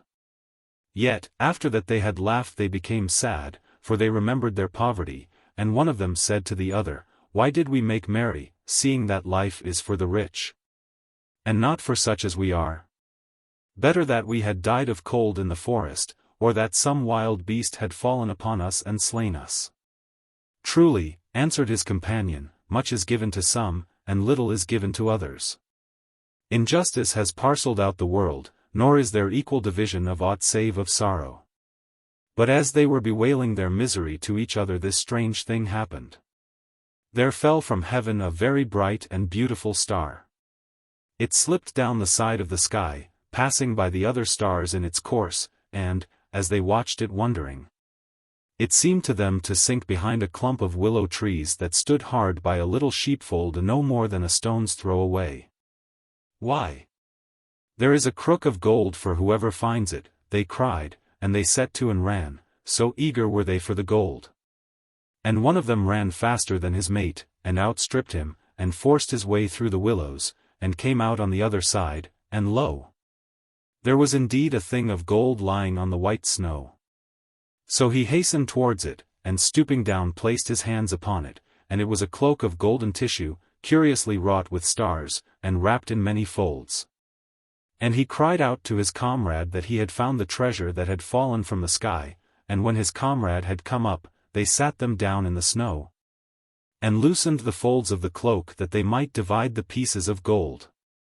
But, alas! no gold was in it, nor silver, nor, indeed, treasure of any kind, but only a little child who was asleep. And one of them said to the other, "This is a bitter ending to our hope, nor have we any good fortune, for what doth a child profit to a man? Let us leave it here, and go our way, seeing that we are poor men, and have children of our own whose bread we may not give to another." But his companion answered him, "Nay, but it were an evil thing to leave the child to perish here in the snow, and though I am as poor as thou art, and have many mouths to feed, and but little in the pot, yet will I bring it home with me, and my wife shall have care of it." So very tenderly he took up the child, and wrapped the cloak around it to shield it from the harsh cold, and made his way down the hill to the village. His comrade marveling much at his foolishness and softness of heart. And when they came to the village, his comrade said to him, "Thou hast the child, therefore give me the cloak, for it is meet that we should share." But he answered him, "Nay, for the cloak is neither mine nor thine, but the child's only," and he bade him Godspeed, and went to his own house and knocked. And when his wife opened the door and saw that her husband had returned safe to her, she put her arms round his neck and kissed him, and took from his back the bundle of faggots, and brushed the snow off his boots, and bade him come in. But he said to her, "I have found something in the forest, and I have brought it to thee to have care of it," and he stirred not from the threshold. "What is it?" she cried. "Show it to me, for the house is bare, and we have need of many things." And he drew the cloak back, and showed her the sleeping child. "Alack, goodman," she murmured, "have we not children of our own, that thou must needs bring a changeling to sit by the hearth? And who knows if it will not bring us bad fortune? And how shall we tend it?" And she was wroth against him. "Nay, but it is a star-child," he answered, and he told her the strange manner of the finding of it. But she would not be appeased, but mocked at him, and spoke angrily, and cried, "Our children lack bread, and shall we feed the child of another? Who is there who careth for us? And who giveth us food? Nay, but God careth for the sparrows even, and feedeth them," he answered. "Do not the sparrows die of hunger in the winter?" she asked. "And is it not winter now?" And the man answered nothing, but stirred not from the threshold. And a bitter wind from the forest came in through the open door, and made her tremble, and she shivered, and said to him, Wilt thou not close the door? There cometh a bitter wind into the house, and I am cold. Into a house where a heart is hard cometh there not always a bitter wind? He asked. And the woman answered him nothing, but crept closer to the fire.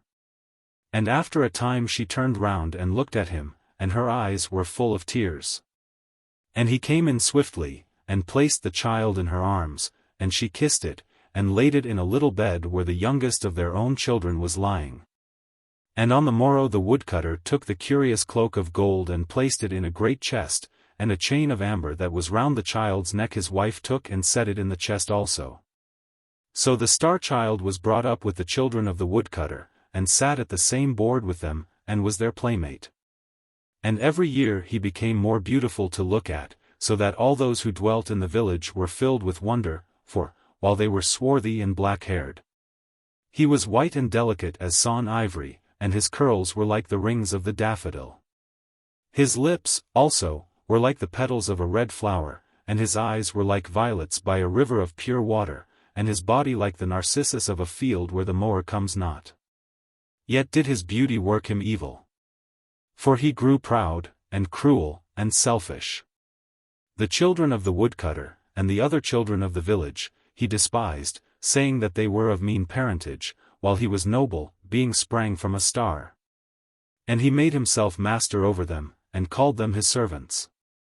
No pity had he for the poor, or for those who were blind or maimed or in any way afflicted, but would cast stones at them and drive them forth on to the highway, and bid them beg their bread elsewhere, so that none save the outlaws came twice to that village to ask for alms. Indeed, he was as one enamored of beauty, and would mock at the weakly and ill-favored, and make jest of them.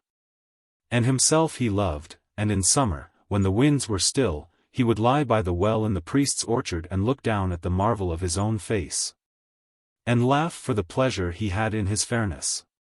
Often did the woodcutter and his wife chide him, and say, We did not deal with thee as thou dealest with those who are left desolate, and have none to succor them. Wherefore art thou so cruel to all who need pity? Often did the old priest send for him, and seek to teach him the love of living things, saying to him, The fly is thy brother. Do it no harm. The wild birds that roam through the forest have their freedom. Snare them not for thy pleasure.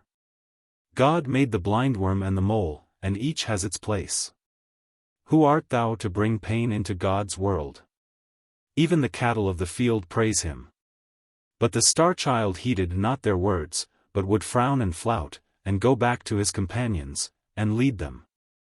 And his companions followed him, for he was fair, and fleet of foot, and could dance, and pipe, and make music. And wherever the star-child led them they followed, and whatever the star-child bade them do, that did they. And when he pierced with a sharp reed the dim eyes of the mole, they laughed, and when he cast stones at the leper they laughed also. And in all things he ruled them, and they became hard of heart even as he was. Now there passed one day through the village a poor beggar woman. Her garments were torn and ragged, and her feet were bleeding from the rough road on which she had traveled, and she was in very evil plight. And being weary she sat her down under a chestnut tree to rest. But when the star-child saw her, he said to his companions, See! There sitteth a foul beggar woman under that fair and green-leaved tree. Come, let us drive her hence, for she is ugly and ill-favored. So he came near and threw stones at her, and mocked her, and she looked at him with terror in her eyes, nor did she move her gaze from him.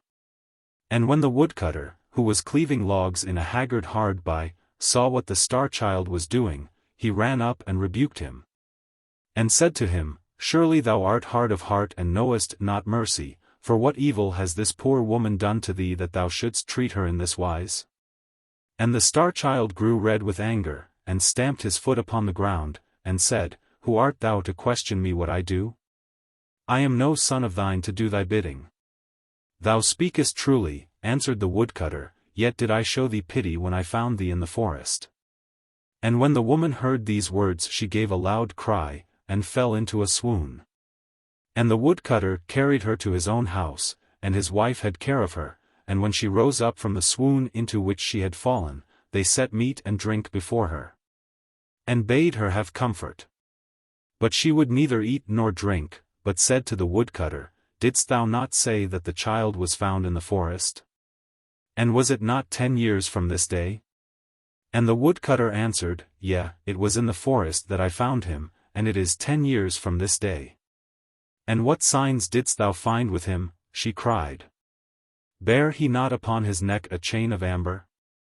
Was not round him a cloak of gold tissue broidered with stars? Truly, answered the woodcutter, it was even as thou sayest. And he took the cloak and the amber chain from the chest where they lay, and showed them to her. And when she saw them she wept for joy, and said, He is my little son whom I lost in the forest. I pray thee send for him quickly, for in search of him have I wandered over the whole world. So the woodcutter and his wife went out and called to the star-child, and said to him, Go into the house, and there shalt thou find thy mother, who is waiting for thee. So he ran in, filled with wonder and great gladness. But when he saw her who was waiting there, he laughed scornfully and said, Why, where is my mother? For I see none here but this vile beggar woman. And the woman answered him, I am thy mother. Thou art mad to say so, cried the star-child angrily. I am no son of thine, for thou art a beggar, and ugly, and in rags. Therefore get thee hence, and let me see thy foul face no more. Nay, but thou art indeed my little son, whom I bare in the forest, she cried, and she fell on her knees, and held out her arms to him. The robbers stole thee from me, and left thee to die, she murmured, but I recognized thee when I saw thee, and the signs also have I recognized, the cloak of golden tissue and the amber chain. Therefore I pray thee come with me, for over the whole world have I wandered in search of thee. Come with me, my son, for I have need of thy love. But the star-child stirred not from his place, but shut the doors of his heart against her, nor was there any sound heard save the sound of the woman weeping for pain. And at last he spoke to her, and his voice was hard and bitter. If in very truth thou art my mother, he said, it had been better hadst thou stayed away, and not come here to bring me to shame, seeing that I thought I was the child of some star. And not a beggar's child, as thou tellest me that I am. Therefore get thee hence, and let me see thee no more. Alas! My son, she cried, wilt thou not kiss me before I go? For I have suffered much to find thee. Nay, said the star-child, but thou art too foul to look at, and rather would I kiss the adder or the toad than thee. So the woman rose up, and went away into the forest weeping bitterly, and when the star-child saw that she had gone, he was glad, and ran back to his playmates that he might play with them. But when they beheld him coming, they mocked him and said, Why, thou art as foul as the toad, and as loathsome as the adder. Get thee hence, for we will not suffer thee to play with us, and they drave him out of the garden. And the star-child frowned and said to himself, What is this that they say to me? I will go to the well of water and look into it, and it shall tell me of my beauty. So he went to the well of water and looked into it, and lo! His face was as the face of a toad, and his body was sealed like an adder. And he flung himself down on the grass and wept, and said to himself, Surely this has come upon me by reason of my sin. For I have denied my mother, and driven her away, and been proud, and cruel to her. Wherefore I will go and seek her through the whole world, nor will I rest till I have found her. And there came to him the little daughter of the woodcutter, and she put her hand upon his shoulder and said, What doth it matter if thou hast lost thy comeliness? Stay with us, and I will not mock at thee. And he said to her, Nay, but I have been cruel to my mother, and as a punishment has this evil been sent to me.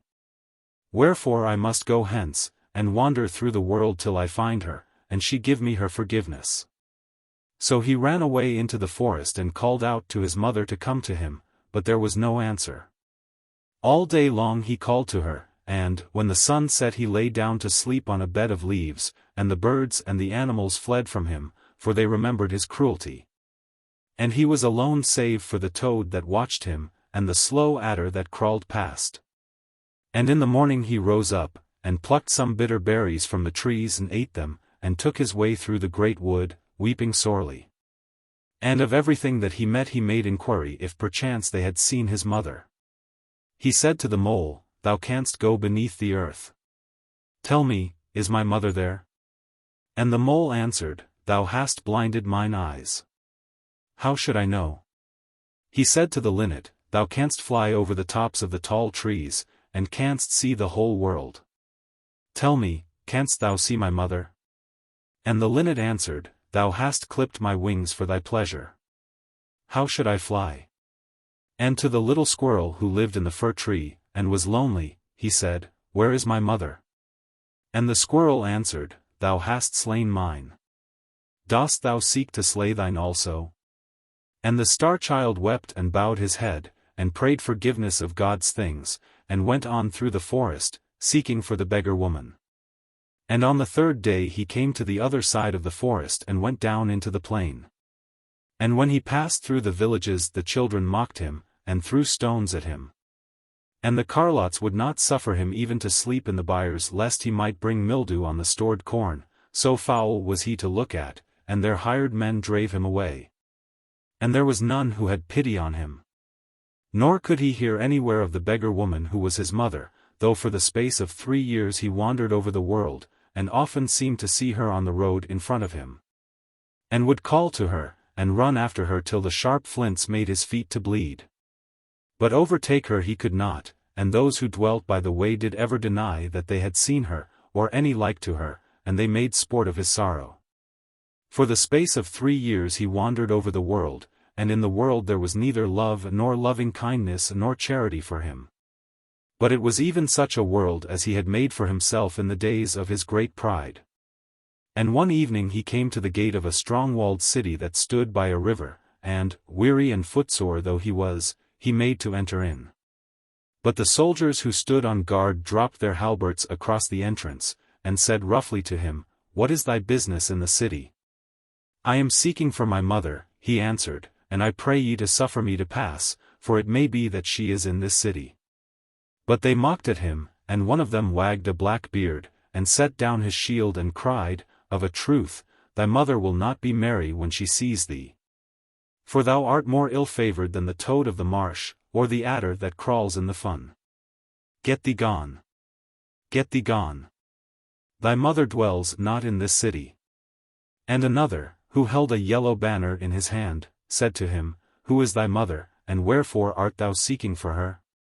And he answered, "My mother is a beggar even as I am, and I have treated her evilly, and I pray ye to suffer me to pass that she may give me her forgiveness. If it be that she tarrieth in this city." But they would not, and pricked him with their spears. And, as he turned away weeping, one whose armor was inlaid with gilt flowers, and on whose helmet couched a lion that had wings, came up and made inquiry of the soldiers who it was who had sought entrance. And they said to him, "It is a beggar and the child of a beggar, and we have driven him away." "Nay," he cried, laughing, "but we will sell the foul thing for a slave, and his price shall be the price of a bowl of sweet wine." And an old and evil-visaged man who was passing by called out, and said, "I will buy him for that price," and, when he had paid the price, he took the star-child by the hand and led him into the city. And after that they had gone through many streets they came to a little door that was set in a wall that was covered with a pomegranate tree. And the old man touched the door with a ring of graved jasper and it opened, and they went down 5 steps of brass into a garden filled with black poppies and green jars of burnt clay. And the old man took then from his turban a scarf of figured silk, and bound with it the eyes of the star-child, and drave him in front of him. And when the scarf was taken off his eyes, the star-child found himself in a dungeon, that was lit by a lantern of horn.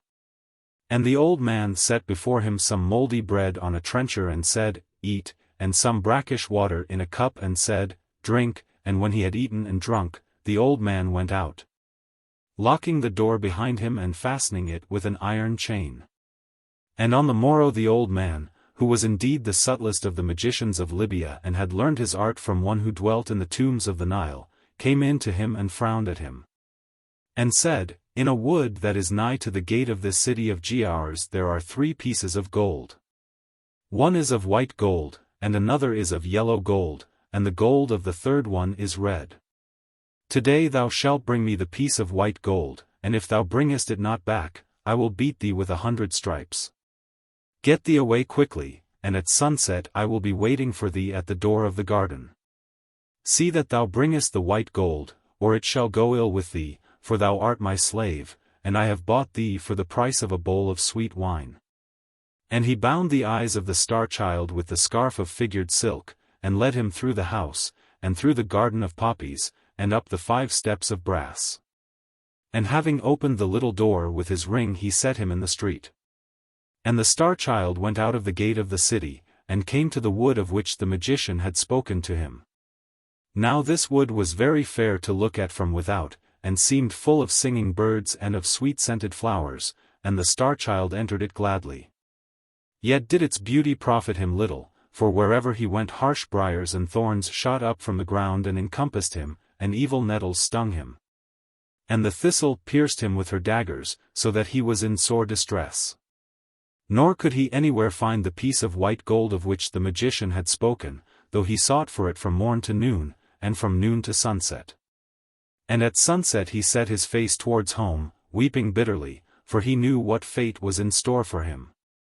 But when he had reached the outskirts of the wood, he heard from a thicket a cry as of someone in pain. And forgetting his own sorrow he ran back to the place, and saw there a little hare caught in a trap that some hunter had set for it. And the star-child had pity on it, and released it, and said to it, I am myself but a slave, yet may I give thee thy freedom. And the hare answered him, and said, Surely thou hast given me freedom, and what shall I give thee in return? And the star-child said to it, I am seeking for a piece of white gold, nor can I anywhere find it, and if I bring it not to my master he will beat me. Come thou with me, said the hare, and I will lead thee to it, for I know where it is hidden, and for what purpose. So the star-child went with the hare, and lo! In the cleft of a great oak tree he saw the piece of white gold that he was seeking. And he was filled with joy, and seized it, and said to the hare, The service that I did to thee thou hast rendered back again many times over. And the kindness that I showed thee thou hast repaid 100-fold. Nay, answered the hare, but as thou dealt with me, so I did deal with thee, and it ran away swiftly, and the star-child went towards the city. Now at the gate of the city there was seated one who was a leper. Over his face hung a cowl of grey linen, and through the eyelets his eyes gleamed like red coals.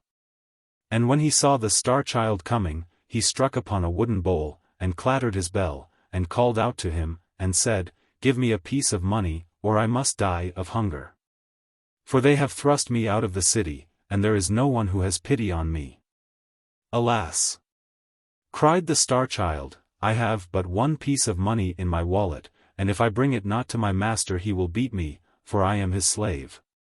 But the leper entreated him, and prayed of him, till the star-child had pity, and gave him the piece of white gold. And when he came to the magician's house, the magician opened to him, and brought him in, and said to him, Hast thou the piece of white gold? And the star-child answered, I have it not. So the magician fell upon him, and beat him, and set before him an empty trencher, and said, Eat, and an empty cup, and said, Drink, and flung him again into the dungeon. And on the morrow the magician came to him, and said, If today thou bringest me not the piece of yellow gold, I will surely keep thee as my slave, and give thee 300 stripes. So the star-child went to the wood, and all day long he searched for the piece of yellow gold, but nowhere could he find it. And at sunset he sat him down and began to weep, and as he was weeping there came to him the little hare that he had rescued from the trap. And the hare said to him, Why art thou weeping? And what dost thou seek in the wood?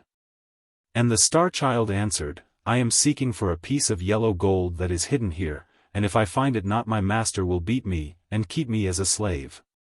Follow me, cried the hare, and it ran through the wood till it came to a pool of water. And at the bottom of the pool the piece of yellow gold was lying. How shall I thank thee? Said the star-child, for lo! This is the second time that you have succored me. Nay, but thou hadst pity on me first, said the hare, and it ran away swiftly. And the star-child took the piece of yellow gold, and put it in his wallet, and hurried to the city. But the leper saw him coming, and ran to meet him, and knelt down and cried, "Give me a piece of money or I shall die of hunger." And the star-child said to him, "I have in my wallet but one piece of yellow gold, and if I bring it not to my master he will beat me and keep me as his slave." But the leper entreated him sore, so that the star-child had pity on him, and gave him the piece of yellow gold.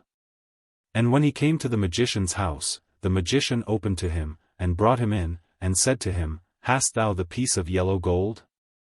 And the star-child said to him, "I have it not." So the magician fell upon him, and beat him, and loaded him with chains, and cast him again into the dungeon.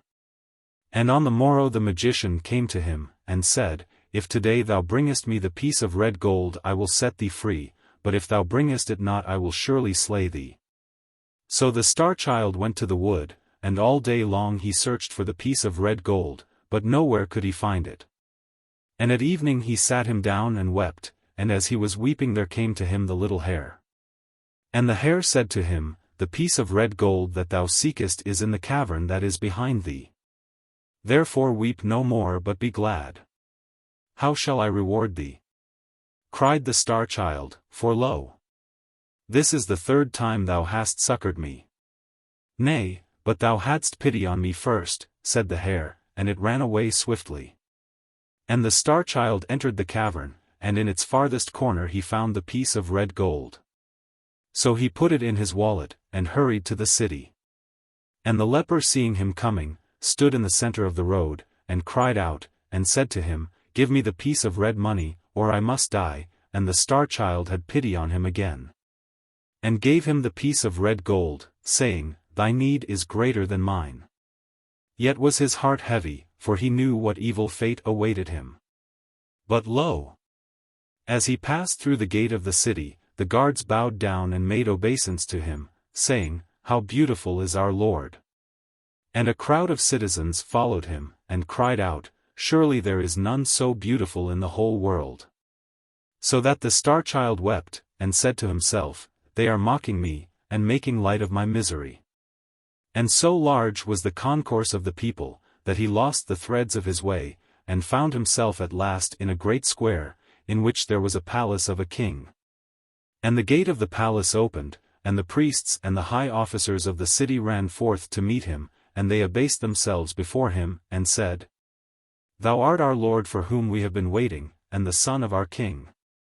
And the star-child answered them and said, "I am no king's son, but the child of a poor beggar woman. And how say ye that I am beautiful, for I know that I am evil to look at?" Then he, whose armor was inlaid with gilt flowers, and on whose helmet crouched a lion that had wings, held up a shield, and cried, "How saith my Lord that he is not beautiful?" And the star-child looked, and lo!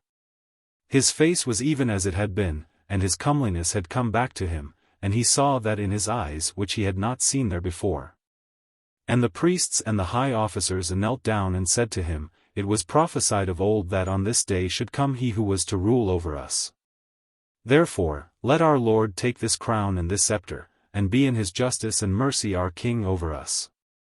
But he said to them, "I am not worthy, for I have denied the mother who bare me, nor may I rest till I have found her, and known her forgiveness. Therefore, let me go, for I must wander again over the world, and may not tarry here, though ye bring me the crown and the scepter."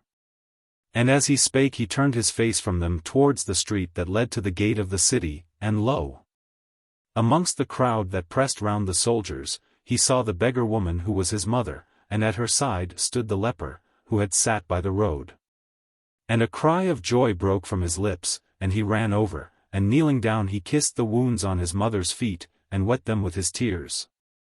He bowed his head in the dust, and sobbing, as one whose heart might break, he said to her, "Mother, I denied thee in the hour of my pride. Accept me in the hour of my humility. Mother, I gave thee hatred. Do thou give me love. Mother, I rejected thee. Receive thy child now." But the beggar woman answered him not a word. And he reached out his hands, and clasped the white feet of the leper, and said to him, "Thrice did I give thee of my mercy. Bid my mother speak to me once." But the leper answered him not a word. And he sobbed again and said, Mother, my suffering is greater than I can bear. Give me thy forgiveness, and let me go back to the forest. And the beggar woman put her hand on his head, and said to him, Rise, and the leper put his hand on his head, and said to him, Rise, also. And he rose up from his feet, and looked at them, and lo! They were a king and a queen. And the queen said to him, This is thy father whom thou hast succored. And the king said, This is thy mother whose feet thou hast washed with thy tears. And they fell on his neck and kissed him, and brought him into the palace and clothed him in fair raiment, and set the crown upon his head, and the scepter in his hand. And over the city that stood by the river he ruled, and was its lord. Much justice and mercy did he show to all, and the evil magician he banished, and to the woodcutter and his wife he sent many rich gifts, and to their children he gave high honor. Nor would he suffer any to be cruel to bird or beast, but taught love and loving kindness and charity, and to the poor he gave bread, and to the naked he gave raiment. And there was peace and plenty in the land. Yet ruled he not long, so great had been his suffering, and so bitter the fire of his testing, for after the space of 3 years he died. And he who came after him ruled evilly.